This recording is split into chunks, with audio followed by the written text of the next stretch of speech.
All right, this is the second half of the live stream. As I said, my mom was not feeling good. I dragged her butt to my hospital, got her fast track from triage to admission, got dilaudid because she was in excruciating pain. I think it's something like her. What happened is she had a middle ear infection, and the ear nose throat specialist says there's crystals in the middle ear. So his therapy was to grab her head and shake the crap out of it. And I think that over the next course of a few days, it hurt her shoulder and her neck, and probably developed a tendonitis or capsulitis issue, maybe, and that caused her to have pain. So then she was sleeping sitting up, and that happened for days. Not good to be in a sitting position, sleeping with your legs up. So then after she started having extreme pain in her legs and stuff like that, which is probably an inflammation of her back. She's almost 70 years old, so obviously she has probably some arthrosclerosis.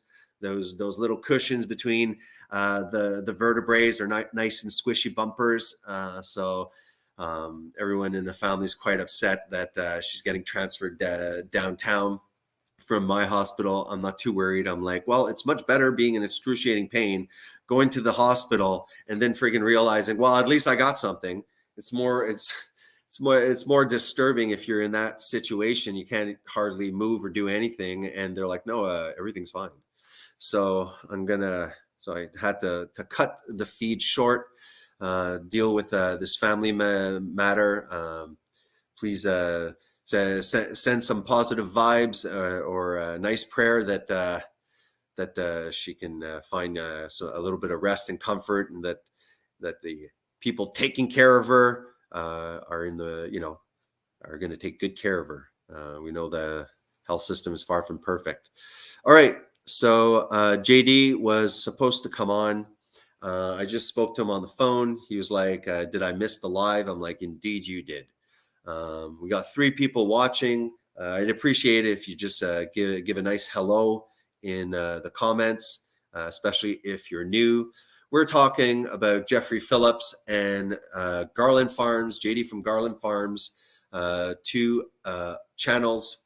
Jeffrey Phillips is a vegan. He does do vegan content. Seems to be focused not only on vegan content, but a little bit of trying to debunk the carnivore community, especially. I haven't really been in the carnivore community for 3 years. As I know, I'm sure that a lot of the carnivore community has probably fractioned, and there's been some probably what we criticize veganism as a cult. There's probably some cult-like beliefs that have entered in there. I haven't been in the vegan in the carnivore community. I've been speaking out a little bit more about veganism because of my concern, mostly with the World Economic Forum, what I'm seeing about, the end of meat, meat alternatives, eating the bugs. And my issue is I'm going to speak out a little bit more against veganism if it's no longer a personal choice, or if this is a government, up down government overreach, kind of enforcing economically, as well as what I think there is some propaganda and misinformation that is all guiding the general public away from meat consumption, as well as the next animal food, eggs. This is a concern. I want the choice for somebody to be omnivorous or vegan, depending on whatever their conscience tells them. I think that there's a lot of misinformation on both sides. And I'm hoping that, this, what I call the Great Vegan Debate Series, I believe it should be a series. I think there's a lot of facets that can be discussed. We can discuss perhaps the spiritual aspect, the moral or ethical aspect, the nutritional aspect, the environmental aspect. There's a lot of things and I think that it would be nice if JD, as well as Jeffrey Phillips, would concentrate on one area to really dig deep. I hope that it's well moderated, where people are not speaking over each other. I think that it should be the vibe changes when depending on how the tone is. I think that I often use from my perspective. I hope that it's a sharing, so that we're not no one's convincing the other side to switch. There's no way. So we should be focusing on the viewers, and in this good debate slash discussion, at least the viewers can go away understanding why each side has come to their conclusions. And I think that that's a lot more entertaining, and a lot more helpful, that the viewers, whichever side, I hope that there's going to be vegans in the chat that are supporting Jeffrey Phillips. And I'm trying to hype, even though I have no part in this first discussion. Hopefully, speaking with Jeffrey, I would like to have the opportunity in the next series, or the next vegan debate, on another facet of this topic that maybe I could moderate. We could review also the first debate that hopefully we will be happening Sunday. And we can, maybe look at how that debate went, and see how things in the preceding debates can be modified. But I hope that it is more each side sharing concerns. Obviously, there will be discussions where JD will say this is the reality of the situation, and probably Jeffrey will say, I don't believe that that's the reality. I think that there's always the danger of falling in a circular loop. I think that not much attention should be spent on refuting each other's side.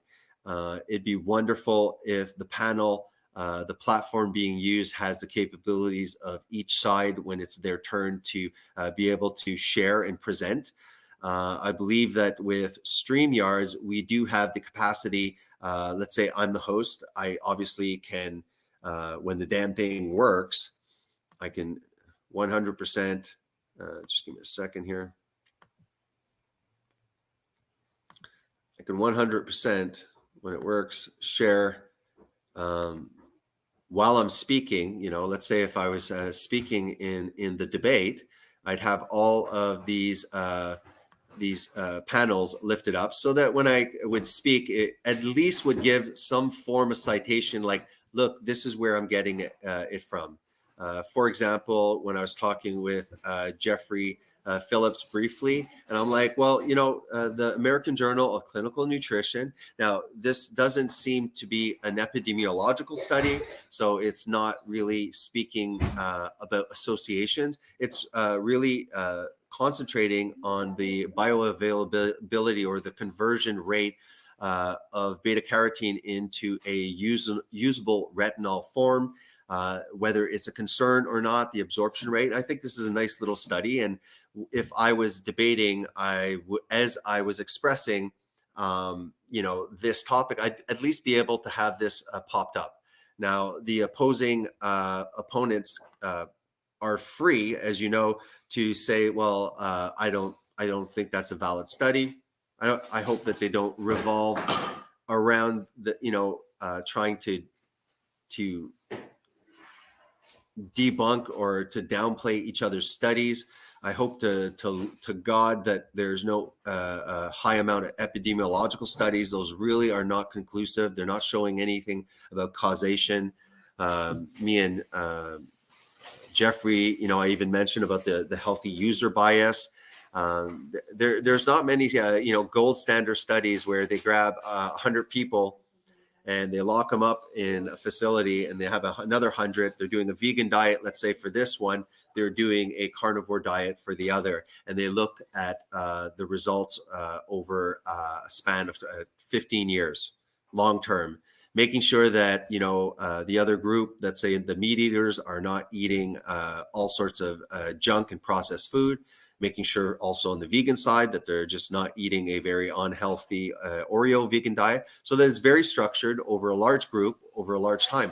That's almost impossible to do nutrition science that way, locking people up. There was a lot of studies initially that were done in people in psych wards or prisoners. Um, good test group, but very unethical.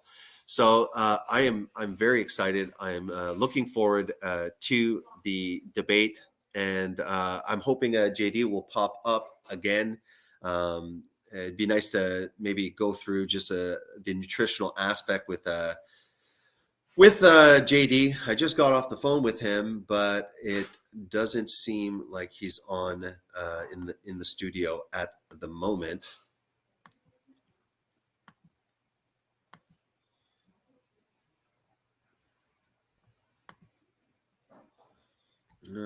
8 nutrients that the vegan diet does not provide. Just going to go through some stuff that I did have popped up. However, Nutrition Advance, unless there's citations from Michael Joseph, not let's take things with a grain of salt. He goes through vitamin B12, retinol, preformed. Okay, good. He does. Let's see. He does have citations about what he's saying. It would be nice if those citations are directly from PubMed, but at least he's putting citations where we can follow. Yeah, things like this. Mechanisms involved in intestinal absorption of dietary vitamin A. I think that these citations are important. So vitamin A it's an essential fat-soluble vitamin, and it's available in 2 forms. There's retinol, or the provitamin A carotenoid. This important nutrient plays many roles in the immune system, red blood cell production. So the retinol form of vitamin A is found in animal foods, and there is a preformed vitamin A in its active. It's a preformed vitamin A in its active state. Without going into extensive detail, this simply means that the body is able to use it in its current form without having to deal with any conversions. When we consume carotenoids, the body needs to convert them into retinol in the intestine, but the conversion rates can be quite poor. This is, again, what I just showed you about the 5% to 65%. My concern is that people who would adopt what they believe is a healthy vegan diet, my concern is, imagine on a mass scale this being adopted, and this needs to be looked into. What if beta carotene is poorly converted in a large population, whether it's genetically or over time because of gut health? It would be quite a serious situation to have a chronic vitamin A deficiency that is stemming under there.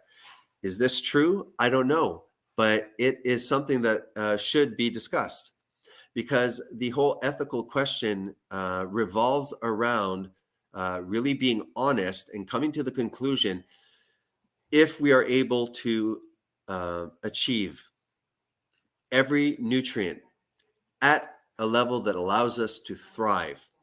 If we can achieve this by completely eliminating animal foods and getting this in the plant kingdom, I think that the vegans have a darn good case on their hand in respect to just looking at that area.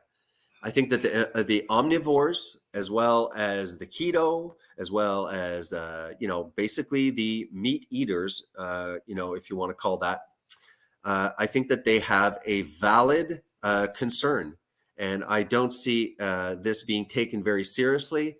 I don't hear it even mentioned in any of the debates, often focusing only around the B12 issue. There's a great difference in the bioavailability of beta carotene compared to the retinol form.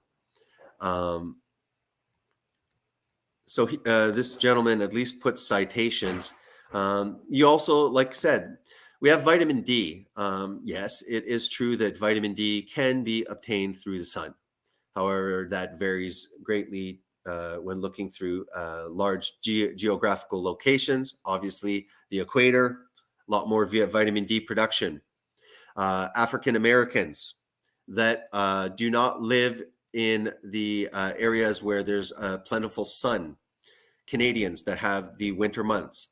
There are seasons where vitamin D, forget about it. You're not getting it from the sun. You're completely covered up. There's also a concern about, and I don't know for a fact, but I do wonder if the sunscreen that we are applying to our skin, that probably has all sorts of other byproducts, probably has parabens that are estrogenic and stuff, but are we able to produce vitamin D when we're putting loads of sunscreen on? And the other question of why do people burn like lobsters when they go out in the sun? Why do white people have a difficulty? Now they're going to say it's because of climate change and the ozone layer, but I have anecdotal evidence that this may be because of the high omega-6 consumption that has become a large component of the majority of our bodies from the high intake of these seed oils that are everywhere, from brown bread, anything in the middle section, as well as the encouragement to eat the hydrogenated omega-6 seed oils. When I was doing the ketogenic diet consistently, and I was focusing on cod liver oil and grass-fed beef, and I was highly focused on reducing dramatically my omega-6 and really amping up my omega-3 consumption, I noticed that summer I did not have issues with sunburns. Eating, I was quite the kinds of quite resistant. Now, again, this is anecdotal, but I started, because I had experience, I said, oh, well, I said, it would make sense that if I'm limiting the omega-6, even if you limit omega-6, it takes quite a time for that to get out of the actual structure that it's forming inside the brain. I mean, DHA and EPA, just check out where they become components of your actual body. But there was a lot of information about people also within the keto or carnivore community experiencing less sunburns, being more resistant. And that just makes sense. I was like, we shouldn't have to be lathering up all of these creams just, for, to go outside. Why are humans unable? And you got the climate change, version. It's like, well, it must be like that. But again, you're encouraging people, and I'm sure there's all sorts of crap in there affecting your hormones in all sorts of lotions. Dietary polyunsaturated fatty acids and cancer of the breast, colorectal. They'll come out with, studies that later get actually refuted. I work at the hospital. I've spoken with gastroenterologists that have gone to even conferences in Dubai. It's quite anonymous. Gastrointestinal or colorectal specialists are not saying that meat increases the chance of colorectal cancer. Again, these are epidemiological studies.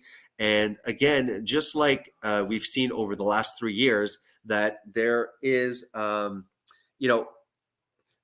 is a shady aspect to who is able to be given a panel on mainstream news, who's being given a platform to talk about it. We've seen over the 3 years with the COOF and this situation that professionals, very credible, peer-reviewed professionals in specialties like virology, for example, they had opposing views and concerns. They were ostracized over those years. The narrative had to be maintained.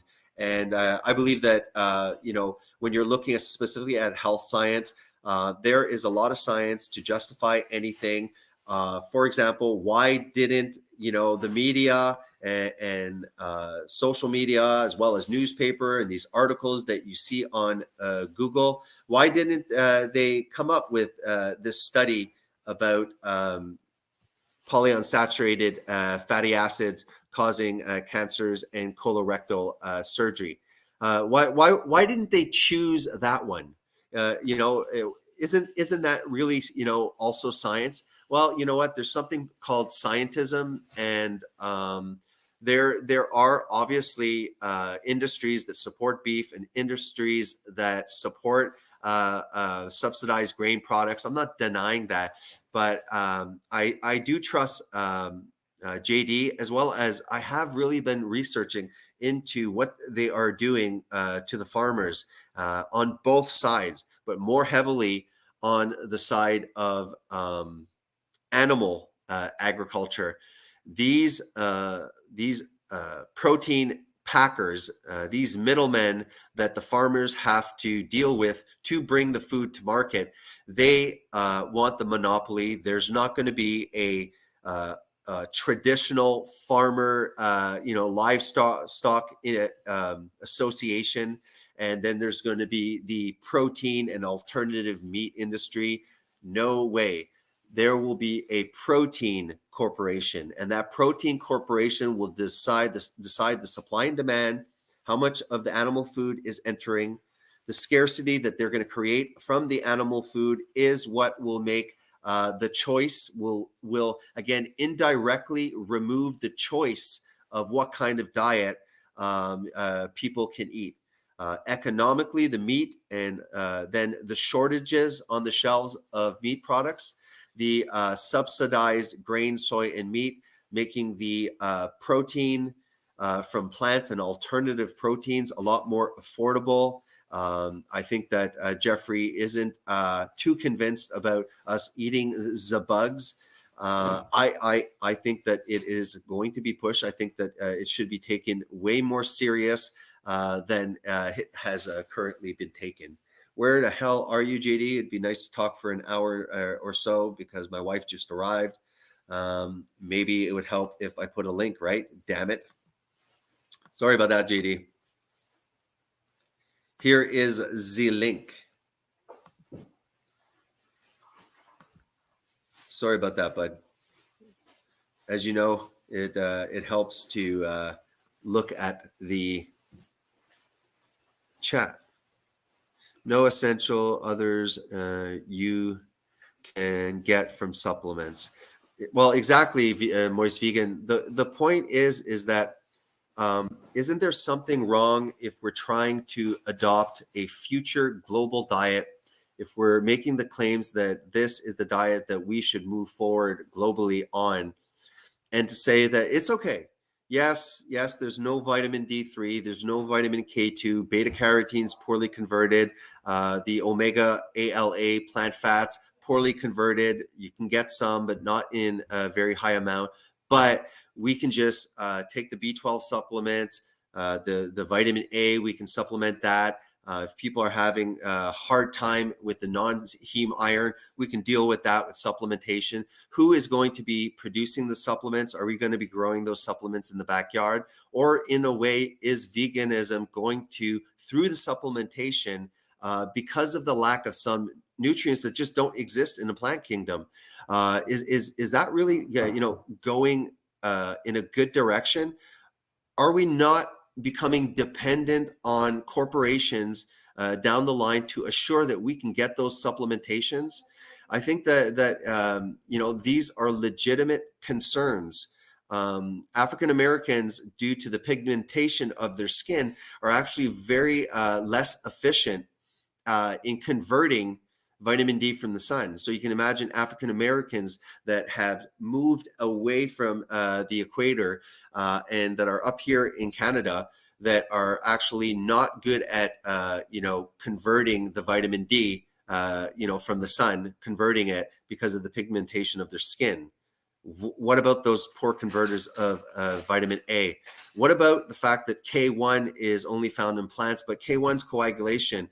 K2 is extremely important. Among other things, it facilitates calcium being deposited where the calcium should be. So the lack of K2,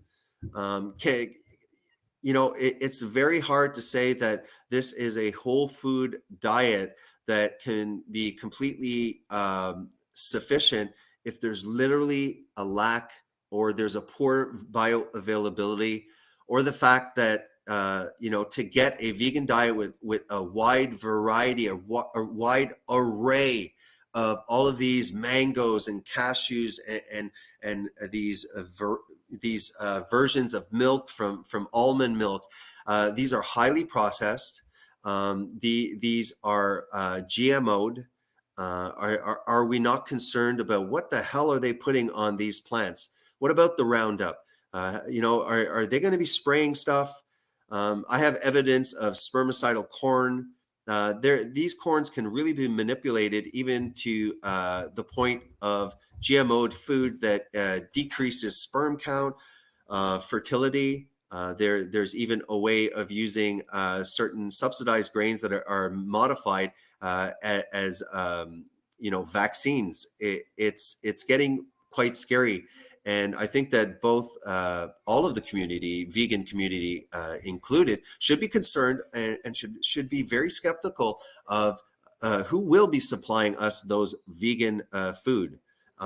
It's very hard for a vegan to be growing everything that they need in their backyard. I maybe I'm biased on that, but I don't believe that it's quite possible to be able to feed a family with with the crops, to homestead in that fashion.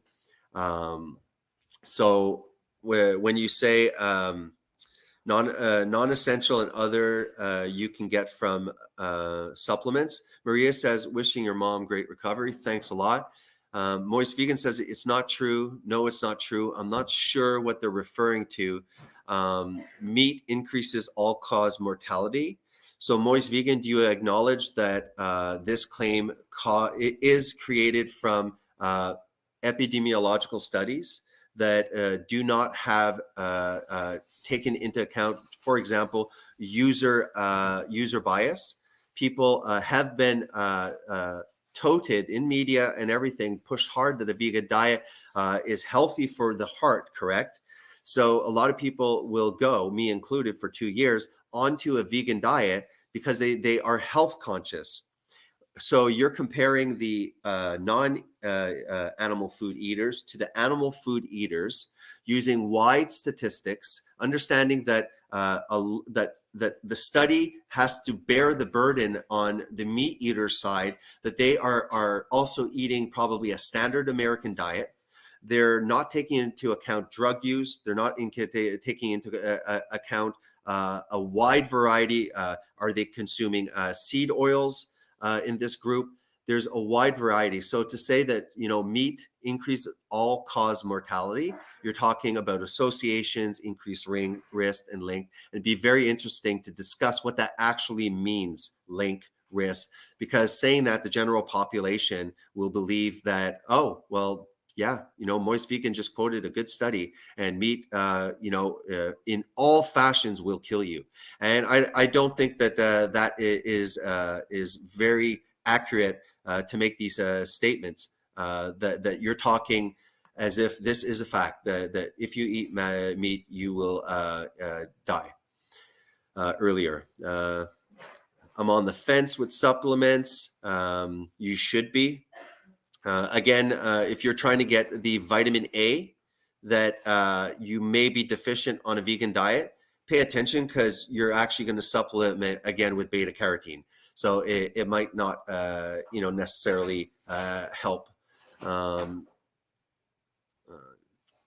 So again, this is where you have the back and forth claims. 75% of meat eaters are deficient in vitamin A. I think that that's completely ridiculous. I've heard also facts claimed by Space Doll that even meat eaters are deficient in B12 because the soil is depleted of B12, of cobalamin, which showed that they did not understand how B12 is attained in animal food. The B12 is created within the animal through bacterial fermentation. The B12 occurs, for example, with hindgut converters, gorillas. It happens very towards the end of the digestive tract, and they actually poop out their food and they pass it for a second turn, because with the second turn they are getting the B12 that the bacterial fermentation created. So this person would make claims such as meat eaters are deficient just as much in B12 because of the quality of the soil is perfectly false. And it shows a ignorance, specifically on why B12 is not an issue when eating animal food compared to eating a vegan food. I also have Alien that is telling me to shut up and read the comments. HD is here, let him on. Alien, if I didn't do that, then you would not have the pleasure of telling me to shut up, which I thoroughly enjoy. Hey, JD. Oh, hi, Jason. Just going through some of the comments here. We have a newcomer, which is cool, Moist Vegan. This will be kind of cool, hyping up this debate that should happen hopefully on Sunday. Kind of getting hopefully some vegans that are in the live stream, and hopefully we'll have a nice group of people that enjoy your content, that are supporters of you, that can be there. And I hope that everybody acts like big grown-ups in the live chat, and we don't have a degeneration in the live chat. It'll be interesting to have a wide variety of opposing worldviews all in the same live chat. Moist Vegan says, just give one single study that shows you can't be perfectly healthy without eating animals. We do, I do almost have popped up. There's studies that show the potential deficiencies that and concerns that can occur on a vegan diet. We have to understand that globally, even in third world countries, there's a big push in fortification of flour, for example, with nutrients that they know are not necessarily even in these products. Bill Gates is big on fortifying a lot of the products. So I'm sure there's going to be a lot of claims that I think are not founded very well, and I'm sure that that's going to be happening on each side. I think that each side should present what they need to present. The other side can refute it if not. I don't think that either side should spend too much time just revolving on one aspect. Show what you got, show why you've come to the conclusions, give a brief, like, I don't agree for this reason, and off we go to the next subject. Jeff, I see you there. If you don't mind, JD just popped up. I just want to go through some of the some of the comments, and to neglect the comments section. I don't know, JD, did you want to have a chat together before, or do you want Jeff to pop up, and we're just careful not to get into the topic on hand? It's up to you. Bring him on. Yeah, perfect. Won't be long, buddy. I'm just going to read a little bit. Maria says, I never go outdoors, catch any sun. She lives in Sweden, still got high vitamin D levels according to the blood work done. Yes, of course. Especially if you're eating eggs, very good. I think you do also. I mean, I don't see the issue with homesteading a bunch of eggs. The majority of mine end up dying of natural causes. Unfortunately, sometimes a freaking predator gets to them. But of the most part, they're kind of like pets that walk around. We take good care of them, and they poop out eggs, and they live their life, and they seem happy, and they graze in the grass, and they give us eggs, and we eat them. I think that the eggs are a superfood, in my opinion. I don't understand how that's torturing chickens. Just having them around and taking advantage of the fact that they happen to plop out eggs. That's just my opinion. We have Sig Sar. I'll call you the SNS. Little off topic. Here is my area.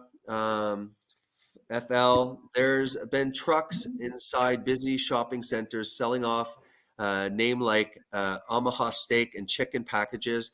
There's lines 20 car deep, 20 steaks for $39.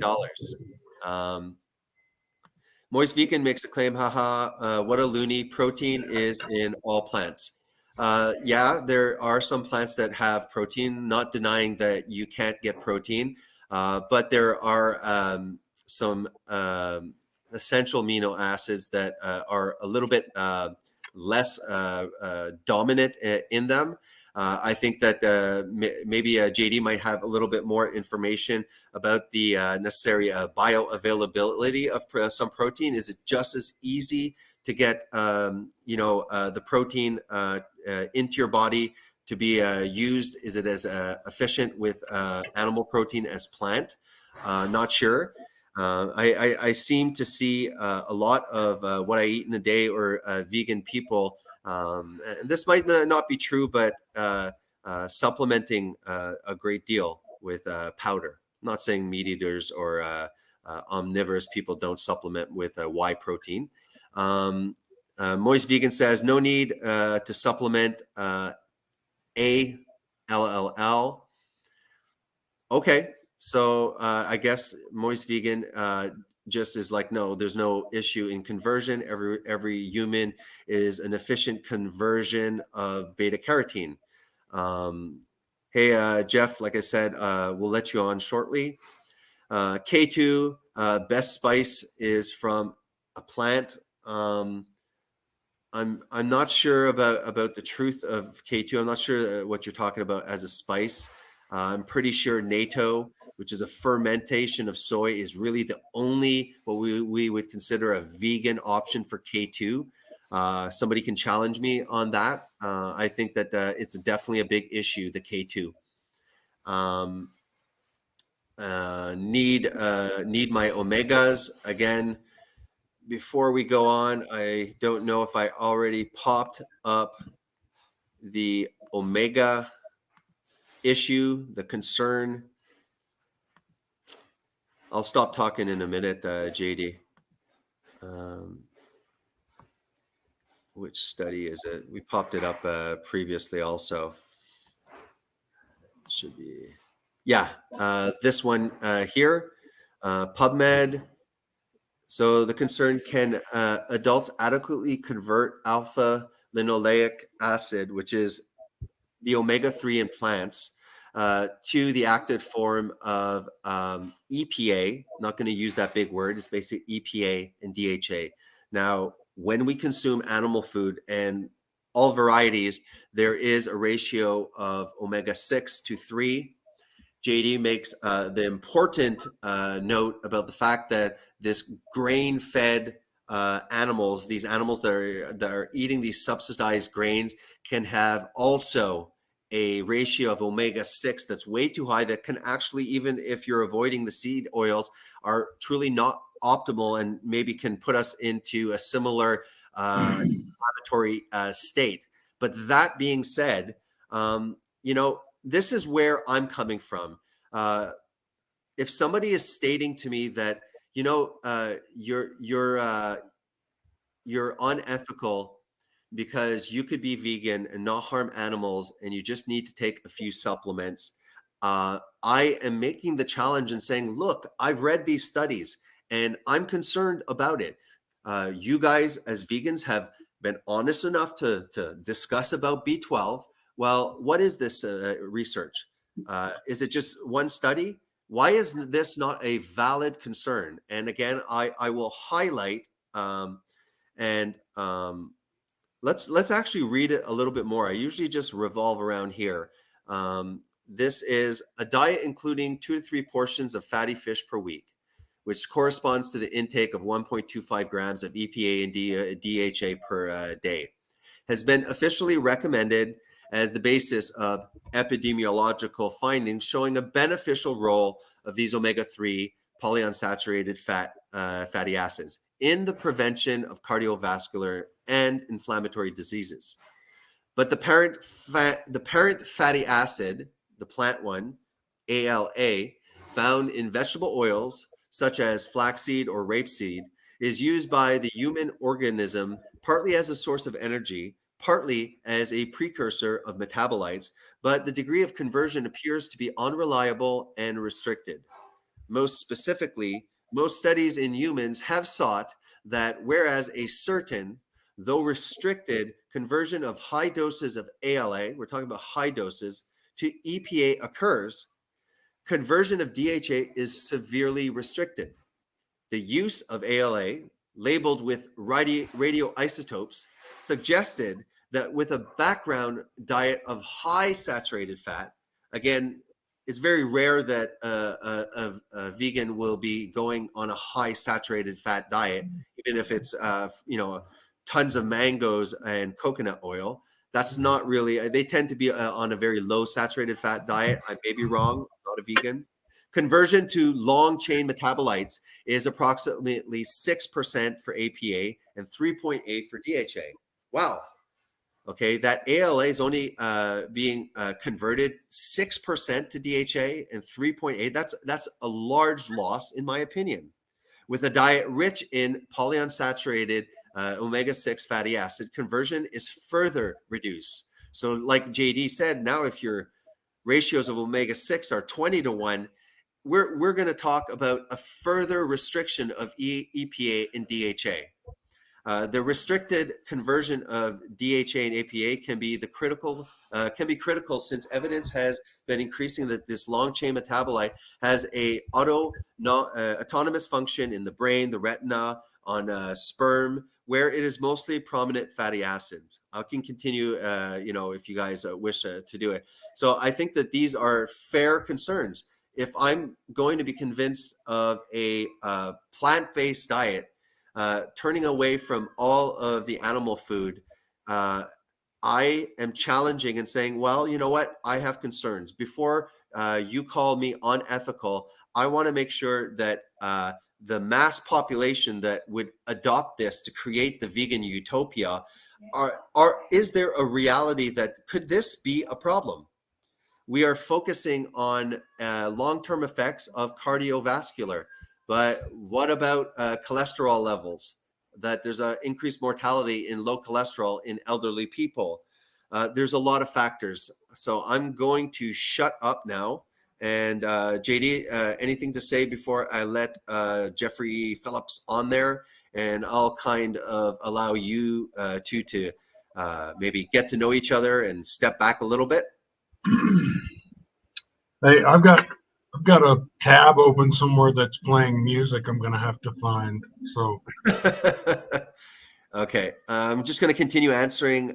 Moist vegan, most bioavailability omega is in flaxseed. Soy boy warning. Most vegans. What plant has K2? You want everyone to farm grass-fed cows to feed 8 billion. You will need to find about 6 more Earths to have that much space to do this. I do not agree. Me and Jeffrey Phillips have spoken. Obviously, I don't think that Jeffrey agrees with it. I think that the paradigm of replenishing the soil with ruminant animals and a circular grazing method would be optimal, and we would be able to have animal input, less need for mining of phosphorus, and we have to be honest about the destructive nature of mass monocropping as well. I hope that we can be honest that it's far from optimal.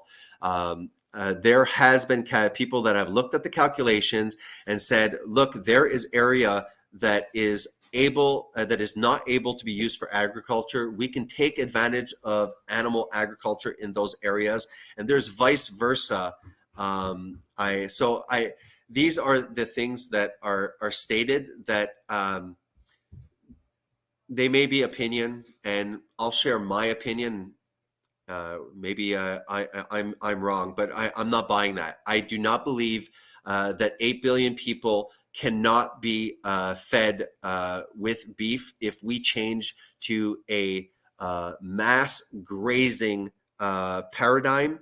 This means that we are not feeding them anything. It is not costing us anything to feed the animals. We can optimize the rainwater. We can replenish the soil. I hope that no one is literally saying no, animals on the soil do not replenish and they destroy the environment. I hope that nobody is really saying that. I think that to be realistic, it will be an omnivorous system that animal grazing methods can replenish the soil. There's tons of room. Look at the land mass of Canada and the amount of grasslands and other areas that can be optimized for this very reason. Don't forget that JD hopefully can speak. I don't know if he's going to speak about this currently, but I think that JD, hopefully, I think that's something that they're going to be focused on. But I think that it is not completely accurate, and JD can correct me. This idea that when you're looking at all that soy out there, that's all for the cows, and look at all that wasted. We have to feed the cows that so that the cows eat that we can get that food out. No, it is very the evidence is there that they're not feeding them soy. They're using, for example, the soy for actually seed oils, and the remaining husks that are inedible and useless to humans are being fed that. Distiller's grain also is being fed. So there is not that much resources. And this is with a screwed up system. We're talking about they shouldn't even be eating that at all. We should, I'd like to know the percentage in the United States of people that were farmers. A large percent of people, everybody was working to produce food. So I'm going to shut my big mouth up. I'm going to re-invite Jeffrey onto the panel. Hey, buddy, sorry about my long rant, and I'm going to put Jeffrey up there. Are you guys both unmuted? I'm on unit, I guess. Jeff, are you there? there? We go. Yeah. Yeah. Okay, cool. There we go. I will extend for a moment. I don't know if I solo lay it, and no. Garland Farms. This is Allie, by the way, my girlfriend. Switched, hey, how are you? Your wife, right? Daughter, wife?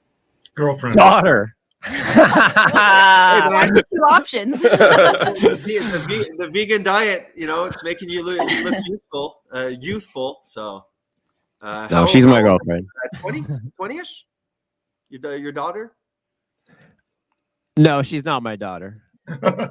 Sorry, she is your girlfriend, right? She is your girlfriend. Yeah, she's 33. Nice. Okay. Well, you both look quite youthful. Thank you. Yeah. Okay. So, anyways, I don't know. I was trying to get both of you actually to talk a little and make your mugs a little bit bigger. I just have a few things to do. So, if it's okay, JD and Jeffrey, you can have the. Yeah, we need to sort out a proposition and a premise for the debate, and sometimes that takes longer than you'd think.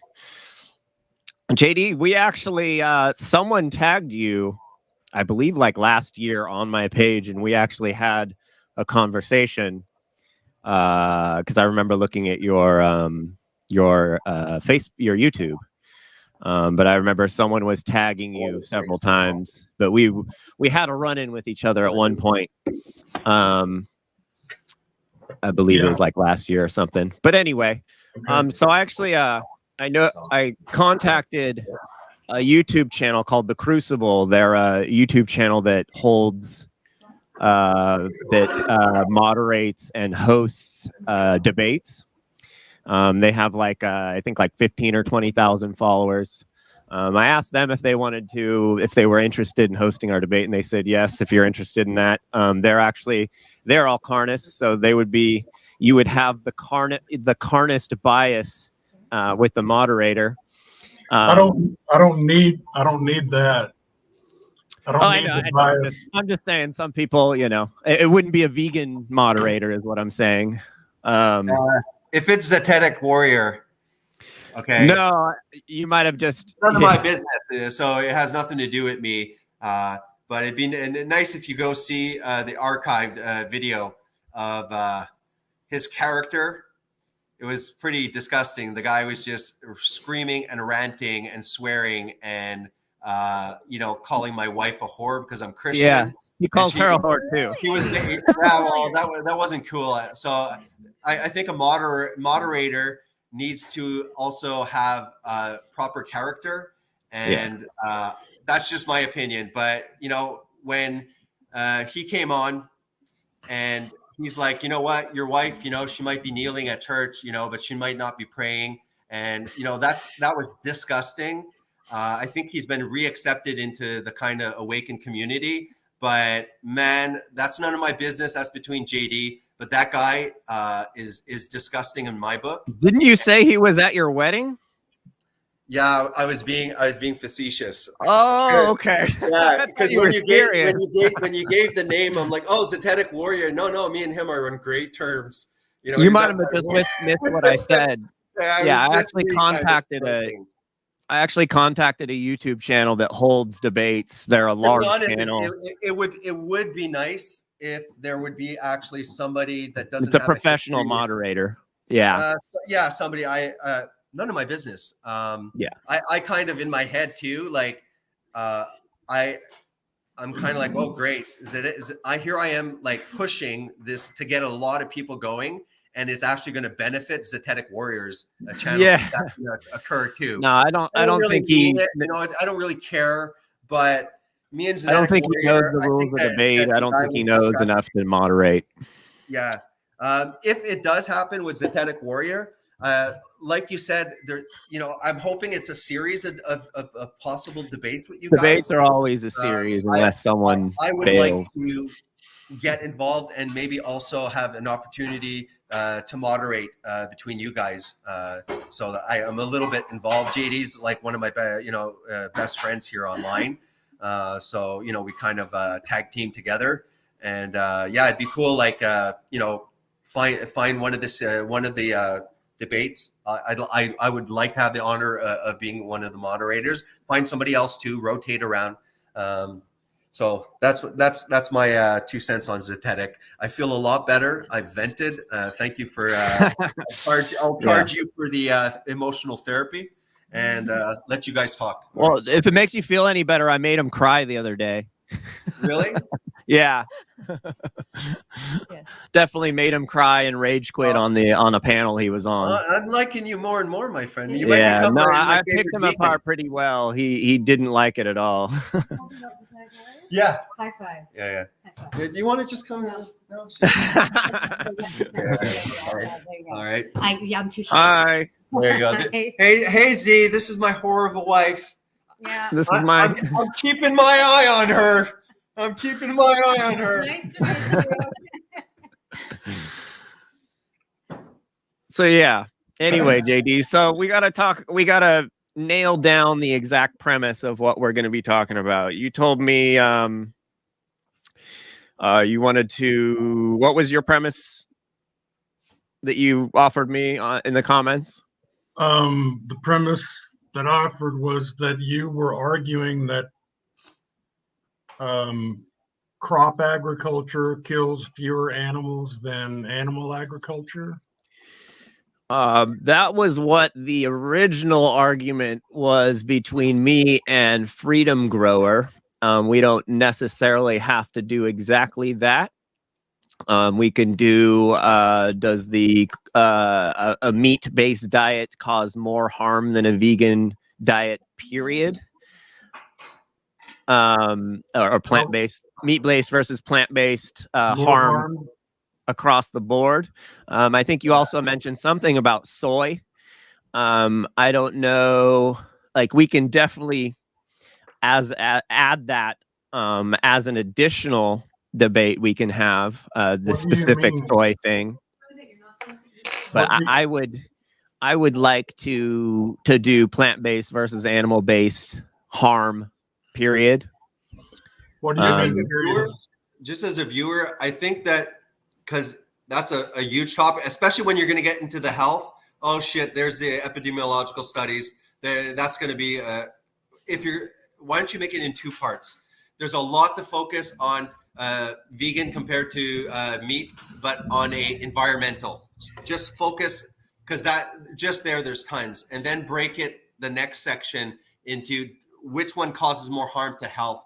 I think combining both the environmental as well as the health, that's going to be freaking a lot to Yeah, I agree with that.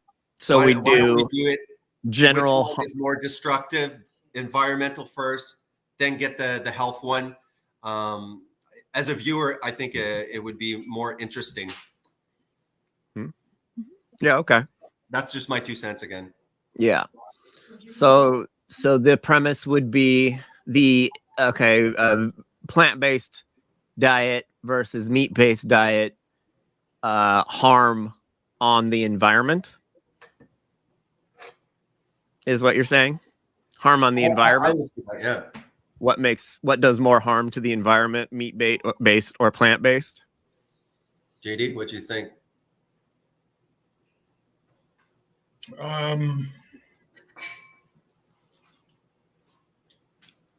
Yeah, I mean, I think that would work.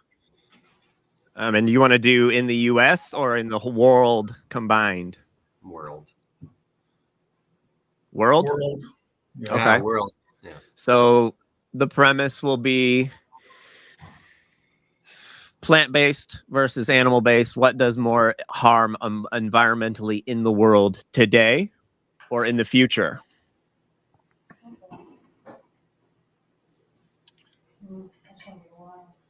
Well, JD, I mean, in the future, the thing is that, you know, you can look at the current paradigm. I think, like you said, it's important world because there's very different ways. You know, like the New Zealand is quite different from certain other areas. There's some that are completely. The Netherlands, for example, they're really been, you know, they're one of the most efficient farmers. So there's a wide, you know, variety of. You know, basically differences. Detriment. But when you're talking about the future, I think that's kind of cool. Like, you know, when I was talking, I was like envisioning, which it would be interesting. It's not really a debate, but I was like, well, how would you see to improve it? That's why I was talking about combining, you know, the animal agriculture with the plant. What kind of paradigm? So that could be an interesting second part because, you know, that could be maybe something we like you and we do, but that's not really a debate, speculation. No, that's it. But I mean, there about could be the future. a discussion. You know, that's what's fun. You guys can debate after, but then after, you know, once there's a structured thing, so that people aren't cutting each other off, people are really able to express each other.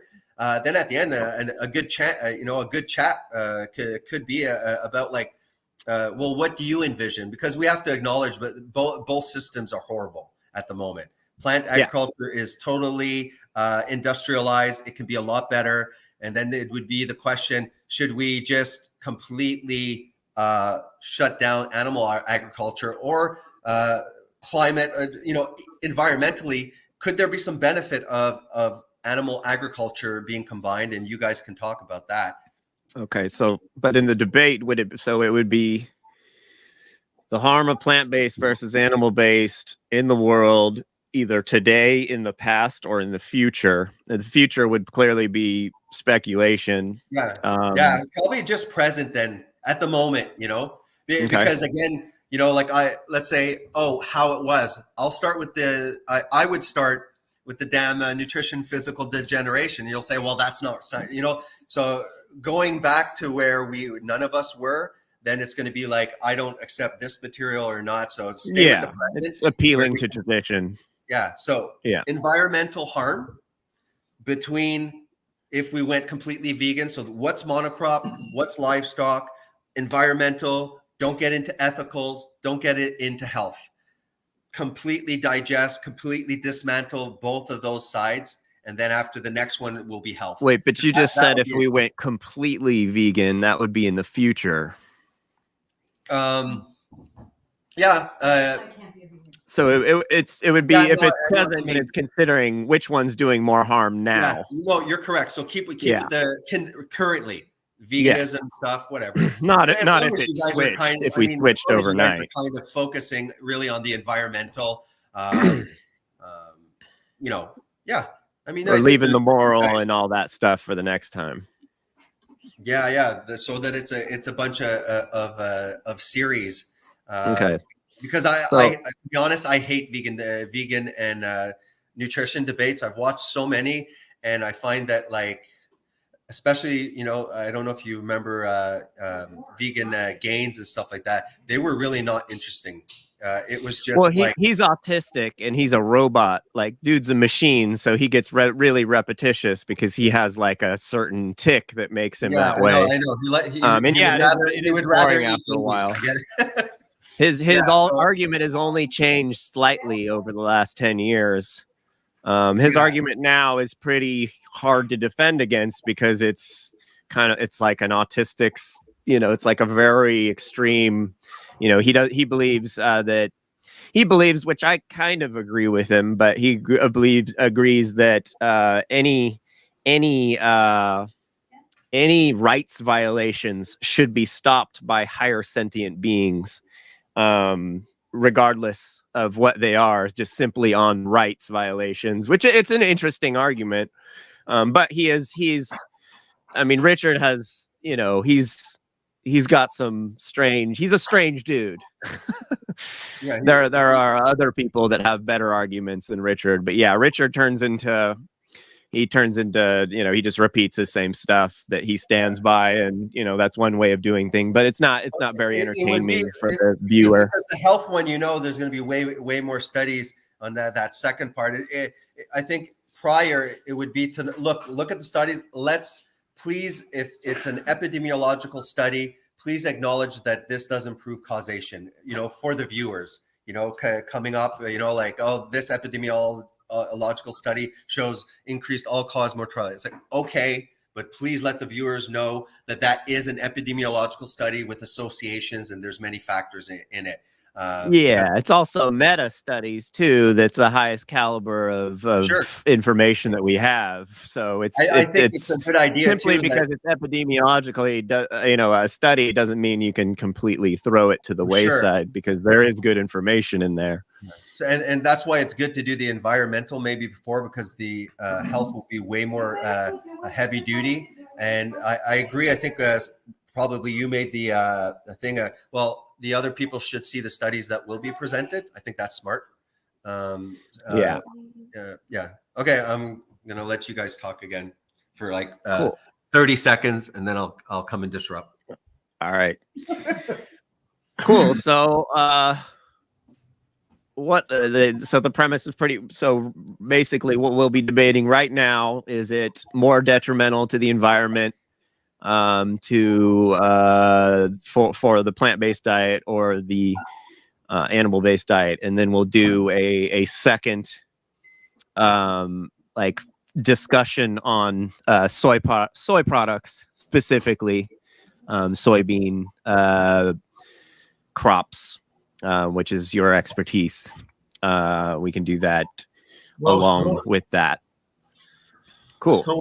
Soy is not my expertise. The reason why I wanted to, or I suggested soy, was because I don't want to necessarily get into it quite too much now. Yeah. But I don't want you to give me too much of your argument now. But okay. If you're not you're a farmer. I just meant because you're a farmer, you're a little bit more in tune with that stuff than, say, me not being a farmer.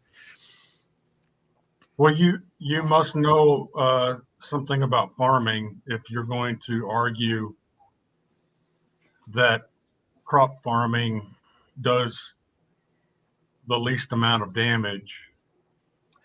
I know enough to agree to do a debate on it.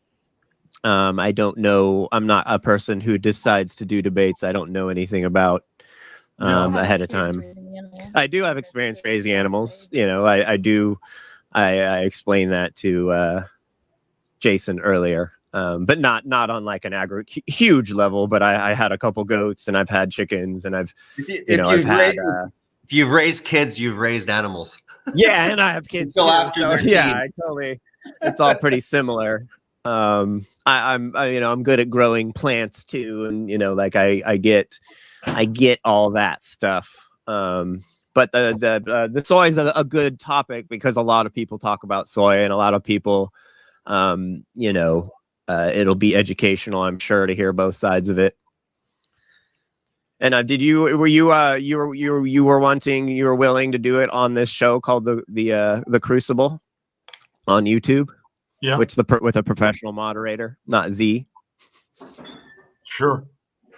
Cool. Too bad, All right. Z. I'll send you the email to the guy, and you'll just send him like a photo and your basic information, and he puts up a place card on YouTube that stays up, and it gets a lot of attention. And he's got 20,000 viewers, so you'll get and his channel is definitely biased towards carnism, so you'll probably get a lot of followers from us doing it on that show versus doing it on Z's show with his 300 followers.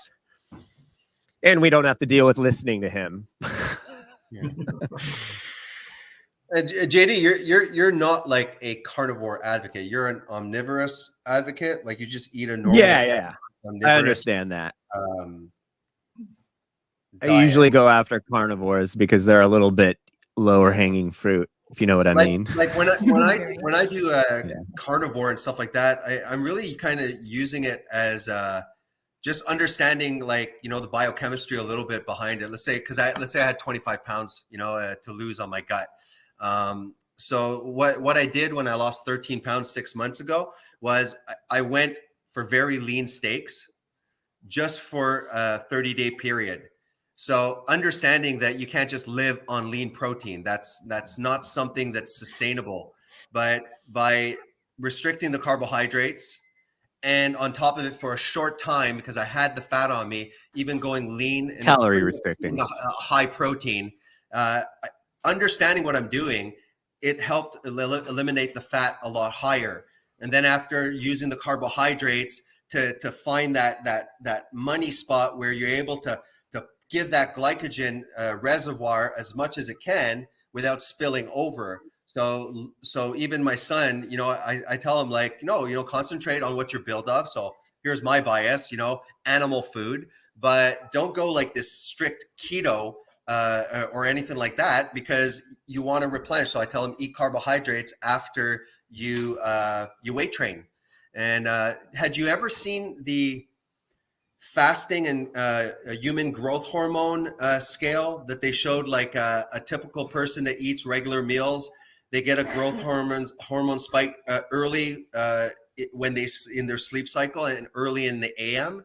And that if you're doing kind of like a restricted, time restricted feeding, not necessarily reducing the amount of food, but doing that, you know, one huge meal for the whole day, because there's no food administered and the insulin is low, you actually freaking get extra growth hormone spikes, which is super beneficial for those young dudes that are trying to get big guns. So that's why I tell my son, you know what, go in the gym, go exert yourself, eat a huge meal incorporating animal food, find that proper gram of sugar, replenish right away your glycogen stores, and then fast till the next beasting session, because you might get a few extra growth hormone spikes. So that's kind of the diet that I advocate.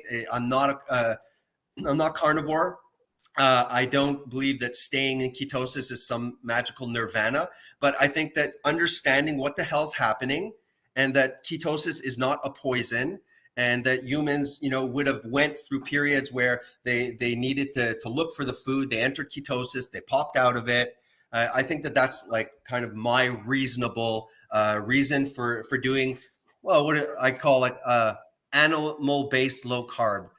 During the fat loss phase, I just don't see the point. You may as well just go hardcore ketosis, get the damn weight loss, you know, out as much as possible. And then after, I tell people, well, you know what, it is restrictive. If you want to reincorporate carbohydrates now that you're down to your appropriate size, okay, you're at 20 grams, sneak in another 10. Can you get away with 30 for yourself with your activity, with everything? Sneak another one.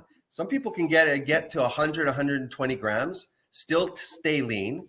They're incorporating carbohydrates, but they do understand the spillover, and they do understand that, like, you know, yes, people that overdo it with sugar, I mean, sugar will cause insulin resistance. There's a lot, the body has to shuttle that crap somewhere, and there's only a limited amount that your cell is using for cellular respiration, and you only have a limited amount of reservoir. But we're being told with this damn food pyramid, 60%, if not more. I got these at the hospital, just these morbidly obese people being fed these meals. I look at the tray and it's just sugar, sugar, sugar. They're not moving and they're fat. It's yeah. Like, So that's pretty much kind of like my food philosophy. You don't mind if I just kind of cut in here. Have you looked into in regards to the fasting into cortisol production and the sort of like the stress? That the cortisol would increase during fasting? Is that what you're saying? Yes. Yeah. I know that I was crazy when I was like really into it, because my initial channel was called Fast Keto Prime. I had lost like a tremendous amount of weight, so I was very passionate. Just as passionate about people that take the vegan route. They become very passionate. They want to share their experience. So I was taking a lot of blood tests because I'm a respiratory therapist. So I can just write down one of the doctor's name, and I was really following it. And if you look at some of the older ones, I was posting the labs. Technically, I should probably have a huge cortisol level because I am horrible with my sleep. I sleep 5 hours a night, and then if on a day off, I'll end up like sleeping in and catching up. And surprisingly, my cortisol levels have always been normal. I mean, it's important to maybe look into like cortisol is not necessarily evil too. It does have a purpose. Can I say one thing? Go ahead, JD. Are you guys familiar with autophagy? What was that? Autophagy. I don't think so. Okay. Well, autophagy is something that happens. It's promoted by cortisol, and it happens only when you're in a fasted state. And basically, you've got these trillions of cells that make up your body, and each one of those cells has components, organelles that perform certain functions, and over time they will they'll malfunction, and so you'll have a component like the engine in a car has different components like spark plugs and the carburetor and the alternator and the battery and all these different parts of the machine that make it work. Well, each one of your cells also has these different components that make it work, and they can malfunction.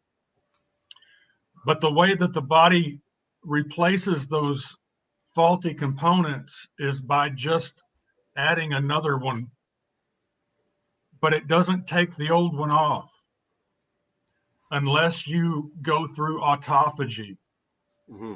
Autophagy is when your body will actually remove the old faulty component and take it and recycle it, tear it down, and use its parts to make brand new components that it can install. And so if you never fast and you keep your cortisol always very low, then you will not go through autophagy, and you'll replace faulty components, but you won't remove the old components. And when your body is covered in these old faulty components that aren't working for you, but only creating a drag against your biology, then that can have a more profound effect than what you're imagining cortisol could have on the body. So by having a temporary period of fasting and a higher cortisol level, cortisol promotes autophagy. And so that's where your body goes through and cleans house. It goes through all of your cells and finds the components that are not working and removes them disassembles them and turns them into brand new working components that can be installed. And once that happens, then your entire body is working at a higher efficiency without all of this faulty component drag that will be taxing your system for years and years and years when you won't let your body experience autophagy because you're afraid that fasting is starvation and that fasting will cause cortisol. So, like Jason said, cortisol is not in and of itself an evil or a bad thing. One is out of whack. The issue is that we know biologically that all systems work in tandem. There's always another system, right? Sympathetic, parasympathetic. You got insulin, you got glucagon, you got you got the. So all systems are supposed to work in balance. There's always two to create a tandem. And it seems in our culture that we're obsessed about anabolic processes of nourishment, of eating all the time. But the problem is that there's a second catabolic aspect that is where you would assimilate what you just put into the body. And not only just the assimilation of whatever you've introduced, it also, when you're not introducing it, it takes time to clean house. For example, like lysosomes will take broken proteins and all sorts of stuff. Sometimes it can break it down and recycle. And this has nothing to do. It could benefit whatever person is eating. It's not being afraid of what auto means self and phagy, like esophagus. It's auto eating. And what happens is that cells are pre-programmed to die so that there's a natural regular renewal. It's called apoptosis. Cell turnover. Yeah, apoptosis. So there is a good amount of stress. It's sometimes very good to put a controlled amount of stress on the body. So those that were verging towards apoptosis, they kind of like, oh shit, too much for me. And there's more of a cellular turnover that actually spikes stem cells. And that's just very, what? Okay. I tell him in 5 minutes. I'll talk to him. Okay, I'll tell him in 5 minutes. So one example, okay, one of my videos that I did, I noticed that they were selling Exona, okay? This is a medical food that they are giving to people with Alzheimer's, okay? I looked at what it was. It's freaking ketones. So what's happened is there's a few aspects in Alzheimer's. You have the glycated beta amyloid. So you have these glycation. So it means that that sugar has affected and glycated these beta amyloids. They go and they embed in the brain. They're pathological. They're one of the aspects that just start building up and destroying the brain. The second aspect is insulin resistance in Alzheimer's. So I'm looking at them and I'm like, oh, so their cognition is improved if they have ketones, because I guess the ketones can pass into the brain for energy. And I said, that's super deceptive. If these Alzheimer patients, okay, have a buildup of protein within their brain, okay, and insulin resistance, it's like, sorry, okay, this specific patient should be completely restricted of carbohydrates, but not only on a ketogenic diet. For their specific treatment, they should have a not done alone, medically supervised, extended fasts. Because as we go 3-4 days, okay, we're not talking only about insulin resistance. The autophagy mechanism will go after those proteins. The body knows what is pathological. And I believe that instead of just feeding these guys powdered ketones that, hey, if you know that that's better, and you know autophagy, look up those damn health pharmaceuticals. They're aware of autophagy, but you know what they're doing? They're trying to make pills that somehow manipulate certain aspect of a biological process that is completely healthy and life-saving. We're all fighting about what's creating cancer, but I think that we're missing the fact that whatever camp you're on, you better make sure that you're stressing your body a little bit and allowing it to clean. If I had a company where in the morning they bring the stock. And then I tell the guys, let's start, organizing it. You're going to be selling it in the front door here. Oh, 5 hours later, another freaking truck arrived. Everyone stop what you're doing. Let's go. It's not an efficient, it's stupid. You're constantly switching your body away from one factor to go eat. No, give your body, like a good company, everything that it needs in the shortest amount of time so that you can return into a somewhat fasted amount. There's small amounts of autophagy that can happen if you're extending 16 hours every day. I think that's really something important, so that whatever garbage is making us sick, without this process, we will just build up shit, and it's going to have a negative effect. And we're all going to fight about what we're eating that's killing us, when we forgot one very important thing, and that's the catabolic aspect that is not being pushed in our culture.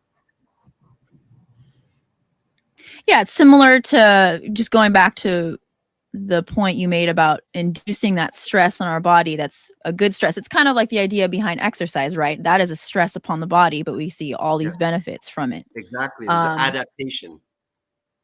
Yeah. From my, I guess you said, like, from my camp, I totally agree with you on the fasting catabolic benefits. I see, though, a danger, at least with like athletes, where you're talking about your son going to the gym.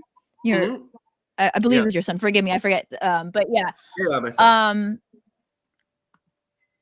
I do see, I just personally, and just in my research, people do, especially if they're working out, they do take the fasting a little far, which is why I asked you about the cortisol. Definitely there are benefits. Would you not agree, there may be negative effects of putting your body, overstressing your body, so to speak. So you have that exercise aspect of the stress, plus the fasting. That is a lot of, that is wear on one's body. Exactly. So that's why I'm a little cautious.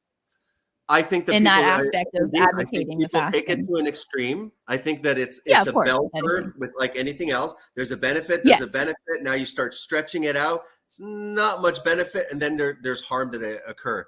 For Josiah, he's too lean right now. He's like, hey, Dad, look at this, and it's like, yeah, I can see your abs. That means that your body fat's like 10, 12. Okay, I'm like, stop with the fasting. My wife is sick. She's skinny. She's not really doing extended fast. It's still good, fine. I don't think that you'll ever get in trouble doing a 16 and 8, where you have not changed the amount of food that you're eating. Right. Getting enough calories, but you're just getting it in a shorter period of time. 16, I think, is very healthy, beneficial. It kind of mimics probably, like, we're busy, we're trying to get the food all day, and then we get the reward. But lean people, you see it online, overdoing the fasting. I mean, it's called autophagy. It's auto eating. If you're very lean, no, it's not good. And especially if you're not refeeding appropriately. So I completely agree. You can push any good thing to the extreme. I don't think, I think you just kind of put it in your head like, okay, this year I'm going to do a 5-day fast. Just that. And then I'm going to eat, do a lot of intermittent fasting. Oh, I'm lean. Okay, I'll stick with the 16 and 8. I'm sure I'm getting a little cellular cleaning. What I often do too is I follow my hunger. So I'm not like going like 3 meals a day. And sometimes my appetite really just is not there, and I'm not eating. And then sometimes I need 3 meals in a day. It varies. And I kind of say like, oh, I'm going to trust that. I'm going to trust my body is telling me, frig, I'm hungry now. So I kind of like go that way. And like I said, it's like the glycogen. It's like, no, I'm pro ketogenic for losing weight, but I'm also pro playing with your reservoirs. Why not get a full glycogen reservoir while still maintaining low carb, where you know what I mean? I don't want to bring it to extremes and stuff. And fat people that start a ketogenic diet do not need any high amount of fat. They just need the essential amount of fat, just enough fat, because we do require a certain amount of fat, the fat soluble vitamins, the DHA, EPA. Supply supply a normal amount of protein. Just eat the protein that you want. Don't try and scarf things down. Your body, I think, auto regulates the amount of protein. It's very hard to scarf down excess protein. So you're doing it, pretty much that way. But I never tell them, oh, you're going to do 100 grams of fat. I say, eat the animal food, put a little butter if you want. You're getting in your eggs, you're getting in your beef, you're getting in your chicken, a normal amount of fat. You are fat. So eat what a standard safe amount of grams, 60, 80 grams of fat. Yes, it's animal fat. And just allow the body to take the fat. So that, and I agree, when it became very fashionable keto, people were doing coconut oil, the fat bombs. And I'm like, no, I don't agree with that. Dude, you're fat. All we're doing is restricting a energy source to kind of say, you're not getting that energy source. Well, here you go. You have easier access to that. Yeah, but you have a hell of a lot. So why are you scarfing tons of fat on a keto diet with? There's no need, because you could be in keto just supplying the fat that your body's using and never tap in. So the concerns that this keto is a high fat diet, I'm like, no, I think that they just eat a regular amount of animal food. Keto, you can have a certain amount of carbs, but I never tell them to just start doing these stupid fat bombs or trying to attain a certain fat level. When you get lean on keto, your body's hunger naturally goes up. You're going to end up increasing more fat to a more reasonable. That's just the way I see it. I'm not claiming truth here. Do you believe keto gets rid of fat? I do believe. I mean, I did it for 3 years, so I lost the water. There's definitely, that you're going through the glycogen, right? So there is a massive. Yeah, we just read a pretty. Especially a muscular guy full of glycogen. Frig, man, you could be like, look at keto. I just lost like 10 pounds in 5 days. It's like, no, idiot. That's just water. Wait, hold on, guys. Go ahead, GD. It's not just water. It can't be dismissed as something that's inconsequential. Let me finish. Okay. Go ahead. Yeah. Glycogen too. When the reason that you're holding that water is because glycogen requires water to hold it. And your body is going to hold on to fat when your sugar stores are high. And so when you burn that glycogen up and you lose that water weight, that is far from inconsequential, because what you've done is you've depleted, not completely, but you've reduced considerably your glycogen stores. And by reducing your glycogen stores, you've set the stage for your body to finally start burning fat, body fat, as a metabolic fuel, as one of its primary metabolic fuels when you're at rest. It's not going to be burning a lot of fat when you're out riding a bike up a steep hill. You're going to be burning primarily carbohydrates. Well, that burst, that burst often is very glycolytic. Like, we're road cyclists, by the way. You hit the nail on the head. You still burn some fat. Sure. Oh yeah, no, you're sure. You're going to be burning some fat, but you cannot fuel high intensity exercise with fat. It can't be done. No, you'll hit a wall. It's the mid. I was just reading about this recently. They've done a study, but it was the intensity. You're correct. The high intensity expenditure that's burning up the glycogen in your muscles. I'm just like you said, we're a cyclist, so I'm always looking at these performance studies.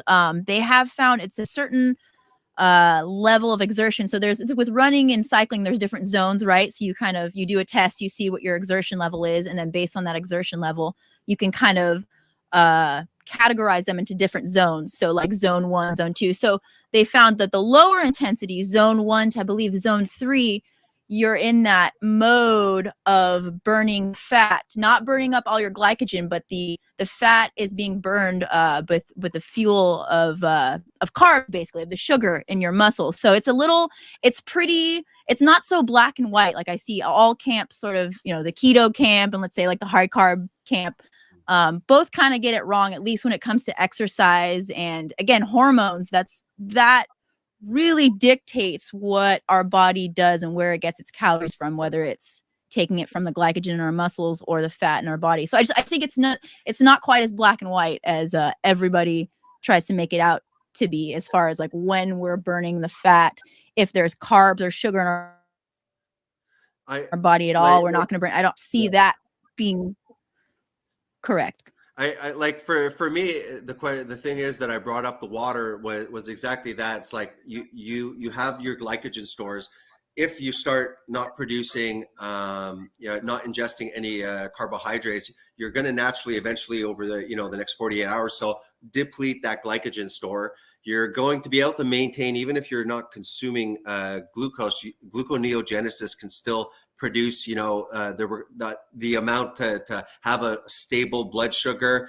There's 20% of the brain that must work, that can't work on fat or ketones. So, your body is able to do that. But once you're in that state and now you've depleted, your sugar production through gluconeogenesis will be enough to stabilize your blood, probably produce that 20%, slowly produce a little bit of glycogen filling, not very effectively compared to ingesting. But once you're in that state, that fat, those love handles that I'm still right now trying to get rid of, you will have easier access to it. So I really don't agree with somebody that would say it's just Depends water. on your diet, though. No, Depends on what you're eating. for sure. You can't outwork a bad diet, basically. Right. They're fat. We come back to road cyclists, but there are fat road cyclists that ride their bikes all day long, and they stay fat year after year because their diet isn't correct. Once you're in the ketogenic state, I'm wondering if you're saying, no, you're actually never losing weight, because no, it's impossible. I lost 50 pounds. And if I carb up or not, I'll switch about 8 pounds. Understanding that's glycogen. I didn't lose, in a few days, 8 pounds. I didn't gain it. I know that there's switching around of that. But once I'm in a somewhat nutritional ketosis, I'm not overdoing I'm not just stuffing, calories of fat and stuff to the point where there's enough through what I'm shoving in my pie hole. There's no need to go for the fat. I mean, obviously I understand that, but it's not only the benefit of calories in and calories out. There's also the benefit that just happens that the micronutrient fat and somewhat protein, they don't stimulate that insulin release as adequate, as substantially. I mean, fat almost has no insulin response. So I'm just saying that hormonally you're also benefiting, because you're kind of hovering in that catabolic more state. Then boom, I just carbed up, glycogen's full. Next meal, boom, I'm going to go to the gym, carb up. Yeah, I know, but your glycogen's probably already full. Boom, again, some people will carb up, and I'm wondering, yeah, but is that even beneficial? We eat thousands of grams of carbs a day. But I mean, you guys are doing kilometers and kilometers. That just makes sense, right? Of course you're burning. We just took a month off because she broke her collarbone, and neither of us gained a pound stopping riding again because our diet didn't change. I had spine surgery, and if you look at the start of my videos, I kind of had a decent shape. I'm horrible now.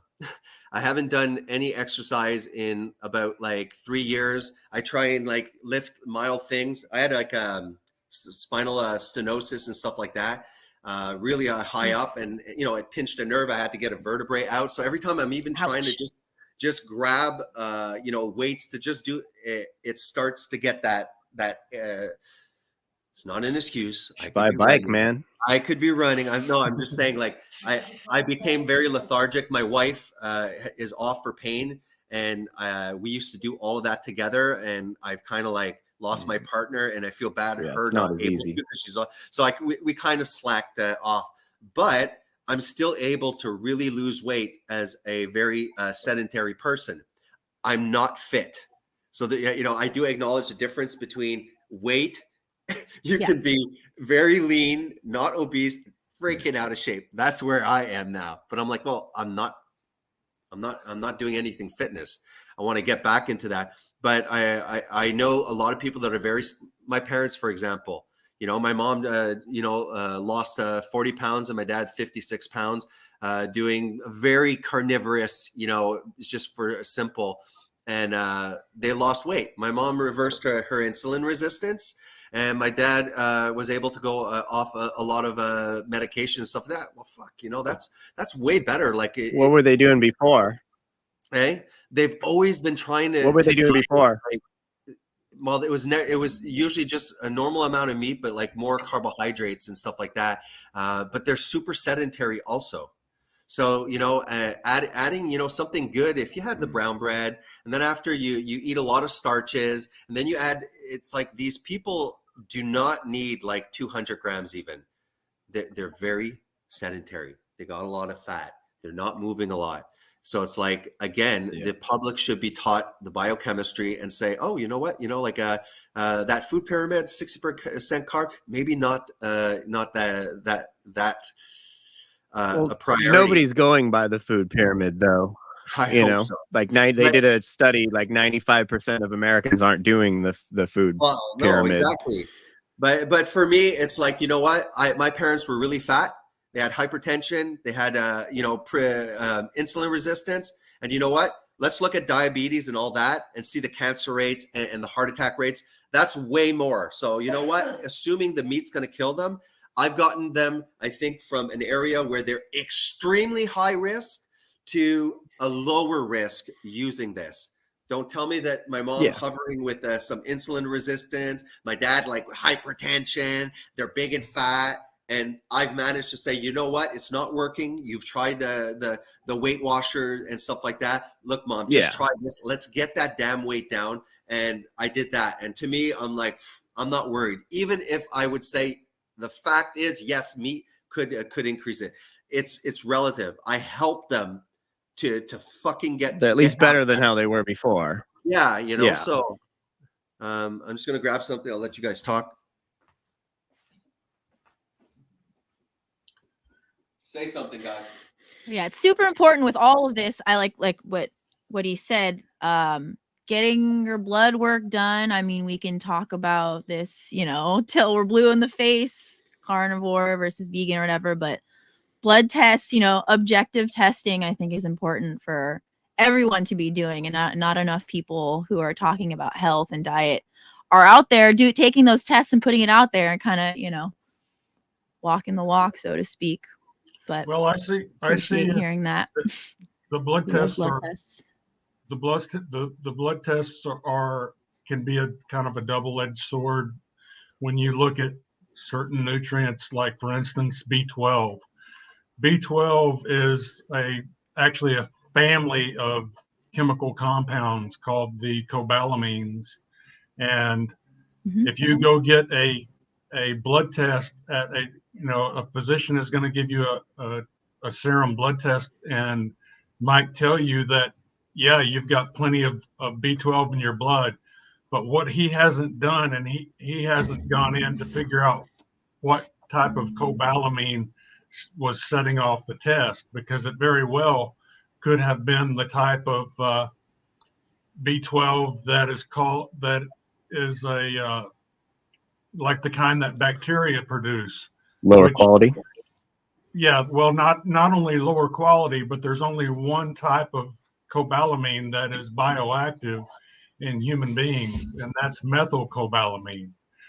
The cobalamine that you get from bacteria is cyanocobalamin, and that is not at all bioactive in human beings. In order for it to become bioactive, it has to be changed into methylcobalamin. And there's two problems with that. Number one, in the healthiest of individuals, less than 10% of cyanocobalamin, which is produced by bacteria, can be converted into the human bioactive methylcobalamin. In infants and the elderly, almost 0% of cyanocobalamin can be converted into methylcobalamin. And so the blood tests, the blood test will register that you've got B12 in your blood, but it's very likely, unless you're, especially if you're a vegan and you're purposefully taking methylcobalamin, if you're taking cyanocobalamin, it's very likely that your blood test could tell your doctor that you've got plenty of B12, and you might have plenty of B12 in your blood, but only if you ignore the fact that cyanocobalamin is not bioactive in human beings.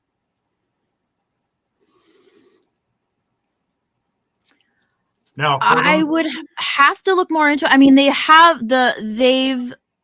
I know they've done studies where they've administered the synthetically produced. Yeah. Yes, they've done studies where they supplemented, let's say, a group of people, and then they measured their serum levels, and there was an effect. But to that, it is encouraging to see most of the supplements I'm looking at. There's more methylated B12 available now at the store. Like, we just bought a supplement, and I was surprised that it was a cheaper one, but it was methylated. So that seems to be, it's a positive change I'm seeing in that whole supplement industry. They are switching more to the methylated. Sticking to this subject, here's something interesting, and I wish that more vegans would do this, because, you know, I don't rely on B12 supplements. I'm consuming animal products. I consume organic grass-fed beef liver, for instance. So I'm not going to have to go get a supplement for my methylcobalamin. However, have you had your levels tested? Yeah, I've got plenty of, yeah. Good. It's organic grass-fed beef liver on the regular. So, but the fact is that the B12, the methylcobalamin that you just spoke of, which is becoming, according to you, more prominent in the marketplace. Mm-hmm. Here's an exercise I would really suggest you do is reverse, because it's really difficult to find how these supplements are actually manufactured. But start with methylcobalamin and find out what the components of that are, and then take those components and find out what are the ingredients for that, and then reverse engineer the methylcobalamin out, and you're going to have a page that is dependent. I've done it. I could show you the chart. It is the most convoluted, energy, methane dependent, petroleum dependent, coal dependent, coke oven dependent. It's one of the most environmentally destructive, cancer-causing processes that you could dream up in a million years. Most people think that supplements are made out of thin air by men wearing white coats in a laboratory. But the truth is very far from that. The truth is that there are very destructive, polluting factories that have to produce the ingredients that go into producing these supplements. Yeah. And just think, they have to make all those supplements for all of the livestock. They supplement all of the livestock that are used for No, they don't. meat. There are a lot of supplements it can be done without it, but there definitely are. I'm talking not on a small scale farm, but well, you'd have to show me your source, because I've been in farming for a long time, and that is a myth that's being maliciously spread. Are you saying it can't be done, or you simply don't do it on your farm? That it's not required. I don't do it on. I don't supplement B12 on my farm, and the truth is that very few farms supplement B12. It is a very, very rare occurrence. The reason for that is because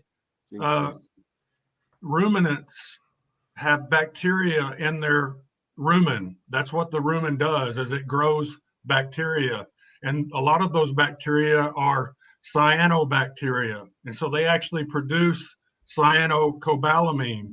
And ruminants, unlike humans, are very good and very efficient at changing cyanocobalamin into methylcobalamin. However, if the ruminant has cobalt in the diet, then the ruminant will be able to create cyanocobalamin, or the bacteria in its gut will create cyanocobalamin.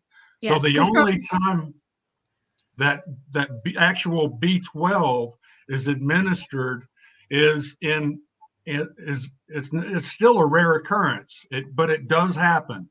It's in the concentrated feedlots, because those concentrated feedlots are under such strict antimicrobial. Yes, the animals are walking around in their own feces, right? Mhm. And so they're having to sterilize. They're keeping everything as sterile as they can. Yeah, that was So my they're understanding. They killing had all to the give it to the bacteria. animals who had so many antibiotics that it affected that whole process within them for the Well, bacterial yeah, process. it's not just the antibiotics, but it's also the external, the chemicals that they use to clean surfaces and so forth. Yes, the They're trying to conditions of keep the environmental bacteria Yeah. down. Antibacterial An products. like an interesting side note would, let's say, it's a bit different. Let's say for gorillas, right? They're eating a large amount of plant matter, and they're hind gut fermenters. So it's actually towards the end process where the bacteria ferment and create B12. But that aspect where it is being created is not a part where it's readily absorbed. That's why gorillas will poop and practice coprophagia, where they re-eat it, they pass it for a second time, because now they're reintroducing the B12 that occurred at the end, towards the end of the process. Now they need to throw it back in to reabsorb. So it's really the bacteria, because I had Space Doll kind of said, like, well, you know what, animals cows are given B12 injections also because the soil's so depleted of cobalamin that even meat eaters have low levels. And I was like, no, like, the B12 that is in animals is not because of the soil. It's because of this microbiotic microcosm within the chambers that produce that. And that's what I find, like, let's say a cow. Well, if a cow was doing what it was supposed to be, eating truly the grass, not these grains they're not supposed to eat that damn shit. If they were really eating the grasslands and stuff like that, it's like it would remove the requirement of wasting, to a certain extent, all of these crops. So you don't think if cows were in a natural scenario, you think they would just pass by oats and seeds and stuff? They wouldn't eat it. They eat it. Goats eat They definitely eat those seeds. The thing is that you're not going to find a monocrop field of oats out in the wild. Yeah, that's not the way nature works. The way nature works is that there's going to be a plethora of different species of grasses and other forages there. And not only that, but the grains that would occur naturally, they're going to be seasonal. So they're going to be, there's a certain time of year that each species of grass will seed out, and also the seeds are going to be diluted with the grass. So you're never going to be feeding a bison on the plain is not going to be eating straight up seeds. It's going to be eating mostly grass with a little bit of seeds mixed in. And the two scenarios are drastically different on the animal's biology. Got it. So it's a lot of people just saying grass-fed, in natural scenarios, it would only be eating grass, and that was just, you cleared that up. Yeah, the grass seeds. They even eat some, tree leaves. It's like a 10 to 20% for, some ruminants are foragers and some are grazers, but they're not 100% either one. Like goats, for instance, are primarily, foragers. They like to eat tree leaves and They And actually go out to they- find a balanced diet where cows will just eat everything, right? No, No? both of them have a preferred diet. The cows want to eat primarily grass, but if they You pass asked them by a that? tree, they'll take a few bites of leaves, whereas the goats will go straight to the tree and they'll spend more time around the trees, but then they'll also eat some grass. So it's about like cows might be 80-20 grass forage or grass leaves, etc. And goats are just the opposite. And that's one reason why goats and cows work so well on a rotation, because goats prepare a territory they Shit make a it lot. very suitable for cows after a certain amount of time. And cows make it very suitable for goats after a certain amount of time, because they're eating down the plants that the other animal doesn't eat. Pooped out. And Yeah. the- Okay. right? So while the cows are eating the grass, the trees are given a rest and they can grow back. Meanwhile, move the cows out, move the goats in. Now the trees are being pruned back and the grass is being mostly left alone to regrow. And each time you move those ruminant animals in there, they leave their droppings behind, and then you've got your nitrogen, potassium, phosphorus that gets deposited by an animal rather than having to come in with a diesel powered tractor and distributing mined and nitrogen made from petroleum. Got it. Don't want to get too far into our debate.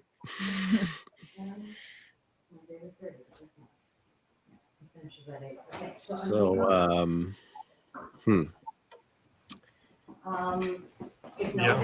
Before I get back. You guys better start talking because I got a big mouth. it's true. As far as the debate is concerned, I can fill dead time. what I was telling Pat was that I don't have I wasn't a high school debater or anything. Yeah, I wasn't either. I was focused mostly on sports and biology, but as far as like some of the things that I would want to bring to the table regarding the harm that's being done by crop agriculture, there's actually not a whole lot of studies on that, but there is a lot of literature. For instance, hard pan. You know what hard pan is? Hard pan, HARDPAN. Yeah. No. Okay, well, there's something called hard pan. There's not going to be a lot of studies on that, but there's lots of literature explaining what hard pan is and what results from the development of hard pan. So with the debate, it's kind of like court, where you want to give the person the studies or the literature you're using in your argument so they can study it and actually have a response when we're face to face. So just basically, like 4 or 5 of like the best ideas that you're going to be using, just so we can both be on the same topic, be on the same level as far as like information. So if I see in that study, something that is a discrepancy in my eye, and I could bring it up to you, and we can go, you can nuance that a little bit deeper versus us both showing up not knowing what the other person's bringing and us not really getting that far in the debate. Because I really want to learn. This is why I do this stuff. I don't do this to like argue with people. Like I'm very confident in what I know, and I want to see if I can prove this. And I want to learn, I want to see if some stuff I don't know, because we can only, of course, when you're vegan or a meat eater, you kind of tend towards bias studies and stuff. And so I'd like to see what your best study is. That's something I haven't seen. And as you can see, Allie's pretty knowledgeable on the subject too. Like we're pretty deep. Like we're very interested. We're diet nerds for sure, and I want to hear your best stuff. I was talking to Jason earlier. He's like, trying to talk me into not calling you names and stuff. And I'm not here to do that at all. I want to see what your best stuff is. After you, I'm going straight to Bart K. It's already registered. I'm doing Bart K over health. And, you know, I'm doing the same thing with him. I'm like, all right, Bart, you know, like we're about the same age, you know, like explain to me, you know, what your best stuff, you know, like, and let's compare. Because, you know, like you said, again, with all the studies, and like Jason said, you know, we could sit here and loop on studies all day, you know, until we get 2 meta studies that contradict each other. And then, you know, and then we didn't really learn anything. But, you know, comparing lifestyles, you know, like getting down to more, you know, like how is your diet making your, you know, how is your diet helping you more than it's helping me is really what I'm interested in. Because like we said, we're endurance athletes and we race, and like, you know, if you eat something wrong one day and you go out riding the next day, you feel it, you know, you feel like crap. You feel like you can't ride as far when you're riding 100 miles in a day, you know, so our diet and what we do for exercise is pretty, you know, it's just, it puts us in a unique position. I know it's still anecdote still, but Yeah. Well, that's all we have really at the end of the day. I had some competitive cyclists that I used to coach in nutrition. I was, for a long time, I have a bachelor's degree in kinesiology with a minor in biology. I was a nationally certified strength and conditioning specialist for 17, 18 years. Cool. I'm even more interested in this debate then. Yeah. Well, I mean, that's the debate that we're having is different than that expertise. Yeah. But I'm interested in the next debate that we'll have then. What I did want to tell you about, I was talking about that when you're, you know,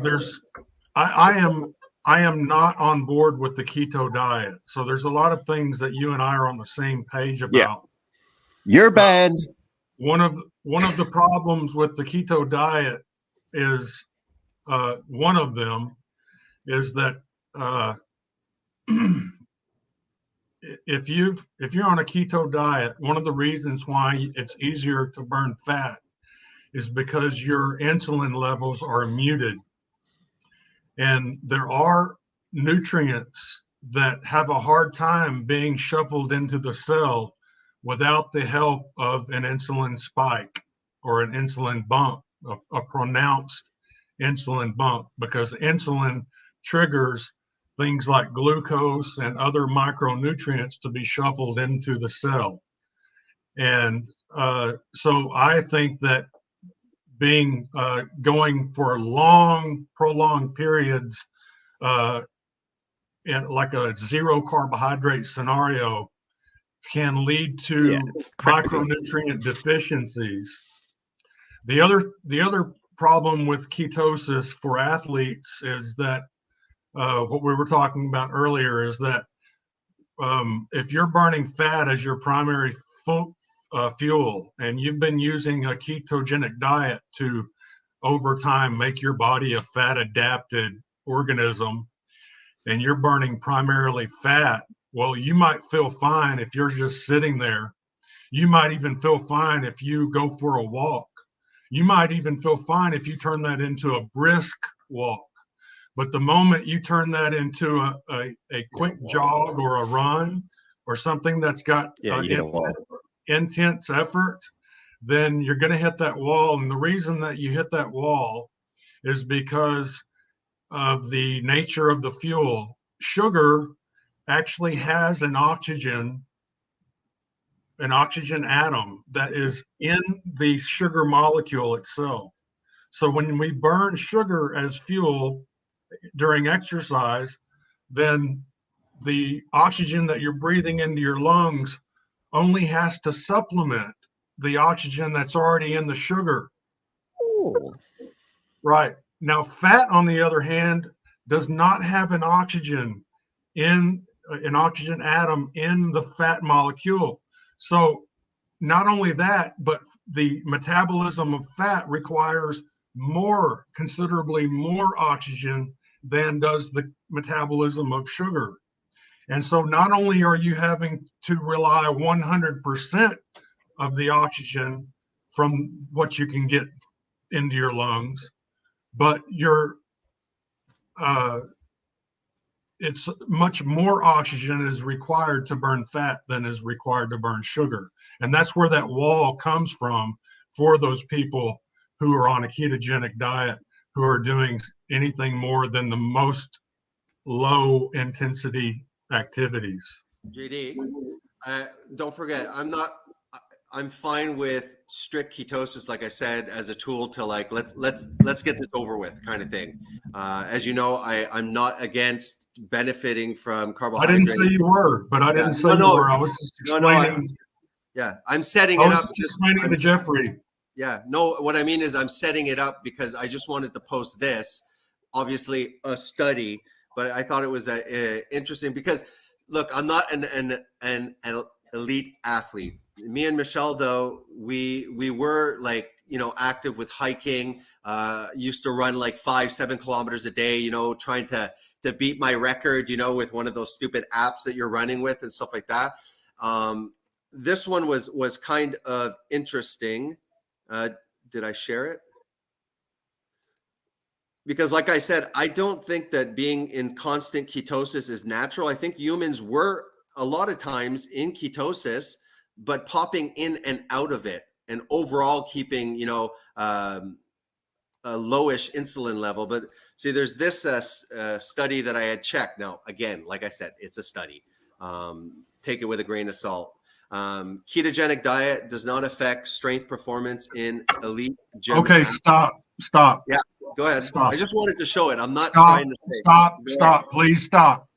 Go. Please stop. Go. Okay. I did not say that it would affect strength performance. Oh, okay. Gymnasts do not perform the duration that a cyclist does. Yeah, a gym performance is much like a sprint. It starts, it's very intense, and then it's over. Just like Sean Baker. Why do you think he chose the 500-meter row and not a longer race? The reason he chose the 500-meter row is because anything longer than 500 meters, you're going to hit a giant wall if you're on a ketogenic diet. If he was to try to do the 1600 or the 3600 or the 4800, the 2 mile, there's no way in hell that he could perform more than 500 meters because that is the length. In other words, no, understood. You made your point. The reason that they can perform in these short, high intensity events like gymnasts or the 500-meter row is because they're able to operate on glycogen. Mm-hmm. They're fat adapted, but whenever you move to something that's that intense, it requires that high level of effort, then you're gonna move straight into a not sugar only, but primarily sugar. Mm-hmm. And so someone who's on a ketogenic diet is going to have a truncated level of glycogen in their cells. Mm-hmm. They're not going to be depleted of glycogen, but it will be truncated compared to someone who's carved up. And so for the first 60 seconds, maybe the first 90 seconds, they're going to be able to perform strength, high level, high intensity at a high performance level, but then they're going to hit a wall after a certain period of time because the glycogen levels are truncated, and you're not going to be burning fat when you're doing a 100-meter sprint or a 220 or even a 400. You're not burning fat when you're doing a sprint, a 100% effort activity. Yeah. It doesn't matter if you're ketogenic. It doesn't matter if you're fat. No, I understand. It's a glycolytic process. Fat cannot fuel those types of activities, period. Regardless of what Art says, regardless of what Sean says, fat cannot fuel high intensity exercise. And so I get those it. I people are agree. getting by on a truncated level of glycogen. But once that glycogen's been depleted, then Sure. No, they go off. I acknowledge that. Like I said, like why not take a benefit of replenishing completely? It would be stupid to go in a marathon and saying like I'm not replenishing my glycogen stores optimally. I get that, but what I'm saying is, let's say if you look at humans, and this I might be speaking out of my butt, but this might be an assumption. But humans tended to do long distance physical activity. I mean, obviously they did exertions, but in today's society where sport is fine-tuned athletes, it's actually not, I don't think that was the natural way. The amount of exertion we do for professional sports and stuff like that, requiring like, day after day glycogen repletion. These modern athletes are pushing to the extreme. I don't necessarily think that was something that humans culturally were doing intensely as recreation. It was more kind of a survival. They obviously did physical labor too, but I'm wondering, like, would it be correct to say that in respect to sports, of course, you wouldn't be able to go at that level. Were humans putting themselves at that level when they were back in the survival mode where it was all about shelter and food and stuff like that? Because it seems like, let's say if you're in a famine, okay, you have food scarcity. The body does the whole fasting mechanism. You get the growth hormone spike that's signaling don't eat, the protein, sympathetic nervous systems activated, autophagies activated, so that the human, when they're not getting what they require, obviously if they became stupid and weak, the species would die. So I've experienced the truly fasted state. You're like speedy as hell and you're full of energy.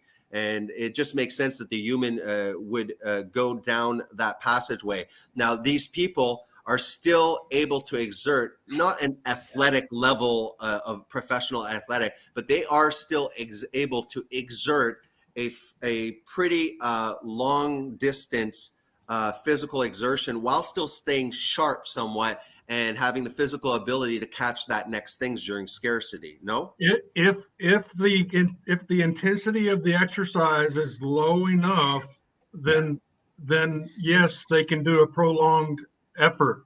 Yeah. But if it requires sprinting, then no. There's no way that you can overcome, even with sheer will. Understood. Can you overcome the extra oxygen that's required to burn fat during high intensity exercise? And I've experienced that because when I was doing, the run keeper, trying to that. So obviously I was doing the keto. In my head, I understood, easier fat store. And I was purposely running 5K because I was still fat. I still wanted to suck the fat out. So I was running, but I was also calculating. And definitely when I tried for fun, I carved up, put on like the 5 pounds stuff, and then I tried to run, and yeah, definitely I was able to maintain what I was maintaining mostly, but at the end I was able to bulk. Like, I'm not a professional runner, but it seems smart to progressively actually be going faster and faster as you go, not like speeding and then hit a wall. That's my dumb aspect. So I'd always try and never go slower and not overdo myself, but end up. And yeah, it's definitely true. And imagine if I would do that the next day, train, and then the next day. Human beings, I'd be weak as shit. Yeah. Human beings are the most adaptable organism that's ever appeared here on this planet. And if we found ourselves in a food restricted situation, kind of a short famine, and we were trying to get food, we probably would not be choosing those foods to procure that would require long, high intensity efforts. We'd go, there's a valley over here a couple of miles over. We can walk over there real slowly and dig up some of those tubers. Those tubers are going to be in season right now. And we would be able to go procure some tubers, which would provide us some vitamin C, some starch, and bring them back and cook them up and eat them. And then we'd have enough, then our glycogen stores would go up and then we'd have the fuel required to go out and chase down the gazelle or whatever it is that you're insinuating that we would be going for during a starvation event. We have this giant brain that is unlike any other brain on this planet. It's so smart. We would use teamwork. We would use free choice and imagination and geographical abundance of different types of foods. Some of them would be fruits, some of them would be tubers, some of them would be nuts, some of them would be fish, some of them would be ruminant animals. We would eat all of that stuff, and depending on our circumstance would dictate whether or not we would choose to go and procure one or go and procure another one. And so in a famine state, like you're saying, where our glycogen levels were low, we would use our noggin to go and pursue something that did not require some type of, 5-mile sprint. Yeah. Well, that's why I advocate for an omnivorous diet, even though I would use strict ketosis, just because I understand. I'm like, oh, okay, I know what state it's going to put me in. Nothing magical about it long term. Don't think humans stayed 24/7 in those states. They popped in, they popped out. There's times of plenty. I think that fruits are, it's wonderful how you have the fruit season as you go into the fall, and then the winters where in my area in Canada you won't be getting anything. So it would make sense to eat as much as you can of these carb sources, to put on a little bit of fat, and then after you have a little bit of cushion as you're going into it. So I'm definitely not just to put on fat, but also to maximize your glycogen stores. Yeah. Because I don't care what Bart K says, you cannot get the same glycogen stores from a ketogenic diet as you can from eating carbohydrates. I completely He's agree full with of that. shit. He's I didn't know completely he said full that. of Yeah. shit. He's full of shit. I deal with these guys all the time. It's crazy. Well, They tell like me I they said- could beat me in a bike race with their fat stores alone, and it's crazy. Yeah. No, I there's mean, I no think way. that's- There's no Yeah. way. They They're might not be being- able to they're not beat. being They honest. might be able to beat you for the first quarter mile, but after that, they would hit a wall if you're going to be working at a high intensity, making them work. Yes. Yeah, I mean, Well- Chris Froome is the greatest road cyclist of all time, and his career is over now because he went low carb. Like, he can't win a race. He hasn't been able to win one since. So it's like, I mean, sure, that's road cycling specifically, but I think road cycling is a pretty good, I guess, test example, of someone running really efficiently I and think human. ketosis is a tool that humans have experienced, not a pathological thing. I think that if you understand the biochemistry, you can use it to your advantage. It's not a miracle nirvana biological state. I completely agree, but I think it makes sense when somebody has the objective, I'd like to lose weight. I've had trouble doing the carbohydrate with calorie restrictions. Some people, it just doesn't work, especially some people that have become highly insulin resistant. So that even if they're trying to incorporate this calorie restriction with carbs, maybe good carbs, I think there's some people have screwed up metabolically, and sometimes this is an extremely reasonable option to reset it so that they can regain some amount of insulin sensitivity. I think the problem for me you don't have to stay on it, using ketosis as a long-term weight loss is that if you're eating, yes, you might trigger yourself to go into ketosis if you're just eating meat that's got fat on it. Sure. But you're going to be eating, you're going to be introducing these nutrients in your body, so you're going to be getting that cortisol, but you're not going to be able to go into autophagy. Eating a ketosis meat-based diet does not trigger autophagy. So in my mind, what's better if you're looking to lose body fat is to let that cortisol do something good for you. Let it kick in that autophagy. Let it clean out all those not working components and replace them with working components, so that when you go back to eating food again, you're like a new person. Your immune system's been reset. All of your body is working at its top efficiencies. So I think using fasting to lose the body fat is healthier than using a fatty meat-based diet so that you can go into ketosis. Because guess what happens when you go into when you are in a fasted state? You know, when you fasted for 72 hours, you're going to be in ketosis. You're going to be in ketosis.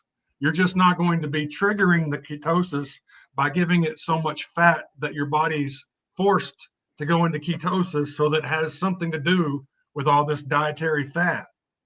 That's no good. That's not doing your body any favors, giving it excess dietary fat, just so you can go into ketosis. Right, but fasting will trigger ketosis. Right. So JD, here's my example. As you probably heard me mention, I said I don't see people that are going to do this ketosis diet should increase their fat consumption. They should be eating the same amount that's actually recommended. So because I said you could technically be scarfing in fat in ketosis and never accessing adipose tissue. But wait, so what's the benefit? What's the benefit of doing 6 months of ketosis rather than 2 weeks of intermittent? You know, like maybe a 72-hour fast. Eat for 2 days. The 72, and when I say eat for 2 days, I don't mean eat constantly for 2 days. No, I understand. A refeeding. Two fed days, and then 72 hours. And then, in other words, why not chain together several 72-hour fasts and do in 3 weeks what it might take you a year to do, eating just meat and fat? Well, see, here's the example, okay? I don't see anything wrong with, let's say, eating a wide variety. First of all, when I say carnivore, I'm not saying meat. Like, I'm talking about I eat a carnivorous diet. I eat cheese. I'll eat eggs. I'll eat salmon. I'll eat pork once in a while. I'll eat meat. That's what I consider. I'm not the steak guy, okay? So what am I doing? I'm eating a wide variety of, sometimes salmon, sometimes this here. And on the side, what I was doing was, well, instead of having a carb source that's like spaghetti or noodles or something, I would just have vegetables. So, and so I'm like, geez, all I'm doing is eating an omnivorous diet. I'm not shying away from the animal food. I am putting side dishes that I was eating was vegetables, and I'm not going crazy on the fat. And I'm supplying what I need. It's like I don't see that as extreme, because then I could say well, I'm just going to add a little bit of olive oil and wheat, and then say that that's the Mediterranean diet.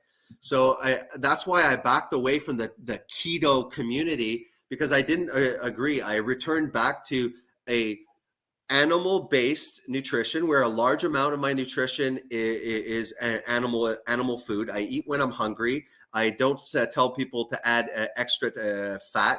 I do incorporate berries. And I'm sure even a large protein meal would probably pop me also. I don't know if that's true, but pop you out of ketosis. What I'm saying is I use it as a tool, especially people that might be already ruined. Like a lot of people that I was trying to help, they're metabolically screwed. They're highly insulin resistant. And in that state, I'm like, I think that you should. Okay, let me ask you something, Jason. Fasting could do that too. Okay, which do you think has a more profound effect on reversing insulin resistance? Yeah. A ketogenic diet where you're eating throughout the day, or 72-hour fast? A 72-hour fast, but as you know, when people were doing the ketogenic diet, it was almost exactly like combined. Everyone in the keto community was talking about time restricted feeding. So they were fasting though to clear all the shit out of their intestines that they were building up. Multiple reasons and stuff like that. Diverticulosis or diverticulitis. Yeah, I mean, some people, like for me, wheat, I didn't realize I didn't tolerate it. I used to have like chronic issues. So for me, it was beneficial. All I'm saying is when most of the people that were doing keto, they were fat, They're following the keto. I think that they shouldn't have been given a fat amount in grams and calculated bullshit like that. I think that if they were eating animal food and starting to eat more vegetables as a side dish, and that brought their appetite under control, where they naturally just ate when they weren't hungry. Almost everybody was doing that, JD. So yes, I think 72 hours. We can't deny that that's amazing for insulin resistance. I'm just saying, let's.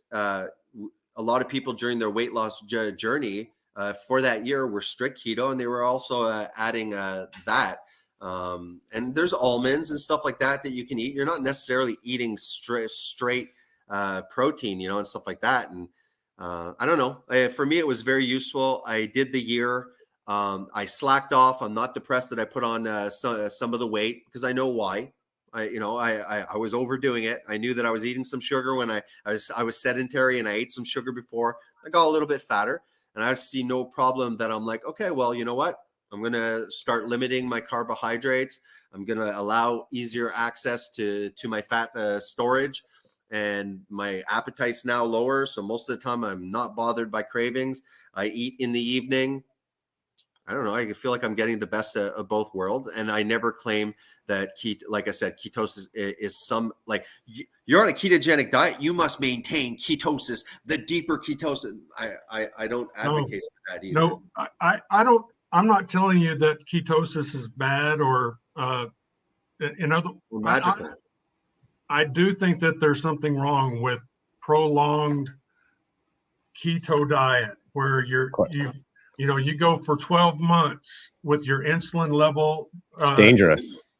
Yeah, the reason for me, the reason that it's dangerous is because by keeping your insulin level suppressed, you're going to be burning fat more easily. You're not going to be storing fat as easily, but also you're not going to be storing vitamins and certain nutrients that your body needs. Insulin. It needs an insulin boost to shuffle those nutrients into the cell, and that's just a fact. That's a human physiological fact. Yeah, I'm not denying that. Those people will be not passing an oral glucose test at all.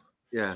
Does protein to a certain extent might stimulate an insulin? I know it's not comparable. Yes. Would that be enough to pop you out? Protein, and the leaner the protein is, like if you consume just straight whey powder, then you'll have a similar blood sugar rise and a similar insulin response to that as you would from table sugar, because you've flooded pure protein into the bloodstream, way more protein than you can use, and so it goes into gluconeogenesis and it turns it all into sugar, just like that. So you're going to have an insulin response from that. And the leaner the meat is, then the faster it will enter the bloodstream. And again, you get a pile up of protein that you can't use right now. It'll be turned into sugar. However, comparing to what you can get from natural protein sources like meat, comparing the insulin that you're going to get from that compared to the insulin that you can get from a potato, it's laughable. Potato is going to give you a huge insulin spike. And that's not a bad thing if it's not something that's being done throughout the day. But if it's something that's done once a day or once every 2 days, then that huge insulin spike is not going to hurt you. No, of course not. But it is going to take the vitamins and minerals that need to be shuffled into the cell, and it's going to put them in the cell. Yeah, because you can go on to the other fanatical extreme that you're insulin phobic, which is completely stupid. So I understand the extreme that can occur. Moise Vegan was saying, like the keto is a horrible diet, very unhealthy. Studies prove. I'd like to see the studies proving that. Like I said, if I have a fat person that has been trying to lose weight, I think he's saying long term, like Garland was saying. Exactly. Long term, it's pretty well known that it's long term a bad diet. So what I'm saying is, you have a obese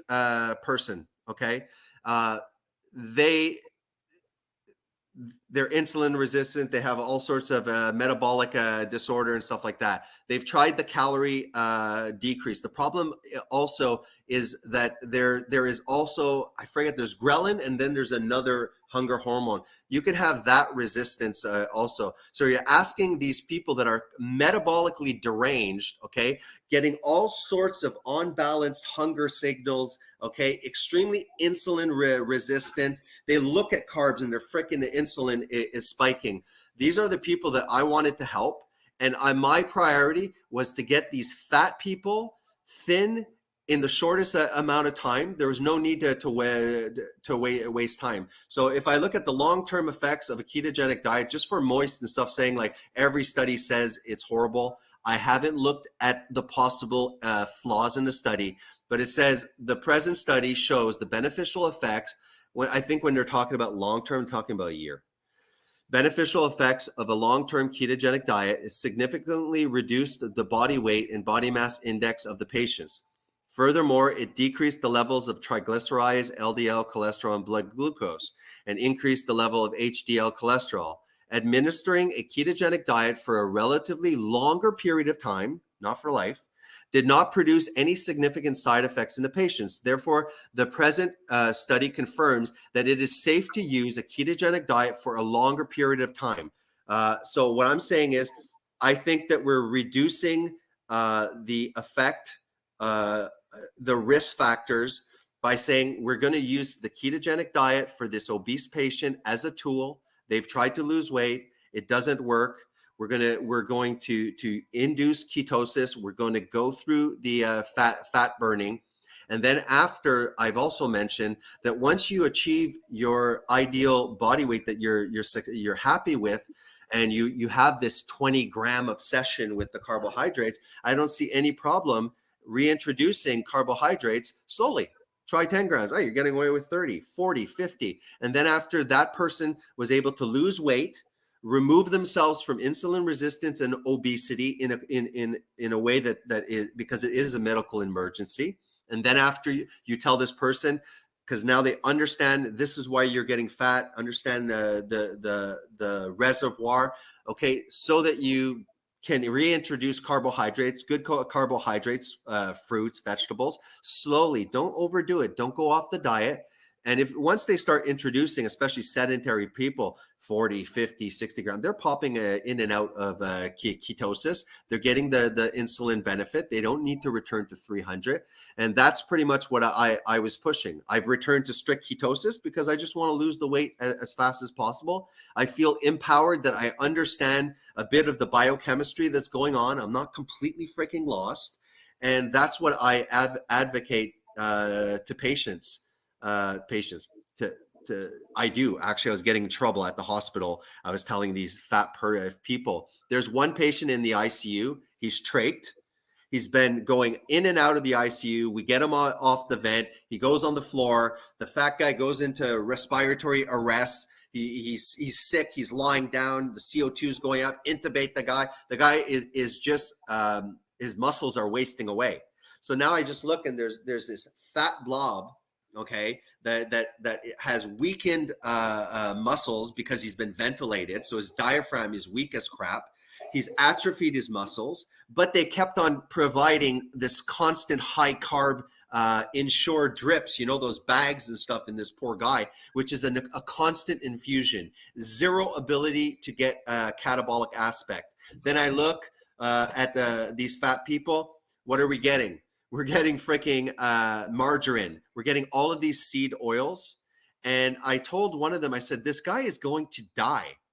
I said, there is no way that he will ever be able to regain his strength in the state that he's in. He's just going to atrophy and die. I said, why the hell are we feeding this guy all of these carbohydrates? This guy should be in a medically followed in the ICU fasting. We got to get this guy's body weight significantly down so that he has a chance of not carrying 150 extra pounds. So he's a lot skinnier and he can start doing rehab. And I said, let's do this and let's talk to the nutritionist. And they're like, oh no, government guideline nutrition.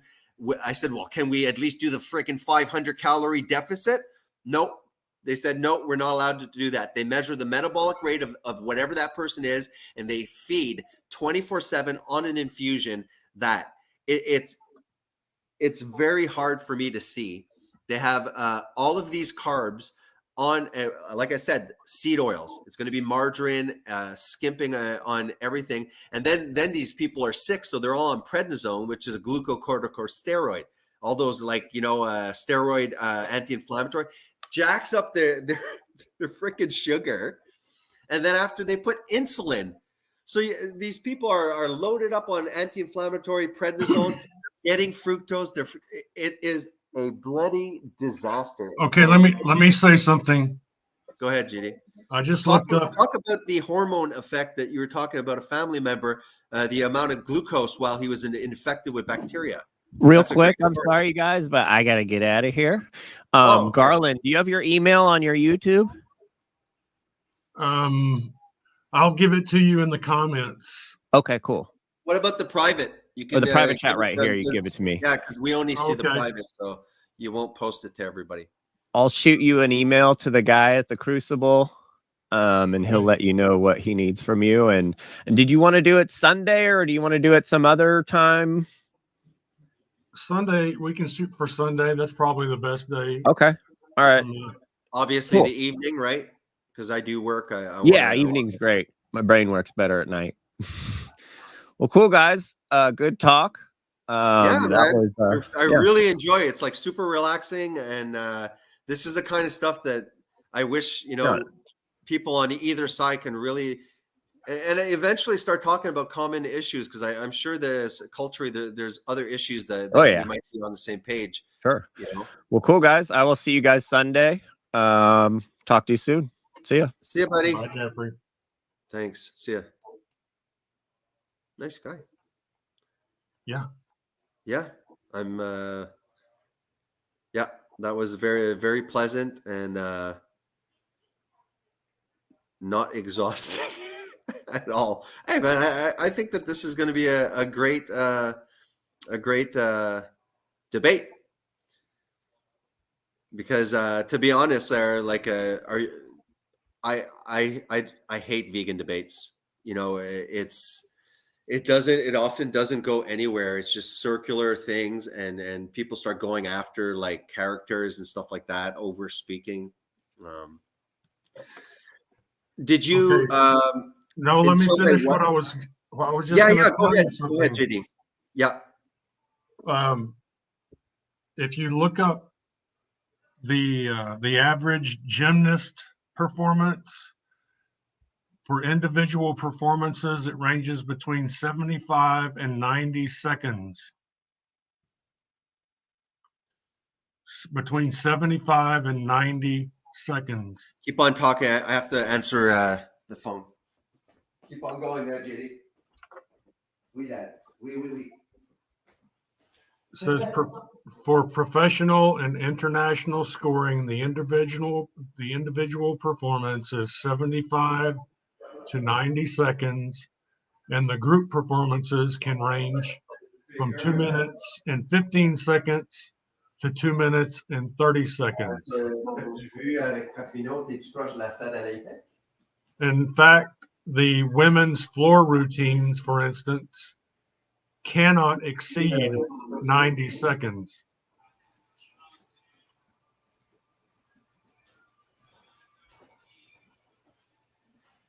The men's floor exercise has a maximum allowed duration of 70 seconds. The women's beam, balance beam, and floor exercises have a maximum of 90 seconds. C'est parce que si tu t'es. Je pense pas, parce que là, tu es rendu à Papineau, ça c'est. Here, I'll show y'all some arrowheads that I found. I found this one today, and that's just the top of something that looked a large version of something like this. So this would be like a spear pool. I found this one about 4 months ago. And these are just right near my house. This is another one I found that's broken. And here's another one that's broken that's like that, similar. And this one was starting to be one, but they probably messed up on it, so they threw it down. But you can see that it's been worked. And then this one I found in the last 6 months close by. This one's actually got a twist to it. So this one's actually got a twist to the design, which would have caused it to move like this through the air. And then I found this one last week. This one here last week. So these I've got some others that I found this last year that are complete, but these are almost complete here. These three. This one. And this one. Google Map. That's the twisted one. And this one, which is the most recent one I found. This one's cool because it's got black flint on this side and white flint on that side. It's split right down the middle. So these would have been the human canine tooth. The kill tooth of the human being is right here. Very similar to the hermit crab does not grow its own shell. They all have shells, but they don't grow them. They actually take over the shell of a conch snail, usually. If a conch snail shell is not available, they might grab a bottle cap or whatever else they can fit into. But that's actually a phenomenon. Same thing happens with certain species of dolphins will emulate the hunting activity of walruses by grabbing a sea sponge and using it the way that a walrus uses that ice pad that's got all the whiskers on it. And they use that to look for food on the bottom of the ocean. Well, dolphins will acquire that feature by putting a sponge in their mouth and using that to rake along the ground. But human canine, this is the human canine tooth right here. Not all features are grown by the organism. Sometimes they're acquired from the environment or actually built from objects in the environment. You're okay. You're okay. Sorry for leaving you, JD. My dad's lost in the city trying to get back home because they transferred my mom downtown to more Montreal area. I'm almost done. Just keep on talking about stuff. Okay. Okay. Looking at the comments.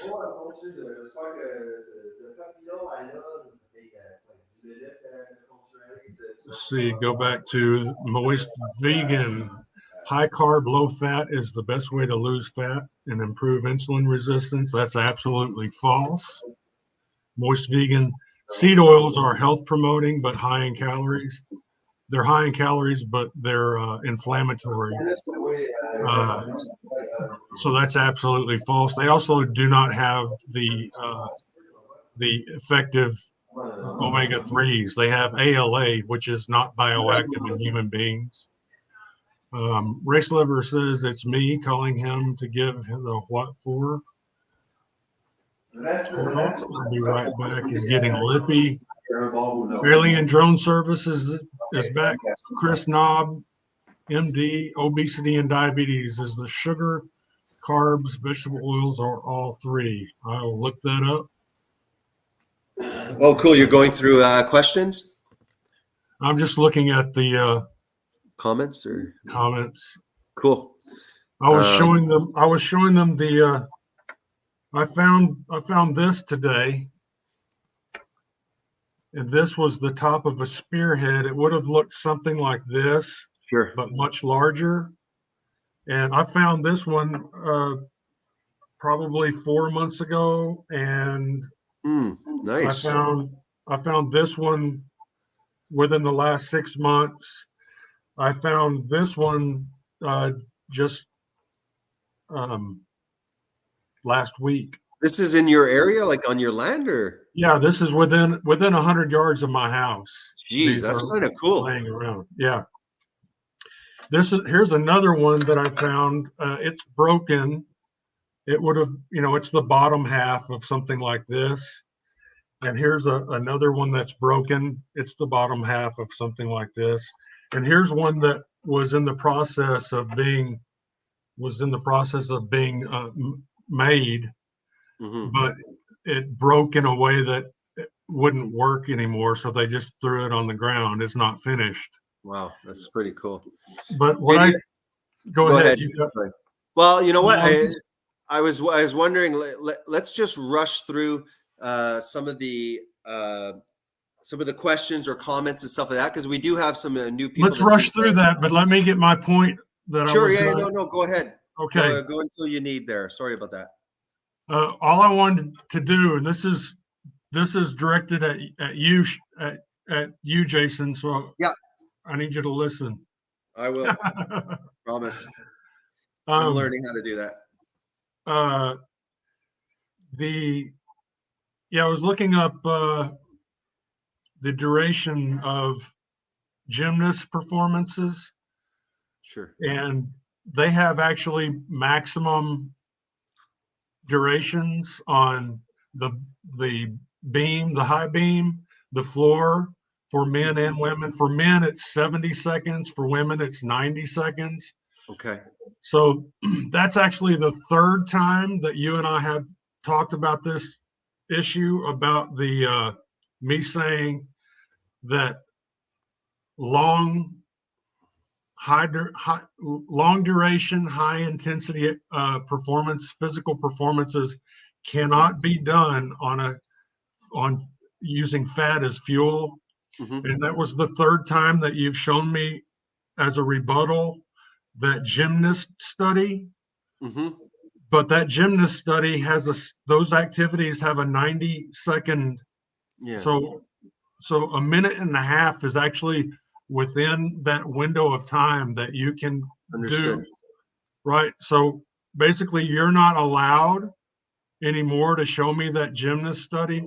I don't even remember showing you that damn thing once. I know we verbally explained, but you have convinced me. Like I'm not going against that. It was kind of more like I felt like, which isn't what you said. That was just my interpretation, as if like you're going to be weak as crap, like you can't do anything, which is something that you didn't do. I promise I will no longer show that study. Not in that context. Yeah. Well, like you said, like the reason I also invite you on is I like to invite people that might know actually something more than me, so I can expand my knowledge. And you've earned my respect in a way. You haven't said any dumb crap. So no, yeah, I completely understand. And like, for sure, while I was starting the ketogenic diet, I was probably way more extreme in that respect. I was learning, I was passionate, I was into it. But no, like I'm a lot more moderate. I do, like right now I'm using it as a tool, because I'm like, I don't want to waste time. Like I'm just going to restrict my carbs so that we go through this better. I'd like to try and get back into at least some physical freaking activity. So I'm definitely going to possibly try and add, depending on how active I'll be, carbohydrates and stuff like that. I mean, I told my son, Josiah, geez, you're looking cut. Fine. Yeah. But you're fasting way too much. He was like, I'm 48 hours fasting. I'm like, dude, you're going through puberty, first of all. You are growing more than my old fart that's decaying and stuff like that. You're super lean, because I can see a lot of the striations, some of that. But I'm like, time to up the amount of carbohydrates, because you can tell the muscles flat and stuff like that. So I'm definitely not telling a 17-year-old just trying to weight train that carbs are poison. I'm not doing that. I'm testing it out, but I am, that's pretty much it. Let's JD, let's kind of go quickly through some of the comments, see if we can answer that quickly. We have non-essential and others. You can get them from supplements. I think we've been through the whole supplement issue.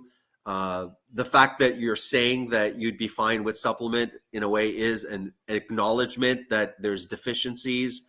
And should we adopt a diet that would encourage large corporations? Imagine if we go global with this movement for the climate, how much the supplementation corporations will be thriving from all those supplements. That kind of, for me, is a red flag that this might not be the optimal thing. And why are we calling that whole food? Do you have anything to add to that till I go to the next comment? No. Okay. Meat increases all-cause mortality. Do you agree that that is a statement from an epidemiological study that is not taking into account healthy user bias, among other things? Well, Anything to add? it's kind of silly because, like you say, it's epidemiological, which means that these are probably self-reporting studies. They're asking people what they're eating. We know that the vegan community represents about 3% of the world's population. So the meat eating population, therefore, would probably be around 97%. So you can't really, Understood. 97% of the people, they eat meat. They also breathe air. They also wear shoes. Some of them are wearing leather shoes. Some of them are wearing plastic shoes. Some of them are wearing cotton underwear. Some of them are wearing acrylic underwear. Some of them are eating with a plastic spoon. The other ones are eating with a silver spoon. There's just, when you're talking about 97% of the human population, and you're trying to narrow down the cause of mortality down to meat, no, you can't. It's impossible to do that based on an epidemiological study. It can't be done. Agreed. I think that the science community should keep these fricking studies among themselves. I see the only benefit is to say, where are we going to put our fricking money for more tests that could start looking at mechanisms and causation? And yeah, for sure, like, chances are, why don't we do a study to see if there's at least a parallel, an association? Chances are it's worth more money. That, to me, is the benefit of that. And they're stopping at that science, and then they're using that because it seems like the public are very aware of these studies, and I don't think that that's intellectually honest. Well, it's funny. A vegan runs across a study that makes that claim. The last thing you're going to see that vegan do is research the authors and who funded it, and whether this is was funded by a company that's trying to spearhead a plant-based meat business, or they might be vegan activists. It could be religiously driven. It might be economically driven, but they're very critical to anything that's funded by the meat industry. And I am too. But whenever it comes to a study that's funded by General Mills, for instance, which makes a lot of what would be vegan products, they're not going to question the source. They're just going to say, here's this study, and that's that's why I hate studies. I hate studies in these things, and that's why it was nice to see Jeffrey say, like, can we at least acknowledge, if it's epidemiological, that there's no causation to it?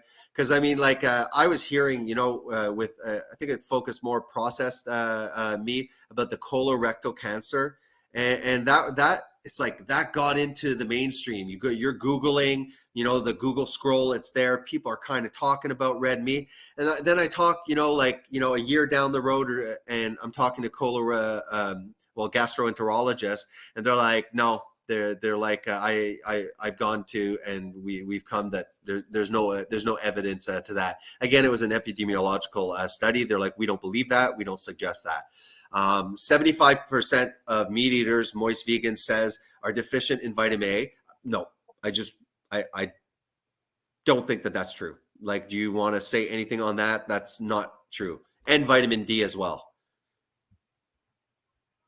I don't see where a normal omnivorous person that's eating a normal amount of a variety of food or animal food and some plants, I don't see how vitamin D deficiency, that they're not getting enough D3 or vitamin A. I mean, you're getting vitamin A in a retinol form. What do you think? Are there some omnivorous people that are eating a fairly normal diet that can still get a vitamin A deficiency or vitamin D? D maybe from the sun. Eating a regular omnivorous diet? Yeah, just eating a normal healthy diet that's not keto. Well, vegan. Yeah, a normal healthy diet, no, but the normal diet is mostly ultra processed junk food. Yeah. So, but he's talking about meat eaters. So 75%. He's literally saying 75%, not a certain of all the meat eaters. Basically, I mean, he should have been maybe a little bit more precise, but by just that statement, they're meat eaters, which is, like, as you said, the majority of the population. 75% of people consuming meat in their diet are deficient in vitamin A. I think that, show me that study. I don't see any issues with vitamin A deficiency. I see vitamin D deficiency. I do. Especially where I live, people are often, when I hear them, they'll have like a salad and they'll cut like one egg. For some reason, they think that there's a toxic level. There's a level of toxicity in eggs, and they're always like a lot of salad, but like one sliced eggs. And I'm like what's going to happen if you eat 2, 3, 4, 5, or 6 in a day? Then after Moist. I mean, things like anecdotes are not evidence. I don't know. Like, what do you think about that comment? That really closes down the conversation. I spoke anecdotally. I even mentioned that anecdotally things, but is Moist Vegan implying that everything about nutrition besides veganism is anecdotal? Because Moist is going to later claim that I'm biased, which to a certain extent, I admit I'm biased. I've done the research and I've convinced myself that this is the right way, just like a vegan convinced themselves the other way. They're going to come from that worldview. They're convinced there's a bias. well, there's, I have lots of, we see lots of anecdotal accounts of vegans talking about how there's things that they'll tell you that are not true. Like we do know that most vegans actually do cheat on their diet. So they'll eat when no one's looking, or if they have a few alcoholic beverages and their inhibitions are kind of muted, they'll eat meat because that natural craving becomes overwhelming when their inhibitions have been shut down. And also, they'll lie about the duration that they've been vegan. There's lots of lying going on. I've been vegan since birth, and most people who are bragging about their long-term veganism, the only time I really believe them is when they look emaciated. When you look at them and you can tell that they're sick. Well, I mean, that's the thing. Like, somebody like Gregor or even McDougall, like I know he's pretty much retired. Yeah, they're not obese, but I mean, geez, especially Gregor. I mean, look at his arms. That is definitely sarcopenia, and this guy is kind of like a vegan guru, and I think that there's um, a powerful argument against veganism just by the YouTube community of people that were why I'm no longer vegan people. I mean, I think that they should be taken very seriously, not if there's one or two, but if there's a lot of channels and they're telling their anecdotal evidence, and you're seeing a pattern and stuff like that, that should be taken into consideration. We have here Moist. Thank you, by the way, Moist Vegan. These are good comments that are giving us an ability to answer and to create content here. Moist says, Vegan says, just give me one single study that shows you can't be perfectly healthy without eating animals.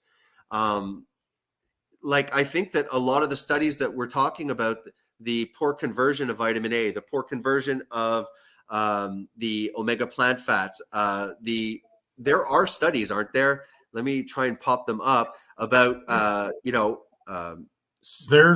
that there's a deficiency rates in highly vegan, not vegan, but vegetarian areas like in India.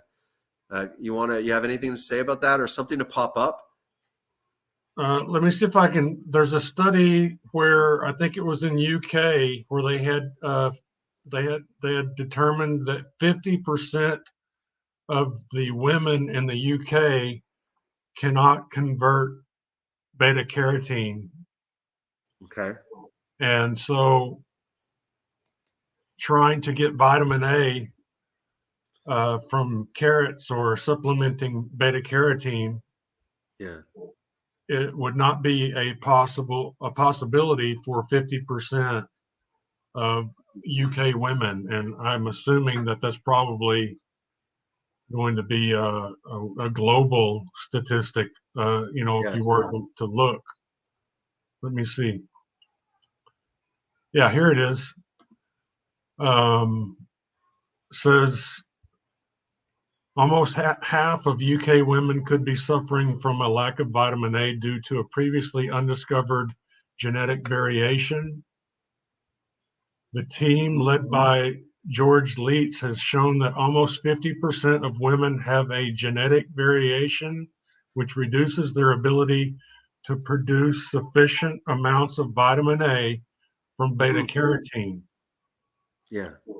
And so, you've got millions and millions and millions of women who cannot survive on a vegan diet simply because they don't have the ability to convert beta carotene to vitamin A.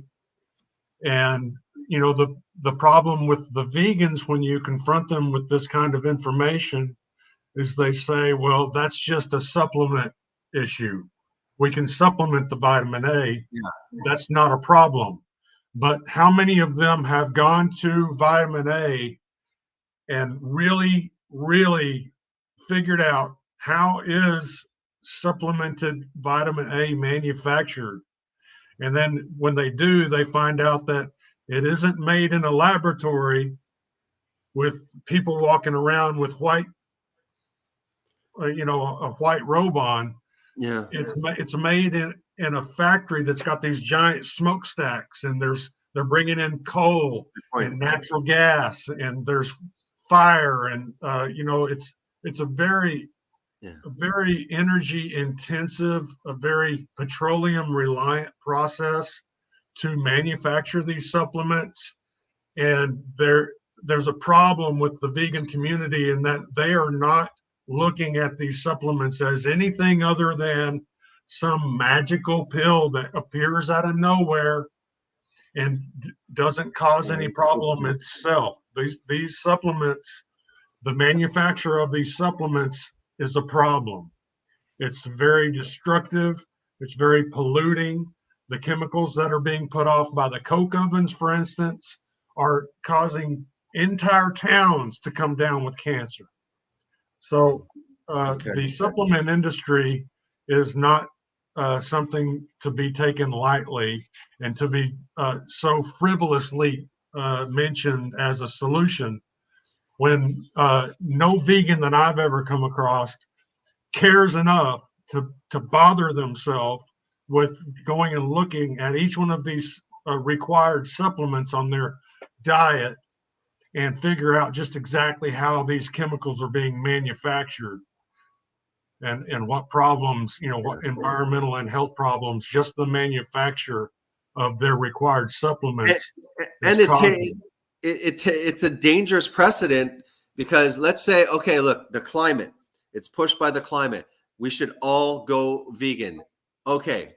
They squash out, the animal. Everyone adopts this vegan diet, which we know requires, like they all say, supplementation. Who's giving you the supplements? So now you are looking at large corporations. Okay, you are at their whim.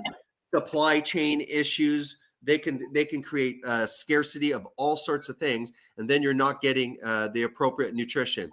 What if I'm like, screw the government? You know what? I have a plot of land. I don't want to deal with them. I want the choice of eating my food. I'm going to homestead at my house. I'm going to have my chickens. I'm going to have my cow. I have a feeling that this is going to be attacked too. And then after, we're going to be left here with large globalist corporations, okay, dishing out the food and the supplements without us even having any science of long-term effects of veganism. Here's one example here. Again, I'm just popping this up quick. This might be from a biased source, whatever. I'm not claiming this is the gospel truth, but here are some legit concerns. Okay,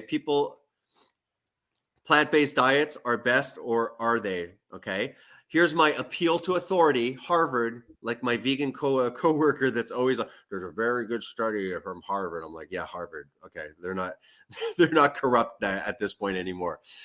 People choose a vegetarian or vegan diet for a number of reasons. Sometimes it's out of concern for the way the animals are treated or the environment, but it's also common to choose a plant-based diet because it's considered healthier. And that's for good reason. Research over many years have linked plant-based diets to lower heart rate diseases, type 2 diabetes, cancers. By the way, I have no idea what they're going to say, so I haven't cherry picked this. As compared with diets high in meat and other animal products, dietary guidelines and recommendations from nutrition experts reflect encouraging the adoption of diets such as the Mediterranean diet, the DASH diet, that are heavy on fruits and vegetables and restrict consumption of meat. Not necessarily vegan though. Then after, let's try and get to plant diets may carry some risk of inadequate protein, vitamin, and mineral intake, but these risks are readily overcome by choosing the right vegetarian foods and, when necessary, supplements. I don't like that they're like, yeah, you can have these risks, and again, that word, but don't worry, you can fix that with supplements. For example, soy, quinoa, nuts are good sources of protein, tofu, lentil, spinach. I mean, we're not going to get into the mass, like if we're consuming large amounts of these things, that certain anti-nutrients, phytates, lectins, and things like that, tannins, wouldn't cause an issue because we're over consuming these plant material. But a new study published in the medical journal raises the possibility that despite the health benefits demonstrated in past research, plant-based diets could come with a progressively unrecognized health risk. Researchers in the United Kingdom's analyzed the risk of stroke and other health problems over 2 decades among nearly 50,000 people based on the diet they follow. The types of strokes which were analyzed, including bleeding in the brain, hemorrhagic stroke, or a non-bleeding and ischemic stroke, compared with meat eaters. The rates of heart disease, such as angina or heart attack, were 13% lower in pescatarians. So those aren't complete vegetarians. Rates of heart disease were 22% lower in vegetarians, doesn't speak about vegans. Rates of stroke were 20% higher among vegetarians. However, the overall risk for small, equal to 2/3 extra cases were 1,000 people over 10 years, not a very high sample. The higher stroke risk among vegetarians was mostly due to hemorrhagic stroke. So in a way, it's like, oh, okay, you're getting the benefits from heart attacks, but can we start looking into, before we push this as the cure-all for the climate, for our health, for everything? What about, it's not just heart attacks that people are dying from. I mean, a heart attack to the brain is a stroke, right? The higher risk, stroke risk, was not observed among pescatarians. At least it goes through study limitations. The bottom line, in the findings of this new research stand the test of time. Our future study, a key question will be, how does the vegetarian diet increase the risk of stroke? Understanding how one's diet impacts the risk of stroke and other diseases will be crucial in future dietary recommendations. So the science is definitely not out. And I think we should be honest about those concerns. What I love is, why did they push worldwide? I'm sharing my screen, right, JD?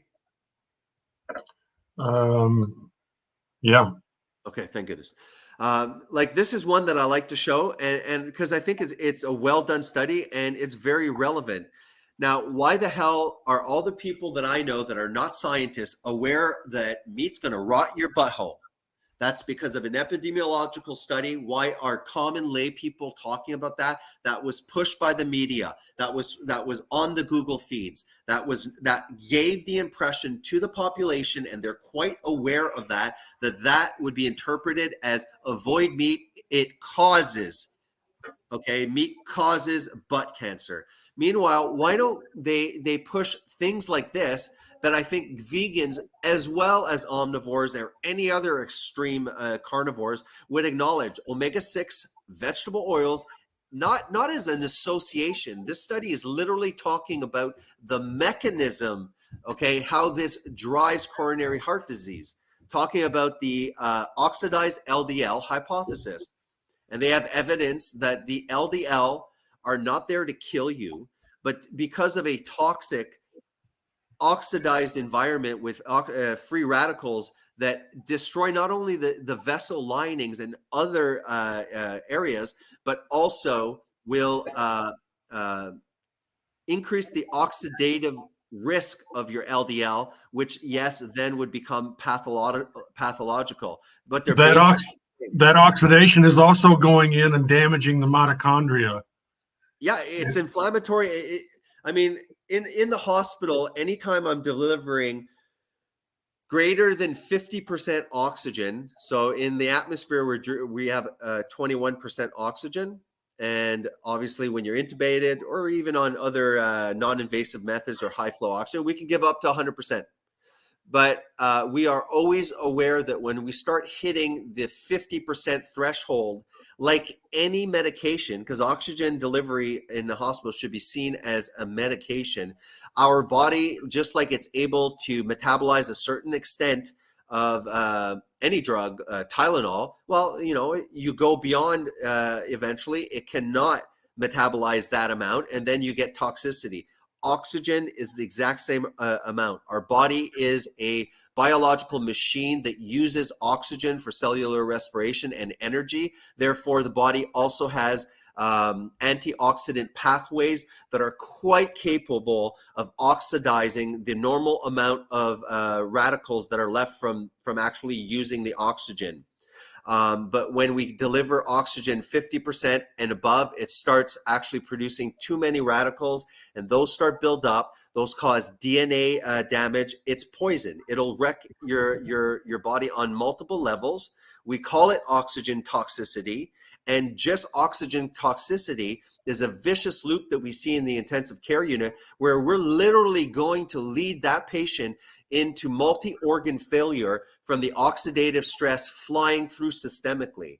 So we're very aware of the oxidative stress. So if we're able to remove this damn poisoning, which I think it's an omega-6 toxicity just on the fat level, as well as the garbage oxidation that these brittle industrialized seed oils cause, no, we are not able to neutralize those oxidative stress. They build up and they wreak havoc. And, you know, here we are fighting about meat, fighting about fat, you know, doing this debate, and they're laughing because they will never start feeding this on Google as a trend, because there is a huge profit. Canada is a huge exporter of canola oil all throughout the globe. They're making a killing on it while they're killing us, and they're letting us fight over other things such as meat rotting our butt. That was a big rant. Anything to add? Well, just going back to the supplement issue, you know, it was very recent that people were being given ultimatums. You know, you can either go and get this medical procedure. You're not allowed to have informed consent. We're going to take the records and we're going to put them in a box. You can't look at them for 75 years, but we're going to require that you take this medical procedure. And if you don't take it, you're not going to be allowed to travel. You're not going to be allowed to go to restaurants. You're not going to be able to even work here anymore. We're going to fire you. Yeah. If that's the direction that the powers that be are going, yeah, and we want to take a scenario like that and say, okay, let's give these same people the ability to, if they want to, withhold our supplements. So let's say the whole world was vegan, and I want you to take a medical procedure, and I'm not going to allow you to engage in informed consent. I'm just going to demand that you take it. And if you don't take this medical procedure, then I'm not going to provide you with your vitamin A supplement. I'm going to cut you off from your vitamin B12 supplement.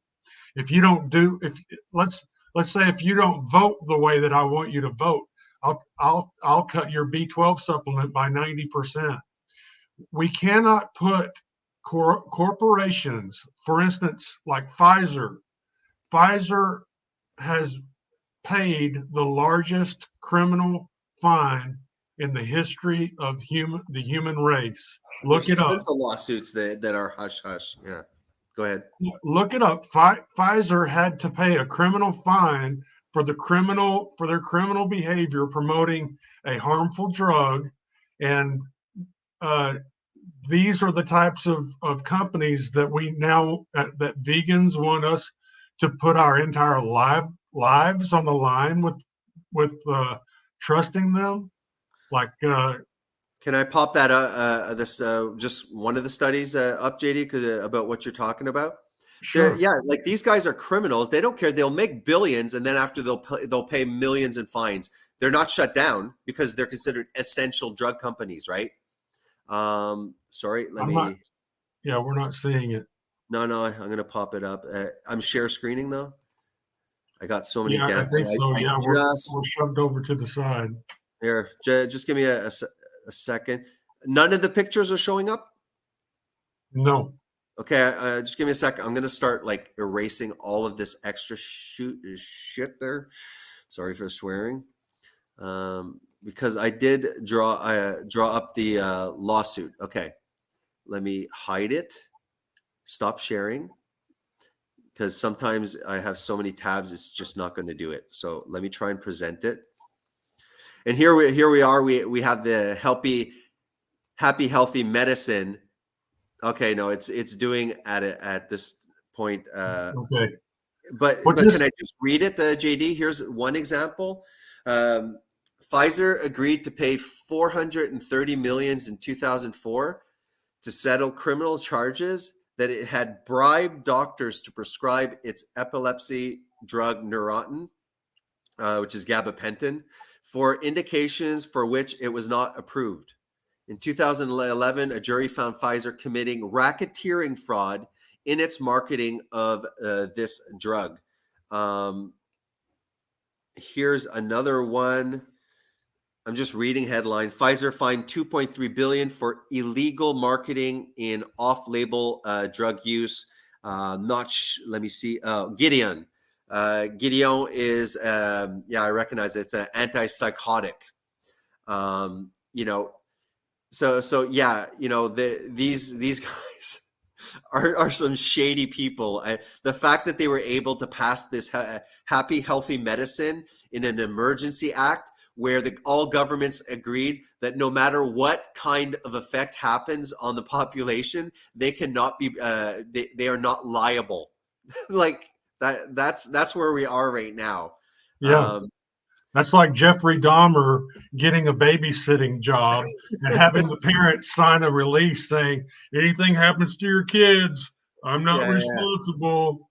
No, like a pedophile opening up a daycare here, you know? Yeah. And then, but having legal liability to any damage. Yeah. Yeah. I mean, Hollywood makes dystopian movies about, you know, I mean, there are movies similar to this, but imagine a movie where there's a pill, and if you don't take this pill every day, you die.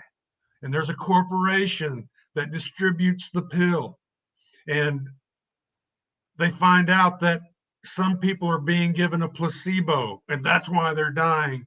Well, you know, you cannot, I mean, I can just go out and shoot a deer and get all the B12 that I need. I don't have to rely on some corporation giving me B12 if I deserve it or if I can afford it. Because right now, or creating, like, once we have they're in that position, they can switch all sorts. Oh, we have a supply chain. They're and just for months on end, there's a breach. Look, I can't get people can't get any nasal sinus pills for all of these sniffles. Just to try and get, because there's a lot. Moist Vegan. See, again, like, we can pop this up right away. Moist Vegan's been saying a lot of, like, just kind of, this is what I'm like, oh my God, the typical vegan. I like that Jeffrey was not making these blatant claims, but Moist Vegan here is saying, 75% of meat eaters, vitamin A deficient, and vitamin D. Then saying that K2, the best source is from plants. It doesn't exist, K2, in the plant kingdom. You can go on Healthline with citations. Like I said, the only way you could get K2 without involving animals is natto or natto, N-A-T-O, which is fermented soybean. So if you want to live on that constantly as a food supplement, that's fine. If I have the ability to push this up, vitamin K in plant food and animal food. We have this. We've talked about this previously, also, JD.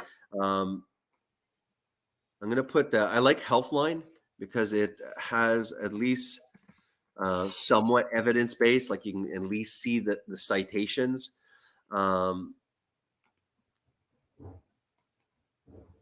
Let's cross our fingers, maybe, that I can share this.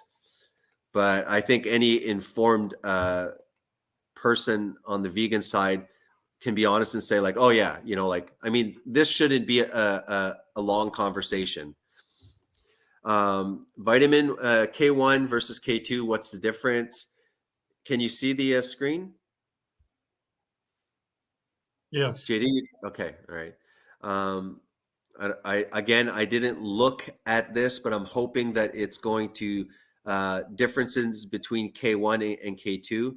The main function of all types of vitamin K is to activate proteins that serve important roles in blood clotting, heart health, and bone health. However, because of the difference in absorption and transportation to tissues through the body, vitamin K1 and K2 could have profoundly different effects on your health. In general, the vitamin K1 found in plants is poorly absorbed by the body. One study estimated that less than 10% of the K1 found in plants is actually absorbed. And here's the citation, right, from PubMed. Less is known about the absorption of vitamin K2, yet experts believe that because K2 is often found in foods that contain fat, it may be better absorbed than K1. This is because vitamin K is a fat-soluble vitamin, but I want to see where it actually shows that vitamin K1 and K2, you can only get vitamin K2 in plants. Sorry, in animal food. Oh my God, are you okay? Hey, look, at this guy's ass. I had popped this one up, but I just want to see if we can get to the vitamin K. Hey, Jason, there's another issue, and that is that the K2 that's in NATO Yeah, is MK7, and yeah. There's other the stuff. K2 that's in meat is MK4.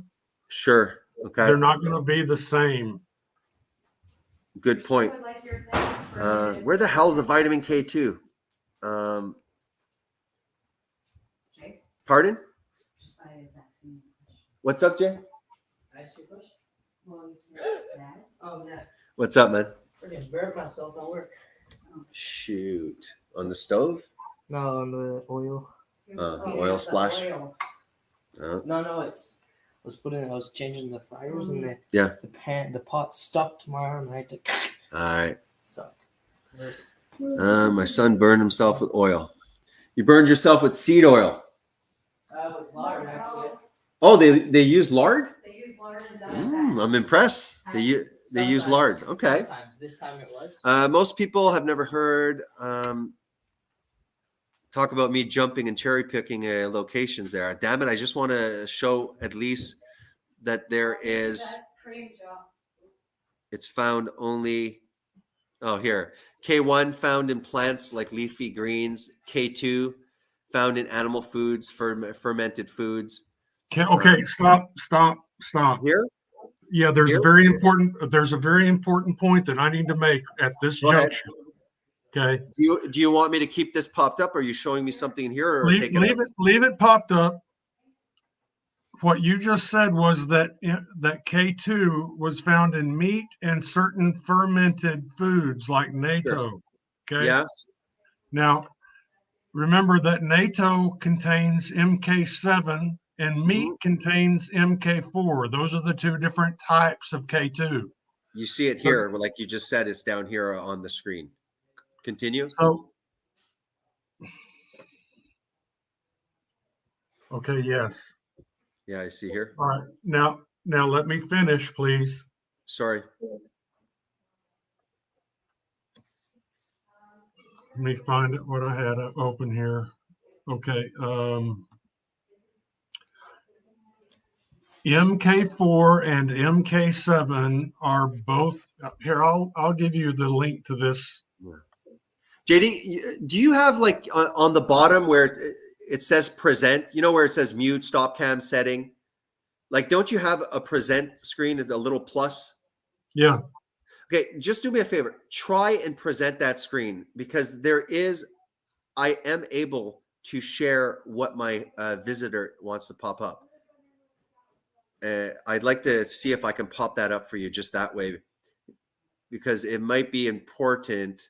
Because when you do the debate, it would be nice to actually see visuals, you know? So did you try and pop it up?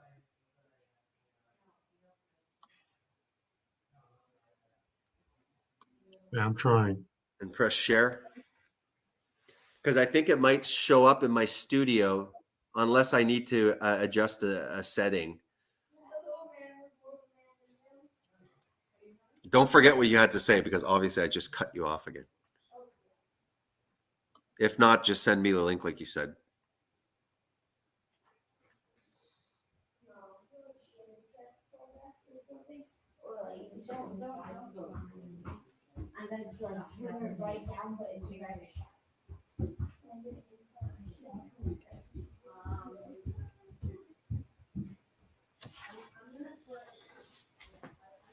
Okay, hold on.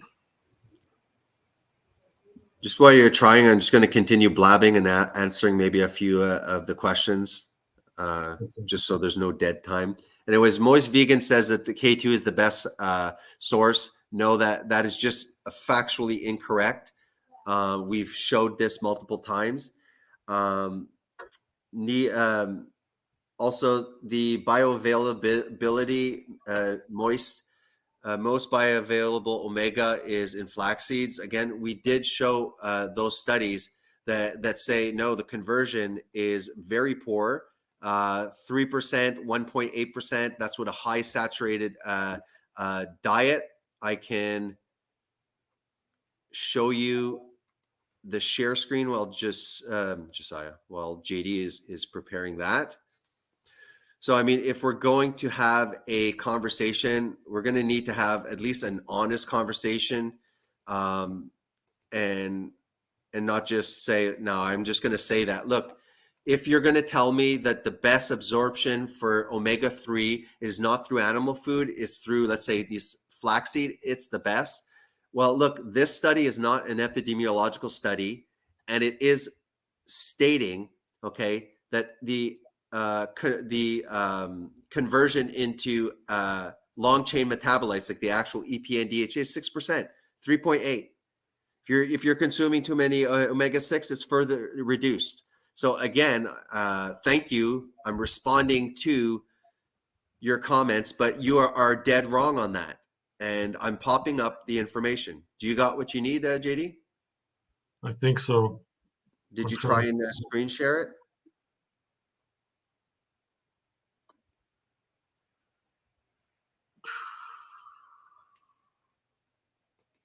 Okay. How about now? Yep. See that, I think that I'll be able to add that to the stream, you see? So this is going to be a good platform for when it's your turn, and then when it's Jeffrey's turn, have all of your items popped up. So when you're discussing, this is a lot more interesting, because the viewer, okay, the other opponent might be crapping on whatever you're putting up. You might crap on their thing, whatever. But the viewer is able to make their decision and go like, oh, well, because if you're going to be saying stats and stuff, like we know that there's bad stats. So this is cool. I hope that they're using StreamYard and that they're able to share. Can you see the vitamin K in fractures? Is that up there? Exactly. Yes. Now start scrolling, and you'll see that you have control of the share screen now. Yep. I can see you scrolling. You can talk. Whatever you're seeing on the NBI vitamin K and fractures, it's there. Okay. So look at this under where it says vitamin K and fractures, that says article at a glance. Mm-hmm. Bone fracture is the most painful and dangerous risk for people with osteoporosis. MK4 and MK7 are both forms of natural vitamin K2. MK4, that's the kind that you get from meat, stops and reverses bone loss, grows stronger bones, and reduces fractures more than 80%. MK7, that's the K2 you get from NATO, has never been shown to reduce fractures. Okay. Yeah. This is why it's important to press those vegans when they say, "Oh, well, it's no problem. We can get our from NATO." From NATO. It's not a problem. Well, these are people that tend to be misanthropic, because that kind of advice can actually really harm a human being. You could hurt a child. You could imagine what you could do to a child. Starting veganism at that age, yeah. And these are legitimate concerns. When the only K2 they're able to get is the plant-based the plant MK7, which doesn't do anything for your bones. But do vegans care? Do they even care about the harm that they're going to be exacting on other human beings, or is this that misanthropy that I see very prevalent with vegans? Is that I think that there's actually a desire to harm in some vegans, especially when they're going to tell someone in a very nonchalant way, you can get your K2 through NATO, when that vegan doesn't even care enough to look into it and find out that there's two types of K2. Yes. And the kind of K2 that they're recommending that we rely upon is completely useless. And that's a good point. And see, I think that and we're not going to be discussing the ethical implications. That'll be another one of the series. But when we would get to the ethical aspect of this is where, at least from me debating, that it would hang on that, to say, guys, look, these just do not exist. Okay, like at best you're going to try and supplement these, and even supplementation, like, are you sure that you want to completely rehaul and push veganism when all of these questions have not been answered, and these are legitimate concerns? And so that if we were not able to prove any of these things, then and they would be able to say, no, look, we can get all of it in plants, I would be on their side. I'd be like, yeah, it's true. It's just the sad reality that, in my opinion, we just can't get everything from plants, and that's why there's been no civilization or culture that we know of that has been 100% vegan. Why? Because you just can't do it. It's only in this very decadent society now, where we're so far removed, from the reality of the past, that we're saying, oh, well, we can just get supplements. That way we can be compassionate, and that is just not reality. It's like, guys, isn't it telling you something that we're veering off the natural course if we need to supplement? Like, why is this not a factor? And why are you calling plant-based diet a whole food diet that needs supplementation? And we do have some opinions, but now we're not talking, when it comes to really where are the damn nutrients, we're not talking about epidemiological study. We're just talking really about facts, so over here, let me answer a few more of the. Did you have stuff to add while I try and find myself where the Well, that's what I was trying to make sure that Jeffrey understood, is that a lot of what I'm bringing to the table has not been, studied, like the harmful effects of modern crop agriculture. Sure. There's not a bunch of epidemiological studies on that. It's just a bunch of facts. We know that tillage does certain things to the soil that's harmful to the environment. We know that these pesticides have a plethora of animals that they're killing in cascade fashion. And there's just, who's going to fund a study in today's world that exposes the damage done by crop agriculture? Who's going to do that? General Mills, Kraft, Pfizer? Pfizer's going to do it? No. What we have to do is go ahead. just look at the facts. We have to present certain facts, like what is hard pan? What is agricultural runoff? What are red tides? What is how do you acquire synthetic nitrogen to grow soybeans? How do you acquire mined phosphorus to grow corn? How do you mine potash so you can get potassium so that you can grow green beans and bell peppers? Yeah, it's in the desert. Sorry, I've been walking around like a madman. I was actually looking for my bag, like running around. Sorry about that, JD. So Moist Vegan again. You just answered the question that I'm about to pop out. Like, first of all, you want everyone to farm grass-fed cows to feed 8 million people. You will need to find about 6 more Earths to have that much space to do this. What's your thoughts on that? Because that's bogus. Yeah. The first point that's got to be made when facing that statement is, first of all, we're not talking about everyone being forced to eat cows. We can, just like I was explaining to Jeffrey, is that the same acreage that can raise cows can raise goats, and they can be rotated in a complementary fashion, because having cows graze in one area for a certain period of time actually prepares that territory to now be grazed on goats. And that territory becomes prime for cows. And you rotate the cows and the goats back and forth. And each time it gets better and better for the cow, better and better for the goat.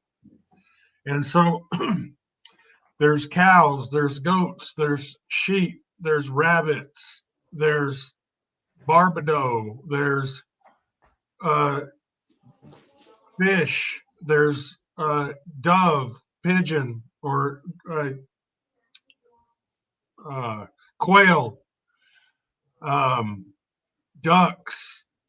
We're not saying that we're only going to be eating cows, number one. So first of all, the premise is false. No one is saying that we're going to feed 8 billion people just cows and nothing else. And the other thing is that the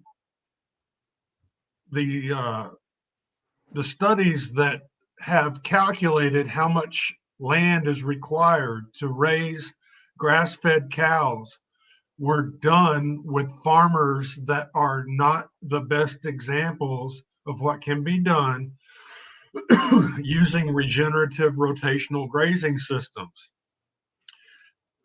For instance, Joel Salatin, Gabe Brown, both of those. Gabe Brown is a good example of someone that's used both animal agriculture and do you remember that? Are you there? Yeah, I did take off for a second, but I'm back.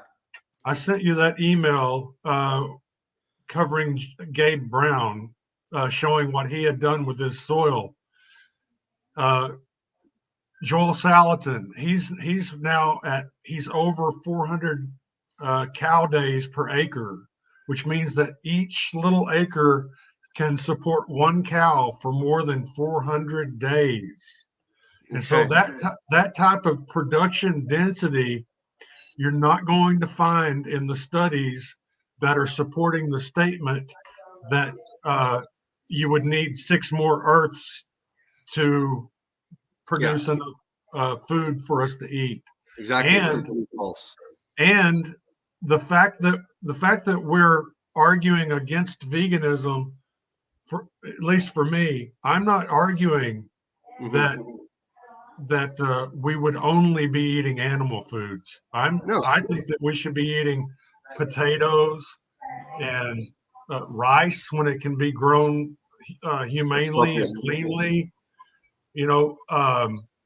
Bananas, if they can be anything, any fruit or vegetable should be grown as long as it can be grown without slavery and without toxic pesticides that are driving long lists of species of animals extinct, removing all of the insect life from the earth, killing all the birds.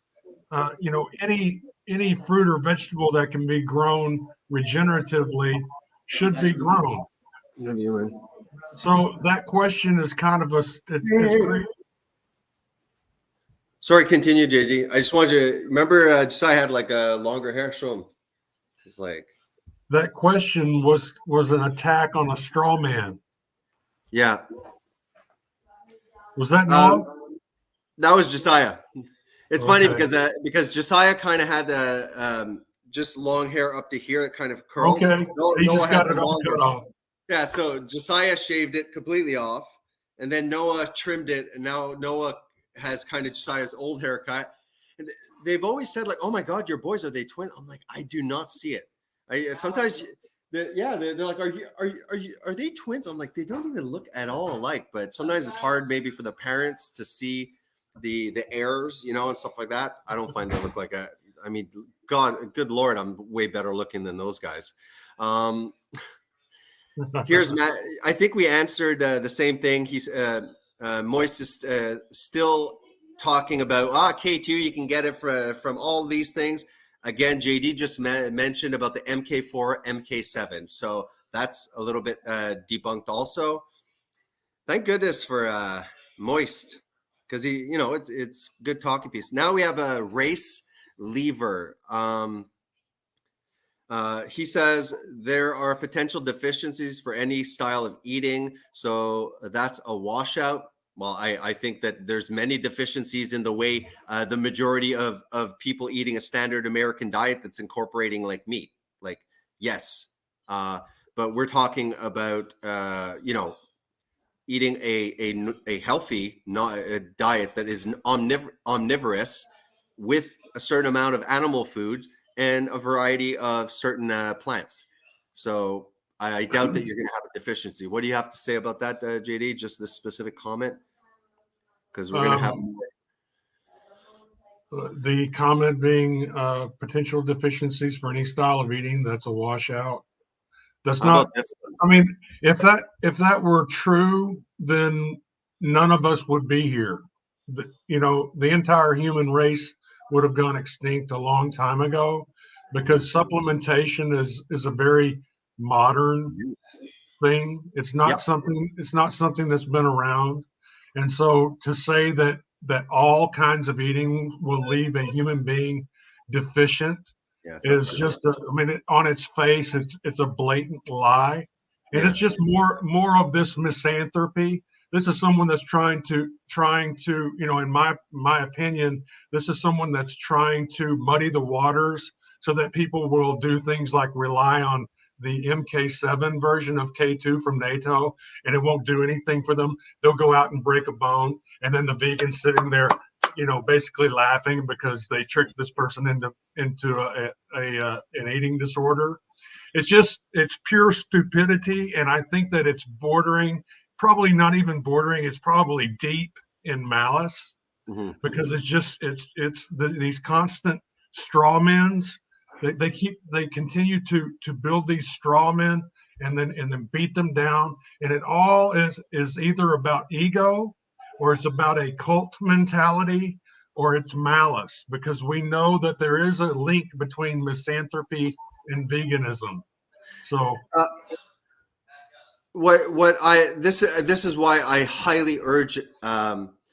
Hopefully, they're just using StreamYard, but I'm assuming any platform that they're gonna use is, especially as a viewer, when you're having your time, I hope that there is the share screen option. I think it's so much more powerful to refute, let's say, somebody that's saying something blatantly silly like this, because you're going to have many viewers that are the kind of people perhaps that they have no idea about nutrition. They don't even know how to read the side of the box. They don't even know a carbohydrate is literally glucose, like some really, and they won't know how to decipher, well, he said that, and then JD's like, nope, there's only MK. It's not as powerful. I hope that you insist that, first of all, I would love to see a whole 20-minute presentation of the other guy first, you guy, whatever, and then another present, even before engaging with each other, to engage the viewers, to give a well thought out presentation, and then go from there. And that there's a share screen, so as you're speaking, you can at least have a quick visual citation. We can't extend it to okay, what's the quality of it? But at least people are understanding, okay, this guy ain't grabbing it out of his butt. So here's the Sig Sayer. There's a creator that was on a 1-year orange only diet, healthy and well. Well, you know what? There are people actually that can fast if they have enough adipose tissue for a year. I think the longest fast that was followed was a guy that I think it was 300, a little over a year. He was obese, lost all the weight. So what often happens, especially if somebody's coming from a standard diet with junk food, not really checking, if they'll adopt a vegan diet, the vegan diet, in my opinion, has fasting benefits, possibly to a certain extent. People will feel better. And these nutrient depletions, it varies between each individual. I think some that genetically can't convert, let's say, vitamin A, they're just not going to tolerate it within a few years, and they'll quit. Maybe some people are just genetically, they're able to maximize. They might last till 8 years, I've seen. Well, in my opinion, this user Sig That's the ridiculous. type of person that would see an anecdotal situation like this. And first of all, you're taking this YouTuber's word for it. Has he eaten nothing but oranges all year? Well, according to him, he's self-reporting. We know that self-reporting is the least reliable scientific data, but someone that could see that and say, well, if this guy did it for a year, my wife and I are going to be vegan for the next year, and she's actually pregnant right now, so she's going to be eating nothing but oranges for the next 9 months while we grow this baby, and it ends up either stillborn, or she has a miscarriage, or the baby's born with spina bifida or some other congenital birth defect that profoundly affects that child's existence for the rest of its life. And all because of ego, that vegan ego that's always looking for some anecdotal, soundbite that they can run around, and they feel like they can dictate to other people what they eat. We can take away your meat so that you can eat NATO and get the MK7 that doesn't even work. It's bioavailable, but is it bioactive? Well, no, it's not bioactive, but it is bioavailable. This is just, it's like I say, I believe it's malice. These people are wanting to harm others. That's what I see. Yeah, I mean, look, I'm looking at a surprisingly pleasant conversation with Jeffrey, and I was like, I really enjoyed it. These kind of people are idiots. I'm sorry. Sorry for calling some of the viewers idiots. They're trolling. They're saying dangerous stuff. They're highly. They don't know what they're saying. The largest diabetic association around the world say I can be perfectly healthy without eating any animals at all stages of my life. Here's one example of. Damn it! Of course, I'm going to lose it. Give me a sec, JD. That position paper expired, and now that academy says they do not have a position on vegan or vegetarian Yeah, diet. it'd be nice to pop that up because we had just spoken about that. There is within the Diabetes Association, stuff like that they're starting to say that ketogenic diet option for reversal of diabetes is also now being acknowledged. I don't know if it's ketogenic, but it's definitely a low carbohydrate approach. They are at least acknowledging that. So saying stuff like the largest diabetic association, and to be honest, if anyone's done any research on the American Heart Association, these things sound official, highly biased. Like the American Heart Association, people used to pay a certain amount to be able to put that emblem on some stuff like Lucky Charms and stuff. So a lot of these official sounding things, you should go behind and see who's funding them. Eggs are animal ovarian discharges to come out of poop holes. This is, you hear this one, all the time. Call me crazy, but if it comes out of a poop hole, I don't consider it food. What do you got to say about that? Are you talking about the Cecotropes? No, this one's talking about, the vegans that like to say that eggs are chicken periods. Well, by the way, eggs, one of the most nutritious freaking things that you can get if you had a choice of only one animal food. Continue. Go ahead. People have been consuming eggs for as long as we've been human beings. And as far as it being a poop hole, that's simply, I mean, chickens are designed in a unique way where they've got two tubes that come down to one hole, right? And the truth is that human females are almost they almost have one hole themselves because their holes are so close together. But the chicken has one orifice that serves as the opening for both the poop and the egg. One of the things that people say is that why would you want to eat a chicken, period? And that is intellectually dishonest as it can get, because the period is actually menstruation. That's when the female has the lining in the uterus that sloughs off every month. And a lot of what is being called blood is actually tissue. There's some bleeding, but in a healthy woman, the majority of what's coming out of there is the lining of the uterus. Mhm. That's menstruation. That's not what an egg is. The equivalent to that would be ovulation in humans. Yeah. So what you're eating is the ovulation of the egg, or the egg itself, which is the result of ovulation. So calling it a chicken, period, anyone that does that, this is someone that's being intellectually dishonest. Yeah. And if you're in the right, you're not going to be intellectually dishonest like that. So any vegan that tries to demonize eating eggs because it's a chicken, period, you're Mhm. dealing with a dishonest person who's willing to basically lie to you. Why? Probably a misanthrope trying to get you to get sick. That's my opinion. Yeah, just I think it's often a very lazy person who doesn't want to do the research. That, I'm not saying they're all like that. The typical. I watched a vegan documentary on Netflix. Wow, that's horrible. I don't want animals to do like that. I'm gonna go. Then I'm gonna enter. The community on here.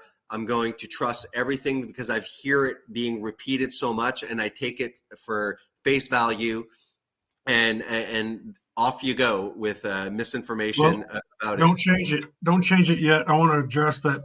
If it comes out of a poop hole, I don't consider it food.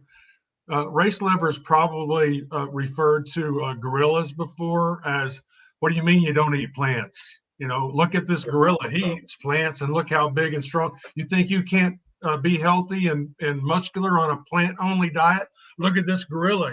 Well, guess what? That gorilla's got a functioning cecum, which means that he's fermenting fiber in a compartment in his digestive system. And once that cecum is finished, it's produced something called a cecotrope. I call it a butt cookie. And so whenever that butt cookie comes out, it merges with the rest of the fecal traffic. Somehow the gorilla knows that this is a butt cookie, not a regular poop. And he won't even let it hit the ground. He'll reach down and he'll grab it as it comes out, and he'll take a big bite out of it. So until a vegan shows me himself or herself eating their own cecotropes to get their B12 and the extra protein that they need and the K2, then you're basically, you're living in a fantasy land. Mm-hmm. So this whole thing, if it comes out of a poop hole, I don't consider it food. Then why are you referring to the gorilla as the example that we should be following? Good point, man. All right, so let me share screen here.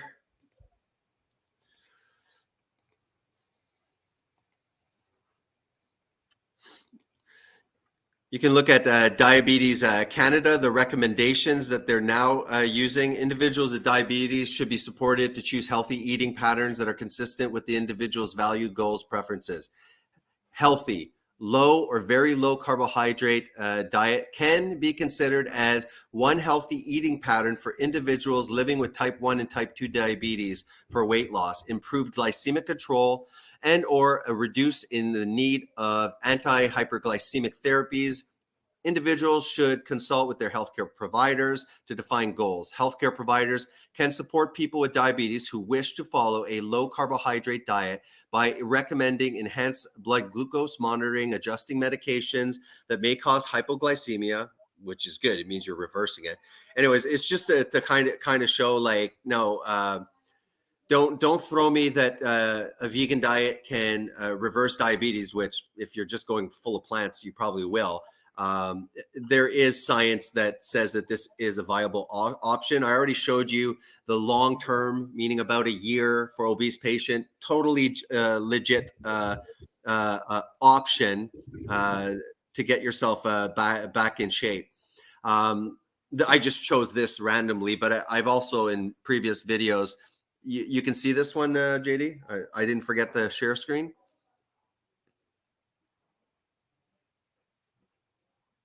Are you alive? No, he's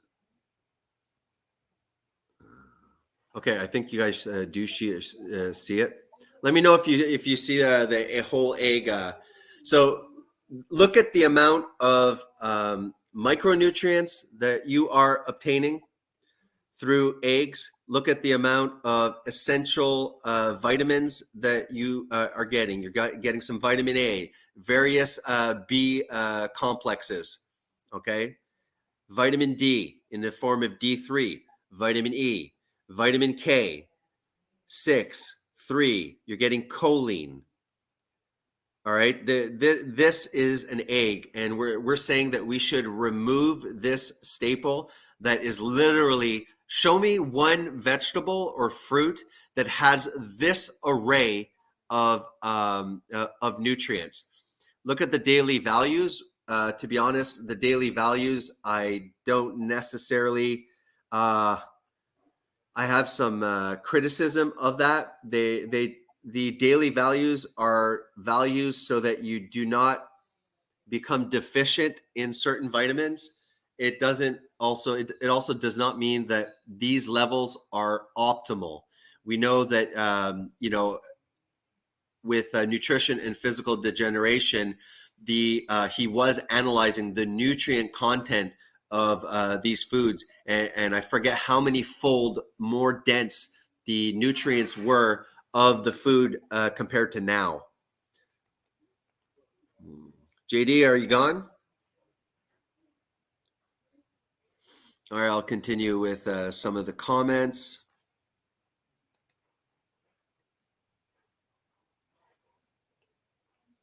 So let's get to the gentleman, Racer Lever. Your body can synthesize K2 from K, so it's only an issue in your mind. There are reasons some vitamins are essential and others are not.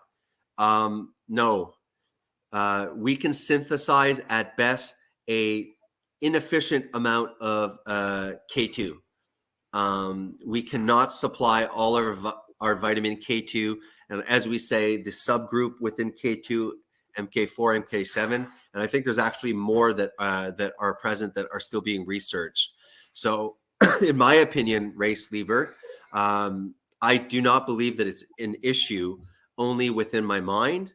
We've in this very live stream, we've popped out and we've spoken in great detail about vitamin K2. So the issue is occurring in our mind. Our mind is the storehouse of knowledge. So obviously we are right, you are wrong. And I'm able to say that because within my mind, I know the knowledge that you don't. So you are wrong. We had Margaret that was asking about the issue of K2, but I think Margaret, we've answered that through the other ones.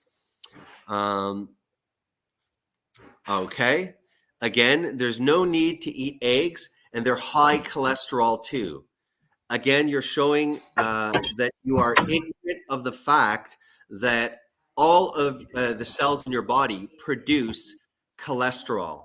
LDL and HDL are, LDL is a transporter of cholesterol, first of all, okay? If we are not consuming cholesterol in our diet, our body will try and produce itself endogenously cholesterol. This idea that the lie, and they've refuted it. There's even articles, they're even admitting that there's no problem with eating eggs. That dietary cholesterol does not cause heart disease. When they are talking about cholesterol, go look it up. Look, it's LDL that they're talking about, okay? So again, do you want me to pop out dietary cholesterol is not really an issue? We can do that.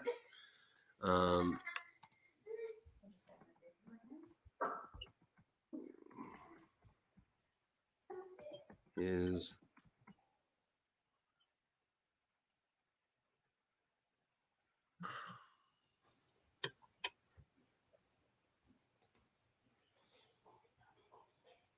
we'll show this one at least. I don't have time to create that much dead time, but here we go.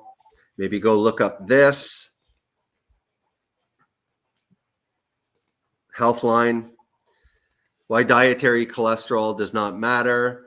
High blood cholesterol levels are a known risk factor for heart disease. In a very specific situation, I don't always agree about that. For decades, people have been told that dietary cholesterol in food raises blood cholesterol levels, and that causes heart disease. This idea may have been a rational conclusion based on the available science 50 years ago, but better, more recent evidence doesn't support it. The article takes a close look at the current research on dietary cholesterol and the role it plays in blood cholesterol levels and heart disease. Cholesterol is a waxy fat-like substance that occurs naturally in your body, and many people think that cholesterol is harmful. But the truth is that it's essential for your body to function. Cholesterol contributes to the membrane structure of every cell in your body. Your body also needs it to produce hormones and vitamin D, as well as to perform various other important functions. Simply put, you could not survive without it. Your body makes all the cholesterol it needs, but it also absorbs a relatively small amount of cholesterol from certain foods such as eggs, meat, and full-fat dairy products. And it can go on and on. In summary, lipoproteins are particles that carry cholesterol around in the body. As I said, a high level of LDL lipoprotein is associated. Can we look at the word also? It's called associated. A high level LDL is not a cause. There is an association. And we talked about LDL, that when your whole body has become oxidized, yes, your LDL that are full of omega-6 in an oxidized environment are prone to oxidation, and they are one of the many problems that lead to atherosclerosis. And notice it's associated, again, with the epidemiological studies. Can I show you something real quick? Sure, go ahead, JD. Okay, there's a share screen down there for you. Perfect. Can you Here see you it? go, buddy. Yep, go ahead.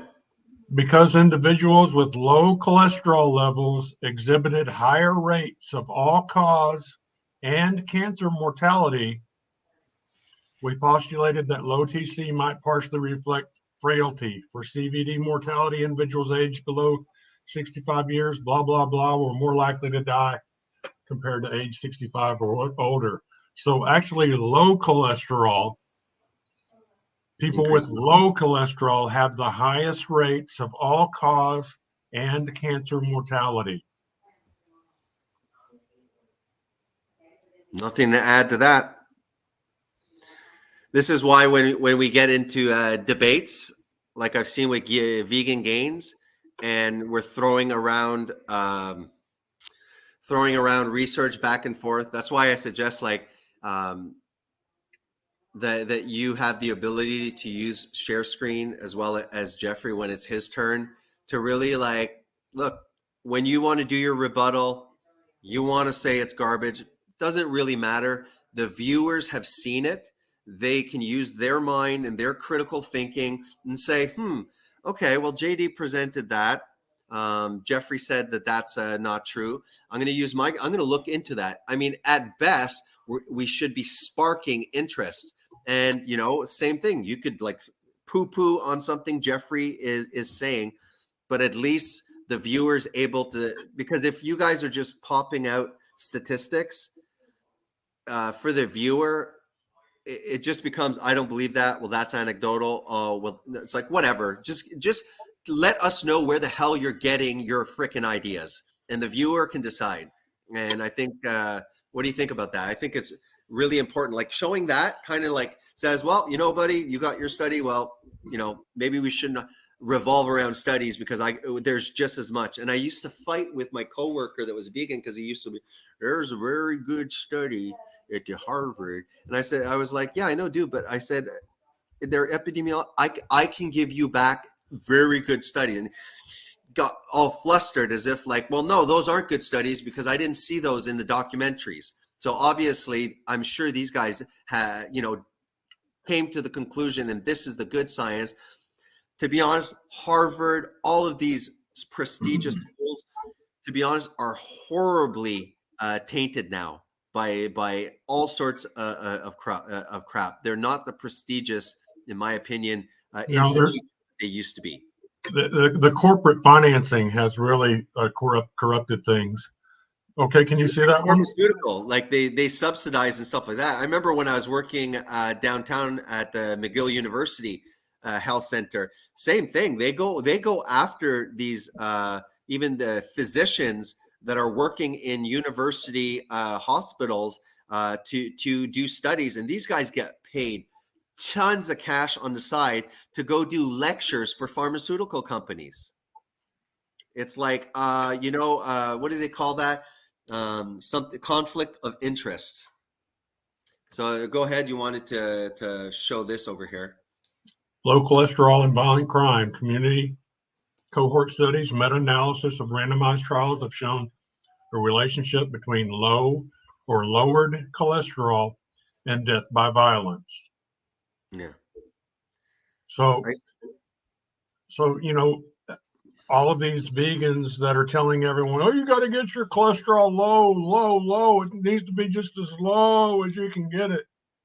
Well, do that. And you're going to increase your chance for cancer mortality. You're going to have the highest rate for all-cause mortality and the highest rate for death by violence and the highest rate for violence.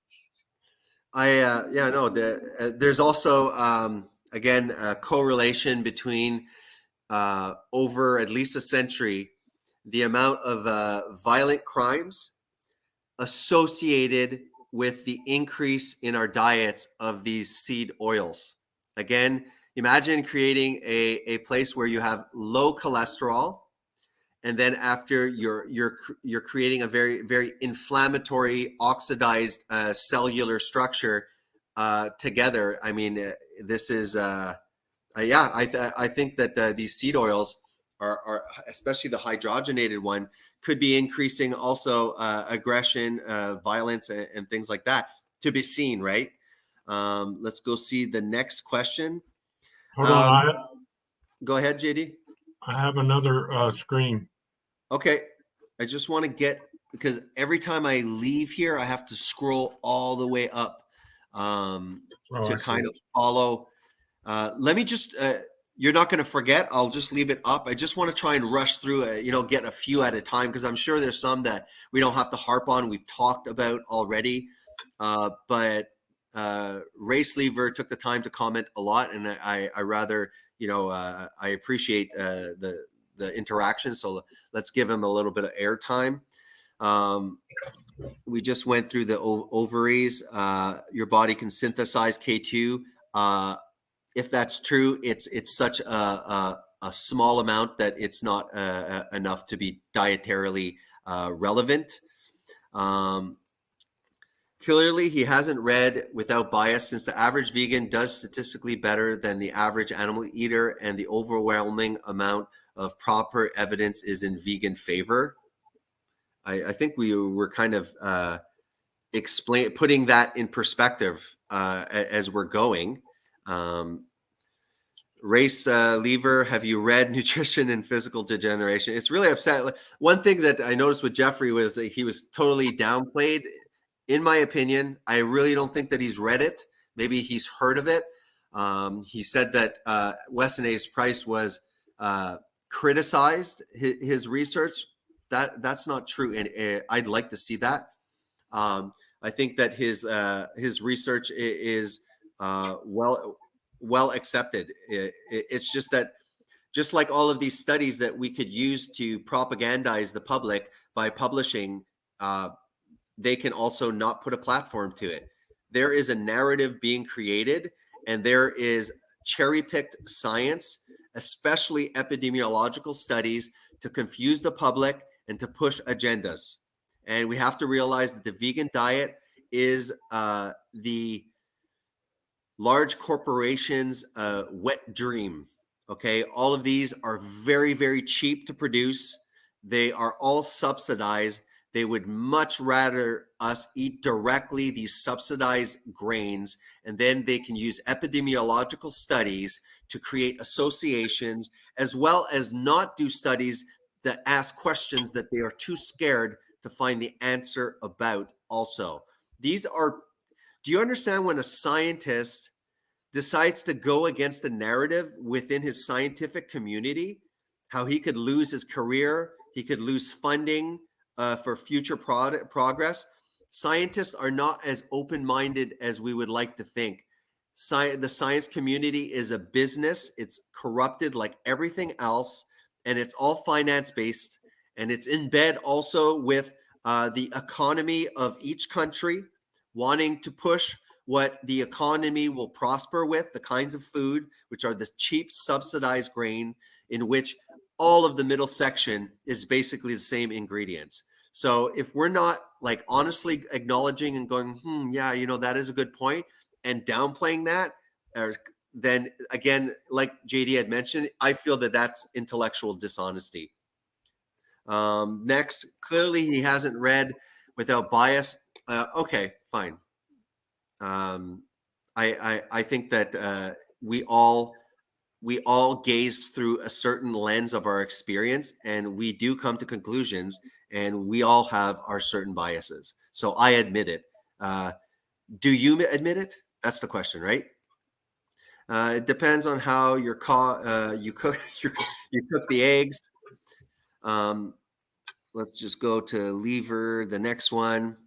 Hey, have you seen that that even Weston A. Price Foundation tells you that non-meat diets can be healthy? I'm not sure that's true. I'd like to see the citation for that, or the quote that non-meat diets. Now, if you're meaning they don't have to eat cows, they can eat other things like crustaceans or whatever you want. No problem. I agree. Actual cow itself, no. You had the Gaelics in the Scottish Isles.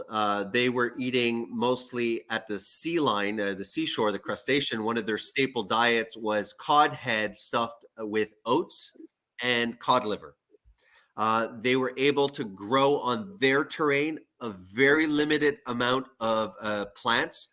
It was rocky. It was mossy. They required animal food that they took advantage of, and yes, they were able to supplement, to add to the calories with oats. Again, a omnivorous diet that is probably far from being 30% animal food, 70% plants as well. Here, Jason, let me read to you straight from the Weston A. Price website. Do you want me to put this up? No, I can read it to you. I don't want you to have to scroll. Okay, go ahead. But I do have it open if someone wants to see it. It says vegetarianism and plant foods. Vegetarianism and veganism are very popular these days, promoted with claims that a diet without animal foods will make you healthier and save the planet. But vegetarianism, and especially veganism, practiced over the long term, can lead to serious nutritional deficiencies, and animal agriculture, properly carried out, can heal our soil from depletion that happens when growing grains and other plant foods. None of the healthy people studied by Dr. Price followed a vegan or even a vegetarian diet. All consumed animal foods, often going to great trouble and risk to obtain them. They especially valued certain nutrient-dense animal foods, such as organ meats and animal fats, to ensure healthy children. Very good. So, Race Lever, I'm disappointed in you. You know, if you want to have a dialogue, and I'm going to go through the majority probably of your comments. you just made that statement and JD just refuted that. So are you able now, just on at least this specific point, to go like, okay, all right, what I just said is wrong. Let's at least be honest about it. And again, JD, this is exactly why it's going to be absolutely essential for you to be able to share screen, as well as Jeffrey, or else this is just going to be the typical not pleasant to watch debate. It's like, you know what, right or wrong, show me where you're getting that, and I want to see it visually. Here is Moist seed oil health promoting show studies, whereas high saturated fat and cholesterol not. The U.S. Food Guide shows the U.S. Food Guide. You got that triangle. The U.S. Food Guide shows the healthy amount of cholesterol to eat is 0. We just talked about that. So again, Moist, we just refuted that. That is completely false. I think that you're trying to say that seed oils, vegetable oils, is the healthy kind of fat to consume because it supposedly lowers your LDL. Yeah, it probably like lowers LDL because it completely destroys them and they can't be calculated in blood tests. But seed oils, health promoting, are shown in studies. Hashtag no. And we're not going to go back on that because we've already talked about this in this specific live stream. Here's another one. How on earth do you explain healthy blood tests except with vegans? Should be impossible to you. Well, first of all, blood tests, okay, are okay. So we take blood tests. Let's say a lipid panel. They decide what the healthy triglyceride levels are. They decide what the healthy LDL and HDL. First of all of these recommended daily doses of nutrients, lab tests. If you look at the testosterone level on a blood test, for example, and you go, oh, look, I'm within the normal limits of it. They've put that normal level through a large analysis of the general population where the averages are. In fact, if you look at the testosterone levels dropping per decade, if not quicker, our testosterone levels of a 60-year-old guy probably had more testosterone than a 40-year-old guy right now. So blood tests don't necessarily mean anything. We know that there is actually not even any association between heart attacks. We have high cholesterol banging out heart attacks, low cholesterol banging out heart attacks, normal cholesterol. Okay, heart disease is a lot more complicated of an issue than you think. And the fact that I hear no cardiologist ever talking about seed oil, just there, until we deal with the science behind seed oil, you don't know why anything is happening. And we've just proven that, yeah, okay, it lowers perhaps the incidence of of cardiovascular disease. Let's give it to you. But what about the stroke? What about the other issues? And again, so I think we answered that. So he says, only need a teaspoon of flaxseed a day. Again, feel like I am just repeating myself over and over again. I don't know if I probably have it popped up here. Again, can you please speak to the science then with your tiny, tiny teaspoon of flaxseed oil, mind you? How did they get the oil out of the flaxseed? Was that cold pressed? No, they used a solvent in an industrial process. So let's be honest about that. How come you are just completely blind to what we've spoken about, I think 6 times bringing this up, yet in the comments, you are explaining that only need a teaspoon of flaxseed oil.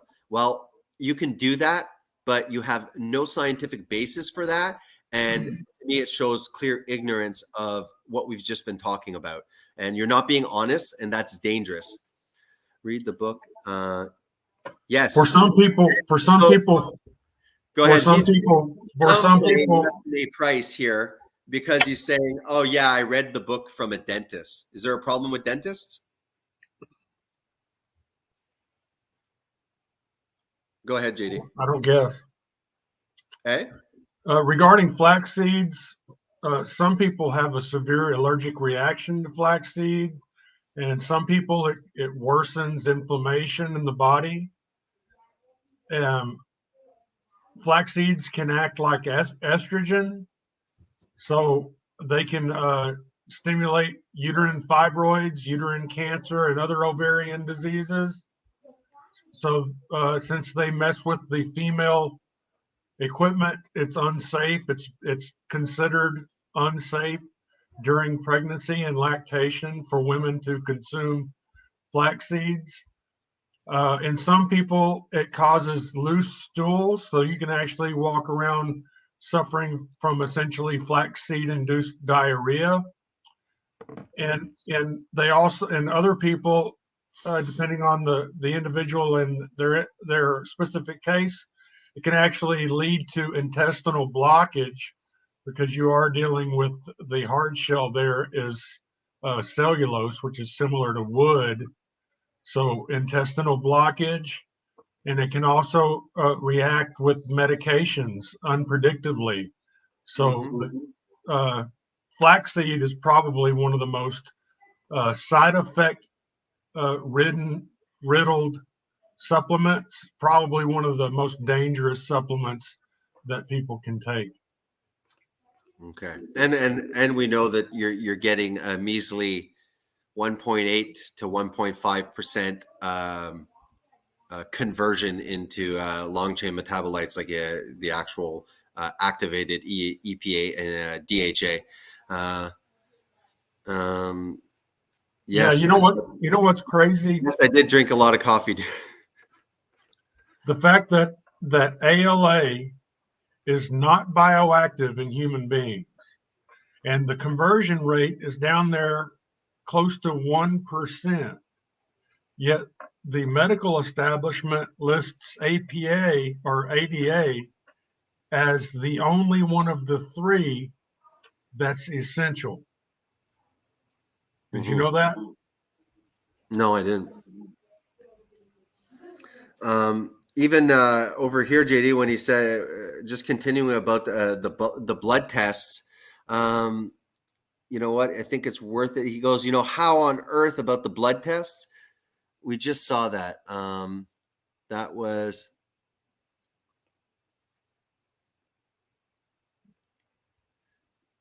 I have a bias, he says. That's fine.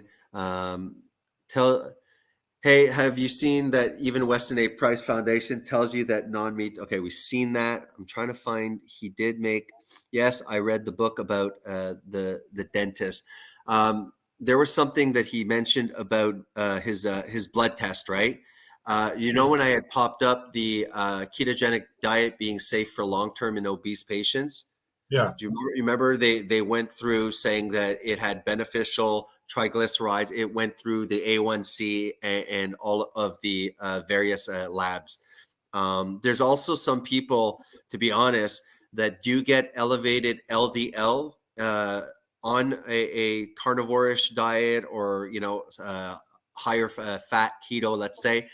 But it's important to understand too that there are 3 different kinds of LDL sizes, particle sizes, and even within the LDL, there's only really I think it's the VLDL, the very low density lipoprotein.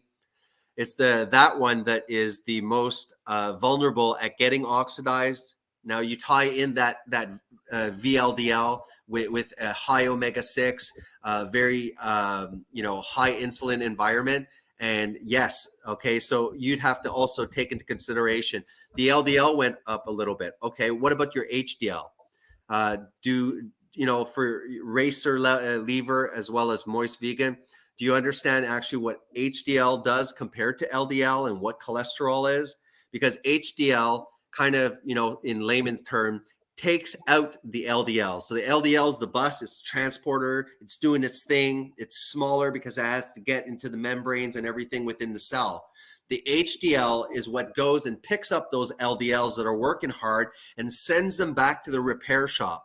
So if you have a very low HDL, those LDLs are staying in circulation a lot more. And imagine that when you're eating a diet that has high glucose levels, So you're getting glycation. You have high oxidative stress. You have high inflammatory omega-6. You have high insulin because you're eating so often. This is a completely toxic environment for your LDL, among other molecules and vessels and walls and cells. And then you're demonizing LDL and saying it's the complete reason for atherosclerosis. That's in my opinion, ridiculous. Can we critical yet vegans still do better on the average animal test? This guy acts like we don't have any outcome data. It feels like I'm I mean, maybe we're answering this late, but it feels like the stuff that we went over that really says, look, guys, this is the data. This is what epidemiological. It just seems like now I have to repeat myself as if he's saying, he acts like we don't have the outcome data. Like, so you're implying that the science is settled? If I'm going to be convinced that apes thrive on vegan diet, what? If I'm going to be convinced that apes thrive on a vegan diet, for F's sake, what do you think he means by that? Humans are apes, not lions.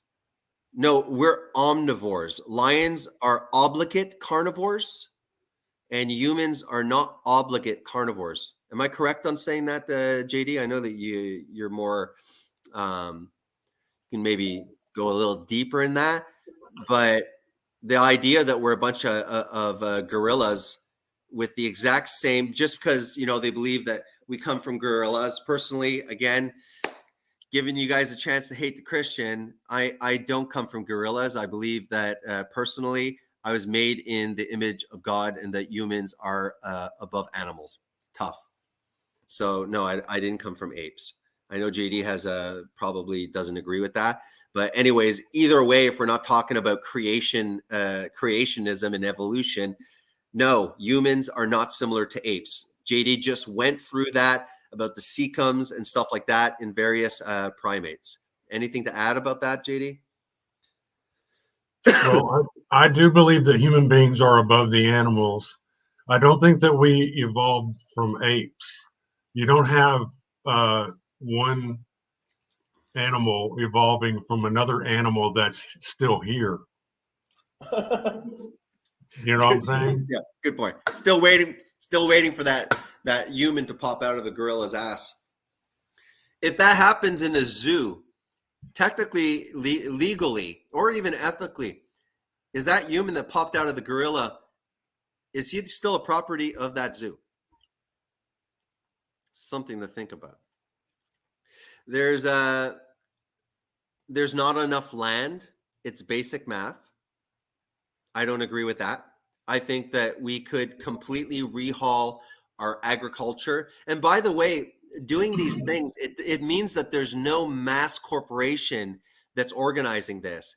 It's actually returning to smaller communities where food is produced close, where the local farmer makes a living. And I mean, think of the agriculture, the monocroppers that literally cannot legally use their seeds.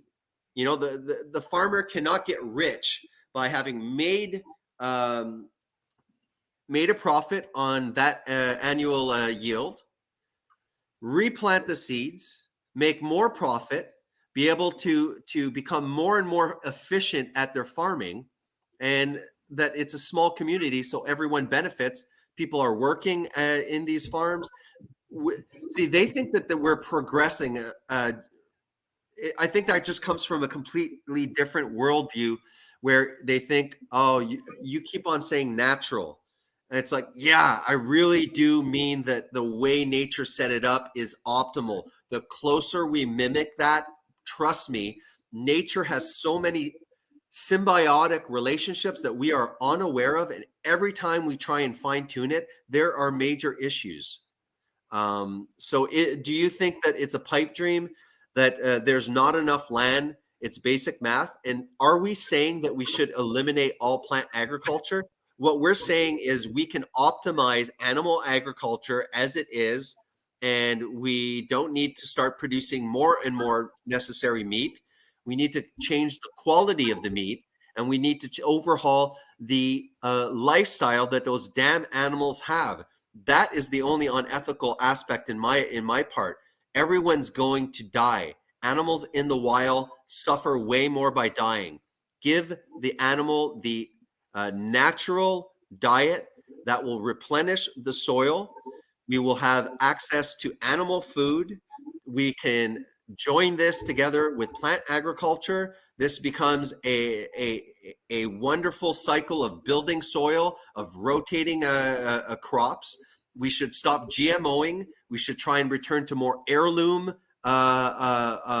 varieties, and we should give the power back to the damn farmers.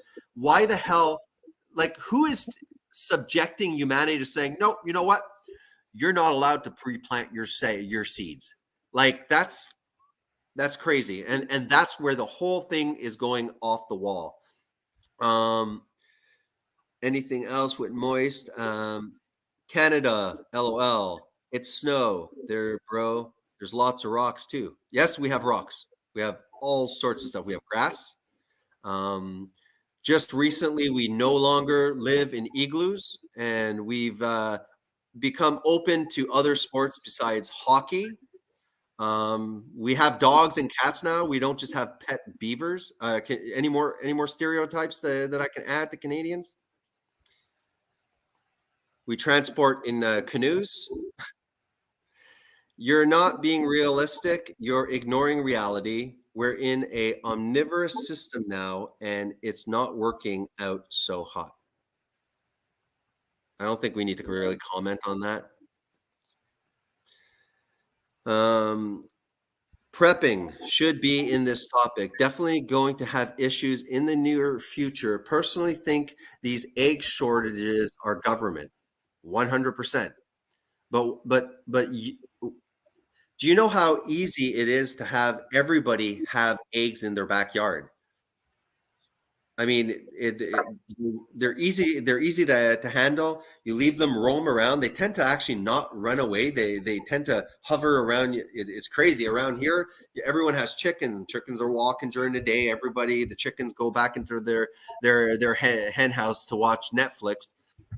There's no problem. I think that we should start encouraging farmers in the community, that we have the ability to start networking and going directly to the farmers and saying, screw you to the grocery stores, and that they can start making this damn thing under the table. I mean, what do you think, JD? I mean, you're the damn farmer. Well, yeah, of course, here in Texas, there's been government bullies show up at different farmers in my area who just have a few backyard chickens, and they're coming in and culling people's birds. So yeah, they're certainly they're at war with the people, and I'm not shy about telling people that I think that they're trying to engineer a global famine here. Yep. So, but yes, the answer is for us to do everything we can to produce our own foods at home, so that it's too easy for them just to turn the faucet off. And for you to go to the supermarket, if you're 100% reliant on the supermarket, they can turn your food off very easily. But if you've got chickens, ducks, rabbits at home, then they've got to painstakingly go door to door, euthanizing these animals, and that just makes it a lot more difficult. So if we're gonna have to face a famine, then at least let's make it hard for them to do it. Yeah. What I was thinking is maybe what I could do, because it's very easy to get all of the locations of farmers that are doing animal agriculture. Literally go do the footwork, contact all in a certain amount of region to where I'm living, and start a let's say not a YouTube, a internet site where people have access, let's say through the site, to the farmers. So it's kind of like, you know, an ability for people all around here that would be interested in encouraging the farmer in going and looking at, you know, only the ethically raised farms would, you know, there'd be a standard and stuff, an ethical standard, and that it would allow people who are not, you know, so motivated to like, I'm going to go find my local farmer and try and push this out. That could be a way of, I'm surprised farmers haven't done that. Kind of said, you know what, we're legitimately getting strangled here. Let's all band together and start making the PR to encourage people to come. I don't know if it's even legal. I don't even know if they would say you're not allowed to sell it directly to the population. That's how corrupt. That's exactly what they do. As far as now, here we can sell eggs directly to the population, but things like meat, I don't even certainly think we're cannot. allowed here. I don't even think we're allowed. We're even worse, I think, around here. I mean, we can sell it under the table. And of course, this can only go on until we have a digital currency. Then at that point, it's like, now they're going to really see what we're doing. You won't even be able to like have your chickens and kind of sell to your neighbors and stuff like that. Racer, a well thought out comment. Laugh my A off. Human carnivores are equal to delusional pretendivores. See, this is what I really appreciated about Jeffrey. This is what I'm used to. This is the typical, just stupid, you know, stupid answers, ignorant answers. Grazing land takes up size of all of African continent. You want to increase that? It's just repetition. It's like, we've answered that. Replace 80 billion chickens and pigs with cows. We're not talking about only cows. What we're trying to actually say is, you guys better not get rid of the animal agriculture. We're not saying that we should, you know, up the animal agriculture. No, you know what? Transform, okay? Reform the current amount of animals into a regenerative fashion, and completely dismantle larger corporations' monopoly over telling farmers what to do, and return to more. See, this is the exact opposite of what they don't want to do. They want to crush individual entrepreneurs. They want to push all of this to global, centralized, large corporations. And once it's there, like JD said, turn the faucet on or off.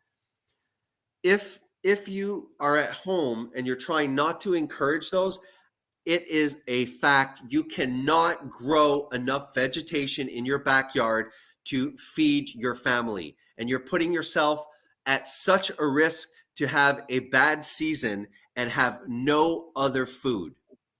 I had mentioned that, like, hey, everyone's talking about the horrible climate environment that are going to be displacing millions of people. So let's kill let's just no longer have cows. And if we're not going to use the cows, so what are vegans implying?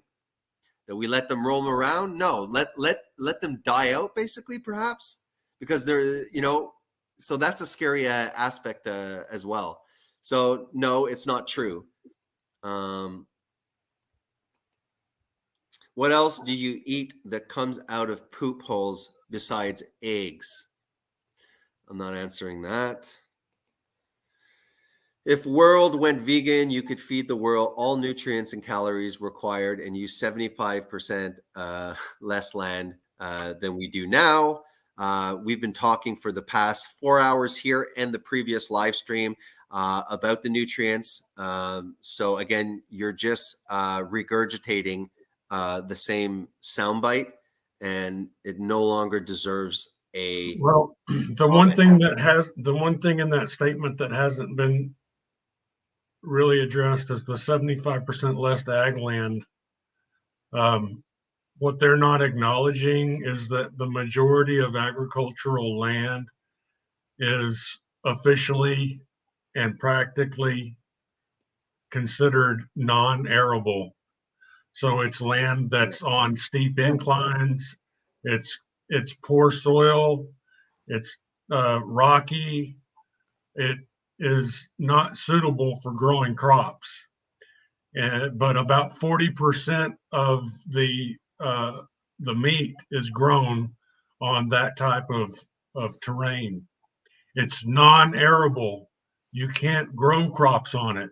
And if you remove the animals from it, then you've removed the one thing that was supporting the soil life and creating,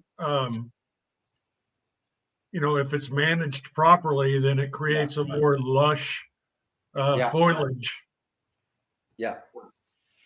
So there's all you would be doing by removing the animals from those non-arable territories is harming the environment. That's all. Yeah. So Ray Sleever said, "Who's fighting who here? Let the fight begin." I don't feel like fighting. If I wanted a degeneration into stupid yelling match, I would have invited Zetetic Warrior. A premise: never to lose an argument. I think that the conversation that we had with Jeffrey was the closest thing to a intellectual, civilized discussion. And I don't think that we were trying to win or lose the argument.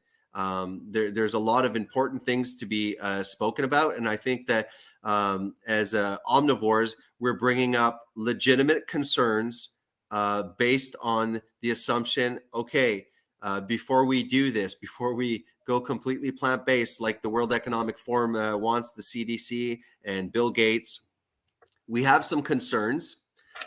Here are the facts. And if these, based on these beliefs, this is why it's ethical for us to eat animal foods, because we truly believe that the facts are there are missing nutrients. The fact are it's a red flag if you require supplementation. It's something that is outside of really the reality of what humans and the world, how we coexisted together. Only in a decadent society such as this place, where there's food at every corner, can we say that we can take supplements. The majority of the population don't even have access even to supplementation. Do plants are sentient and can dance and write poetry? ? I don't care if there's some form of sentience to plants. I will still eat them. So I don't use that thing that science has showed that the plants scream and stuff. It's like, whatever, it doesn't matter. I'm eating it because me and JD, I guess, believe that we're talking about protecting a omnivorous diet. So we're not against plants. Plant lives matter. I'm gonna be very taboo. I'm gonna say all lives matter. Anything kind of actual, not just troll comments. Veganic farming uses no chemicals, no pesticides, no chemical herbicides, JD, and improves soil condition actually without using animal products. I'm going to shut up. Do you have anything to say about that? So, these monocrops, no pesticides used, no herbicides. It actually builds topsoil, and you need no animal input. Go ahead.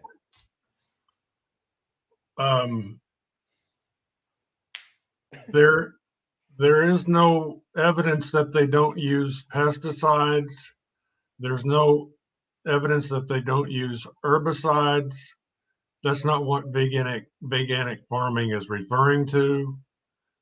They're thinking of organic, and I know that organic is supposed to be worked into that name, but primarily what veganic farming means is that they don't use animals at all, but they do use soil amendments. Let me see if I can pull up the I've got the numbers on this.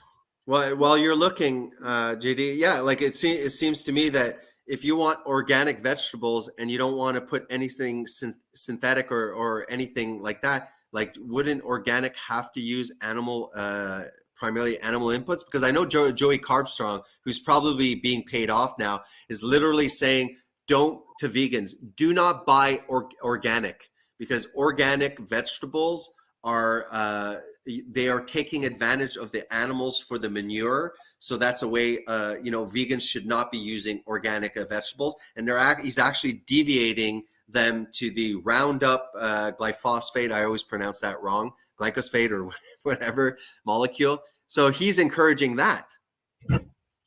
Okay, veganic farming does require soil amendments such as mined phosphorus and massive amounts of organic material, usually wood chips.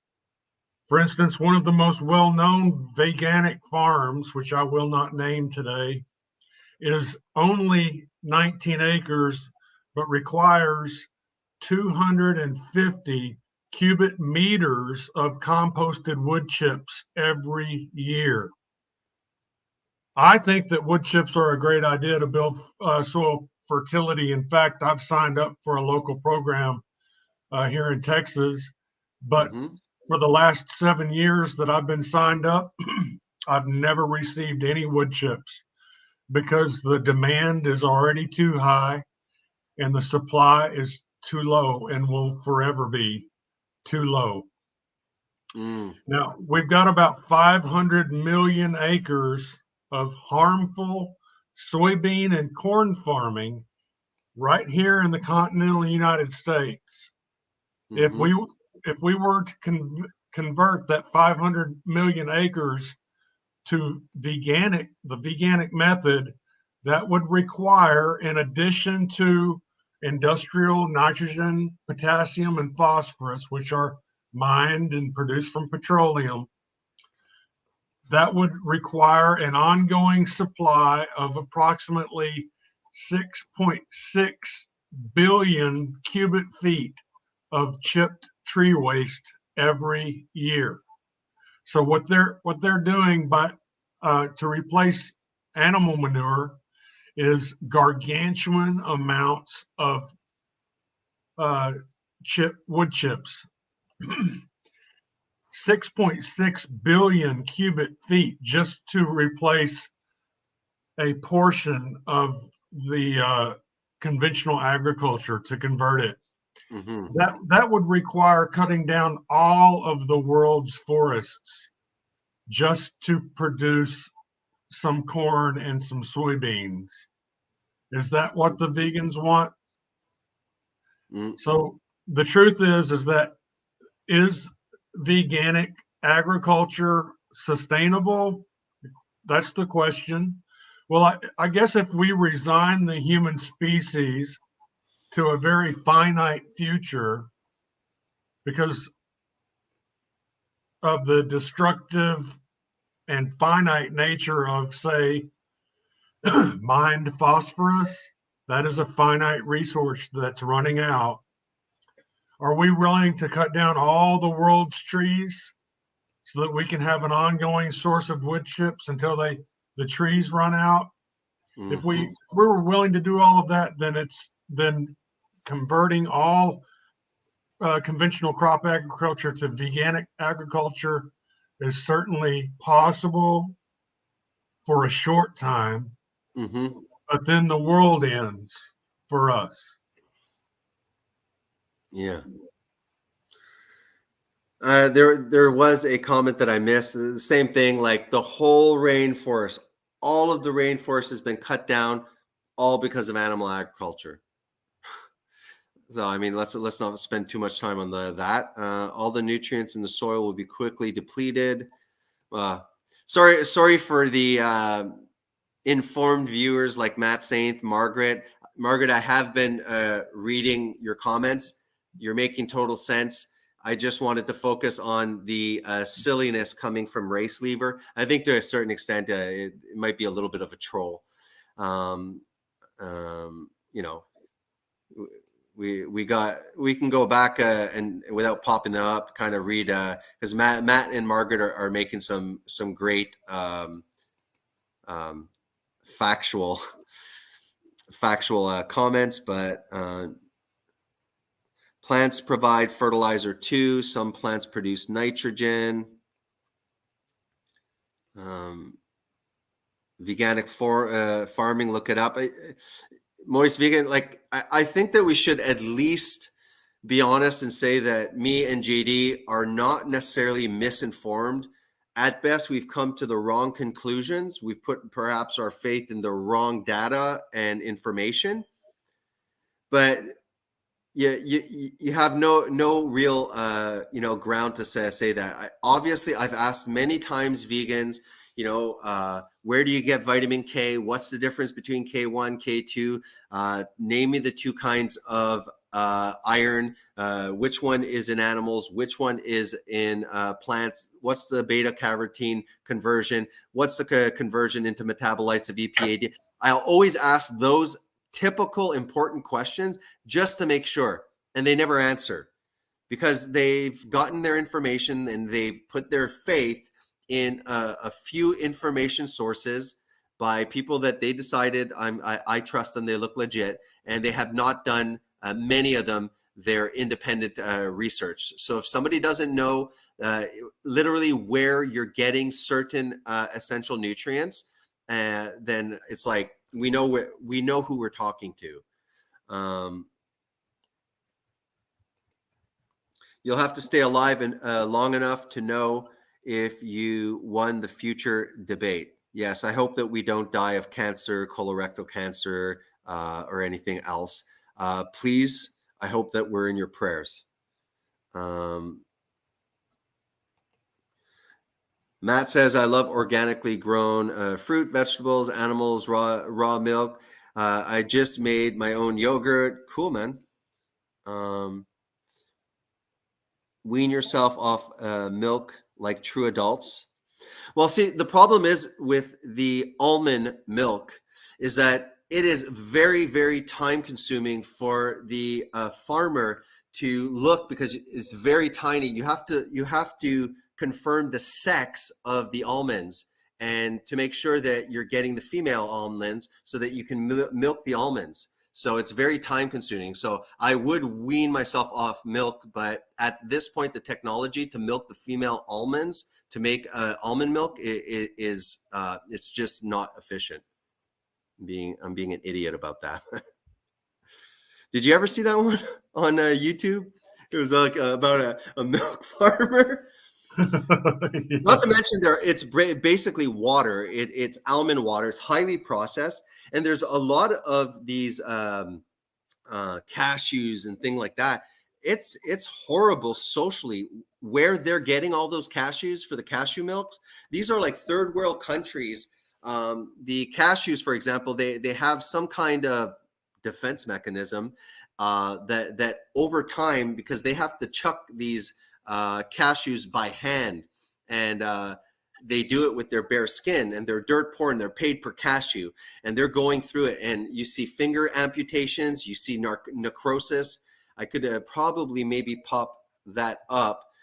So a lot of the compassionate almond milks and cashew milks, besides being highly processed, besides it is insane to compare milk, almond milk and cashew milk to actual milk and the myriad amounts of important nutrients within milk. Milk isn't just lactose and some fat here.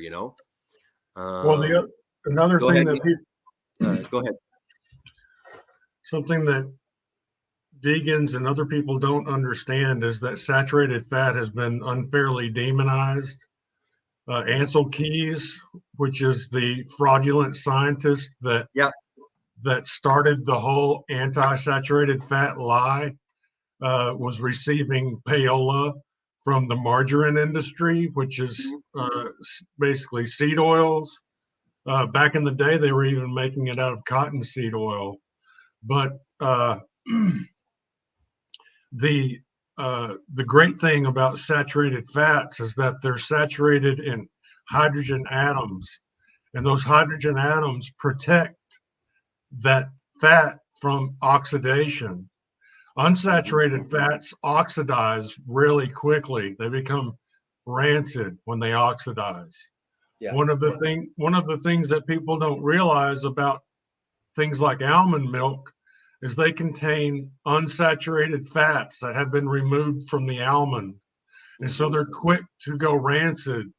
So the chances are very high that by the time you drink that milk, then those Yeah. oils that are in that milk are already oxidized. Yeah. That means they're going to be contributing to tremendous amounts of oxidative stress inside your body and in your tissues and in your cells, Yeah. causing accelerated aging, as well as disrupting mitochondrial function, which can lead to cancer and lethargy and Yeah. other major health problems. Yeah, they're really focusing on like, oh, cancer is a genetic disease. It's like, no, there's epigenetics. There are definitely genetic familiar traits that can predispose somebody to specifics, where somebody's smoking ends up not getting heart disease, but ends up having chronic obstructive lung disease, emphysema. You know, there is, but there to say that, it's like humans are just really flawed. I mean, we're a mess.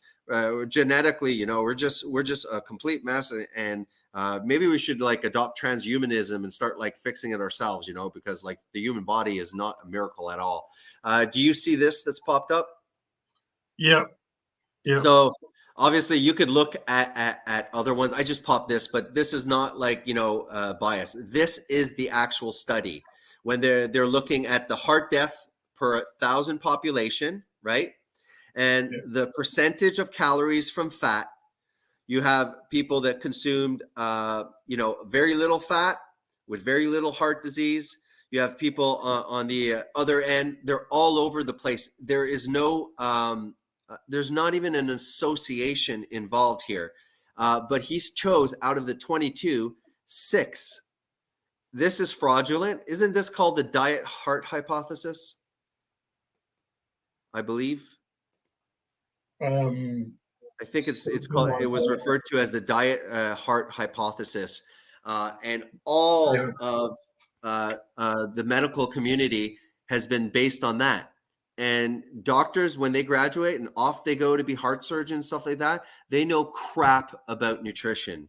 Okay, they don't know anything. When I'm talking, which I did have a somewhat of interaction with. Geez, I'm slipping my, what are the hormone endocrinologists? An endocrinologist that heard me over talking about intermittent fasting and that said, I'm an endocrinologist and I don't agree with your fasting and stuff like that. I felt like saying, you're a doctor that gives insulin resistant patients insulin. You are a freaking murderer. You are an idiot. I don't trust you. I think that if you can't figure out the root cause of diabetes is not high blood sugar, that's a symptom of insulin resistant created by high insulin environments, and you're going to treat that with insulin, you're a effing idiot. Okay. You're like somebody that's trying to save my family member by telling them you're an alcoholic. And when he comes back in 6 months, telling you that he's not getting drunk enough, you tell him then just up it to 2 bottles. You'll start feeling what you're desiring. So that's what I thought of her. Sorry. There's another triggered video, but you know what I mean? I'm in the ICU. I'm looking at all of the margarine. I never see butter. I had stopped talking about that very fat guy that is completely, you know, atrophied because he's been trached, and I'm begging them to say, look, enough. Let's just, doesn't this make sense, guys? We got to make this guy lose weight, right down to the point where I'm begging them, well, can we at least calorie restrict? And they're like, no, we don't do that. We have to give them what their metabolic rate is. And I'm like, yeah, but this guy's going to die just because he's fat. Like he can't move all of that fat without muscle. How is he not going to get out of bed? And so, you know, because of government recommendations that technically that nutritionist has no choice but to follow. She can't use her brain. She has to use the guidelines, which are killing people. And that's what's happening. We are not able to treat that individual person, understanding factual biochemistry, and say, yeah, we're going to have to fast this guy and get him as lean as possible to get this dude out of bed so he can somehow have a chance at regaining muscle, while we're not giving him any, not enough protein, not enough of anything. They're high omega-6. There's damn seed oils and fructose in these freaking bags that they're feeding them. And I'm not criticizing the hospital. I'm criticizing the recommendations. I am criticizing, though, somebody who is passionate enough about nutrition to have no idea what we're talking about. That's kind of odd. Did you want to say a quick rundown of what they allowed your loved one that was extremely sick with sepsis, and that you had to literally kind of put a little pressure on them with common sense? Did you want to talk about that, or that's personal too? There, you don't have to talk about that, but it was really. Yeah, that was my father. He had an aortal aneurysm that burst. It had been he had a surgery on it. It was infected. After the infection burst, now he had that infection all inside of his visceral cavity, circulating through his bloodstream. He was extremely septic. They had him in ICU. His white blood cell count kept going up and up and up, meaning that the infection was getting worse and worse and worse. So they kept ramping up the antibiotics, which are very hard on the kidneys, and they damaged the hell out of his kidneys. But I finally remembered that high blood sugar suppresses the immune system. So I went over and looked at his chart, and his blood sugar was over 470. And I reached up and I grabbed this clear bag of fluid that they were dripping into him. And I turned it around so I could see the label. And the first word that I read was the word Hershey's. Oh my God. And it was Hershey's brand dextrose. And they were dripping heavy amounts of dextrose into a man who was septic and had a blood sugar over 470. So I ended up having to speak to nurses and doctors, and no one knew what to do. No one could do anything until finally met with the ICU nutritionist. And I explained to her what I knew and what I was about to talk to my attorney about. And she decided to lower my dad's blood sugar along with every patient in the ICU. I watched her go through their chart and reduce the amount of sugar that she was dripping into them. And she admitted to me that she was the degreed and licensed ICU nutritionist, but she wasn't allowed to actually set the nutritional protocols. That these were being handed down to her from hospital administrators who didn't have anything except for a moneyed interest in how much patients would bring to them in profits. They even went after doctors for malpractice too, and doctors, some of them are open-minded, got into the ketogenic and the intermittent fasting, and there was a huge pushback because they're like, you're not following the gold standard, because the College of Medicine has to follow the recommendations from the government, and the recommendations from the government are the stupid pyramid. And that's why when Canada had redone the food pyramid, it was very upsetting, because we were like, somebody said, no one follows the food pyramid. I was like, oh yeah? Well, you know what? When you're institutionalized, when you're in the hospital, when you're in any government funded establishment, you are going to eat the freaking pyramid because by law, they have to do that. That's why I'm not criticizing my specific hospital. They just have to do that by law. But it is pushed by bad science. What else here?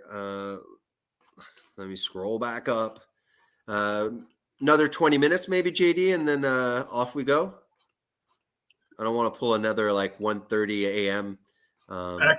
Actually, I'm gonna let you go ahead and continue. Perfect. I've got some animal No, chores. we'll stop there. Anyways, I want to thank everybody for watching this long stream. I think it was super interesting, and let's go rejoin our family, JD. Okay. It was a really good live stream. I really appreciate Jeffrey. I'm looking forward to the live stream debate. Yeah, you should go and watch that debate that he had with the 19-year-old kid. Well, that's what I was planning for us to do. I mean, we can do that also Okay. eventually. All right, man. Yeah. Okay, see you guys. Have a good one. night. God bless. Bye-bye. All right, guys. Thanks for joining. Post comments, and I hope very much to see you guys at the next live stream. Maria, Margaret, Green Ghost, a lot of you were also posting. I was eyeing it. I was reading. I just didn't post it because you guys were making sense, to be honest. It would have taken too long. I kind of really wanted to refute Ray Sleever that was kind enough to really engage in this channel, this live stream. Even if I'm a little harsh, we don't agree. There's also Moist Vegan. Thank you for coming along. And you gave us a lot of talking pieces, so I thoroughly appreciate that. Star Hunter, I'll look through when I post this live stream. Again, very sorry for anybody who had some really interesting things to say. I kind of neglected my regular viewers. But I hope you enjoyed it. I hope you guys learned a lot. Please start spreading the word, committing yourself. There's no official date or time at the moment. I think that it's no longer going to be at the Zetetic Warriors site, which I think is a good thing. I don't think that gentleman has any character to be acting like a good grown-up and making sure that things are fair. I think that possibly he has some mental issues. All right, guys. God bless.